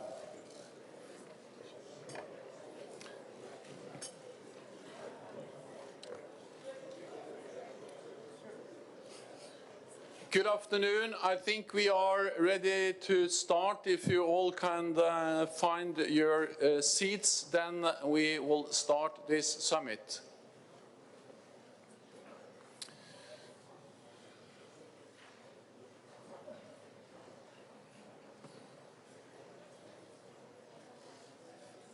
So, once again, good afternoon. Welcome to all of you to this NATO summit. Many thanks to our host, Lithuania, and to you personally, President Nausėda, the Gitanas, for hosting all of us. And let me also welcome President Niinistö, who have been at many NATO summits before, but this is the first NATO summit where you actually attend as a full-fledged member. So welcome to you, Sauli.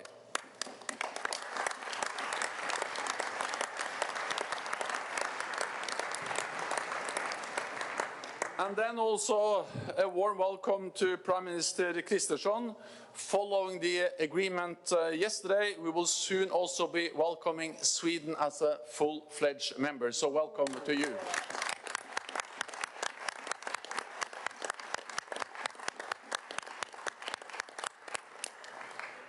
Today we will make many decisions for an even stronger alliance. We will increase our practical and political support to Ukraine. This will bring Ukraine closer to NATO, where it belongs. We'll also take bold steps to further strengthen our deterrence and defense, including new plans and forces for the defense of the Euro-Atlantic area. And we will agree a more ambitious defense investment pledge. Let me now pass the floor to our host, President Nausėda, for his opening statement. Please, Gitanas, you have the floor. Dear Jens, my dear friends, allies, it's my honor and great pleasure to welcome you all in Vilnius. Welcome to Lithuania. Lithuania, where freedom has never been taken for granted, where values have always been stood for, where allies are always welcome and cherished. Lithuania is a country where the principle one for all and all for one bears a very special meaning and is carried deep in our hearts. Today, the most brutal war is being waged by Russia against sovereign and independent Ukraine, at the doorstep of NATO. Today, allies are meeting in Vilnius to testify to the importance of collective solidarity and defense. Also, to take bold decisions on how to strengthen allied security and defense, help Ukraine to win, and boost our partnerships with like-minded countries in other regions. Unity, solidarity, and the transatlantic bond are irreplaceable pillars of our success. Dear friends, let me wish us all productive discussions and wise decisions. Thank you. Thank you so much, President. This ends the public part of the meeting. I thank the media for joining us at the top of the meeting, and we'll continue in just a moment. Thank you so much.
the accession of Finland and Sweden, of course, we have more territory to defend, which is a concern, might be a concern to some. But the good news is they bring very capable forces to help us and to help themselves and to help us as a collective. So I think we are in a very good position with those two nations because they have very modern armed forces, because they were working with us already for a long time. So the integration in military terms in our armed force, in the structures, in the military structures, is going to be very easy. As we now see with Finland already. Yes. And militarily, there's another advantage, and that is that the defense of the Baltic region will become easier for NATO, because basically, so the vulnerability for nations like the Baltic states and Poland is going down because of Finland and Sweden to their north and northeast. So I think in many ways it is good news. It is contrary to what Putin wanted. He wanted less NATO. He gets more NATO. Yeah. He wanted a less united NATO. He has a more united NATO. So in many ways, he made a strategic mistake, not with terrible consequences for Ukraine. But I think in terms of our alliance, it has strengthened the alliance in a way that nobody basically foresaw. Absolutely. Moving away from Europe and Ukraine for the moment, how do you think that NATO should be responding to Russia and China, to a lesser extent, interest in the Arctic? The Arctic has always been an important area for NATO. But again, with the accession of Finland and Sweden, 7 out of the 8 nations in the Arctic Council are NATO members. Yes. So we are better placed, so to say, to respond to threats from the high north.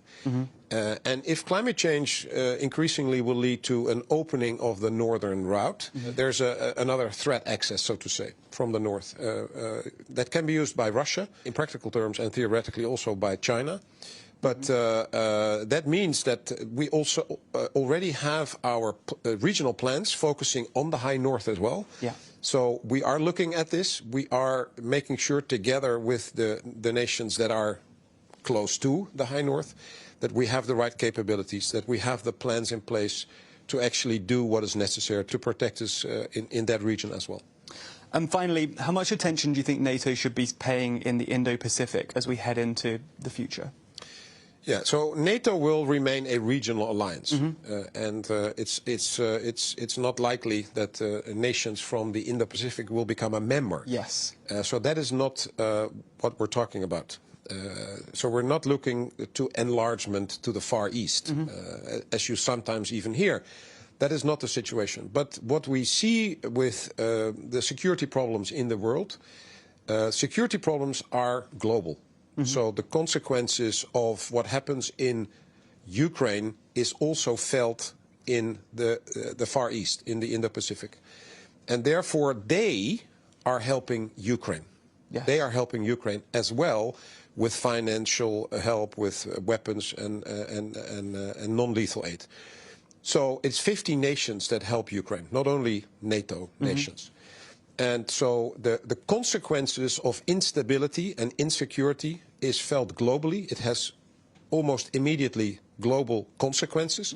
Therefore, we talk to the Asia-Pacific partners, Australia, New Zealand, Japan and South Korea.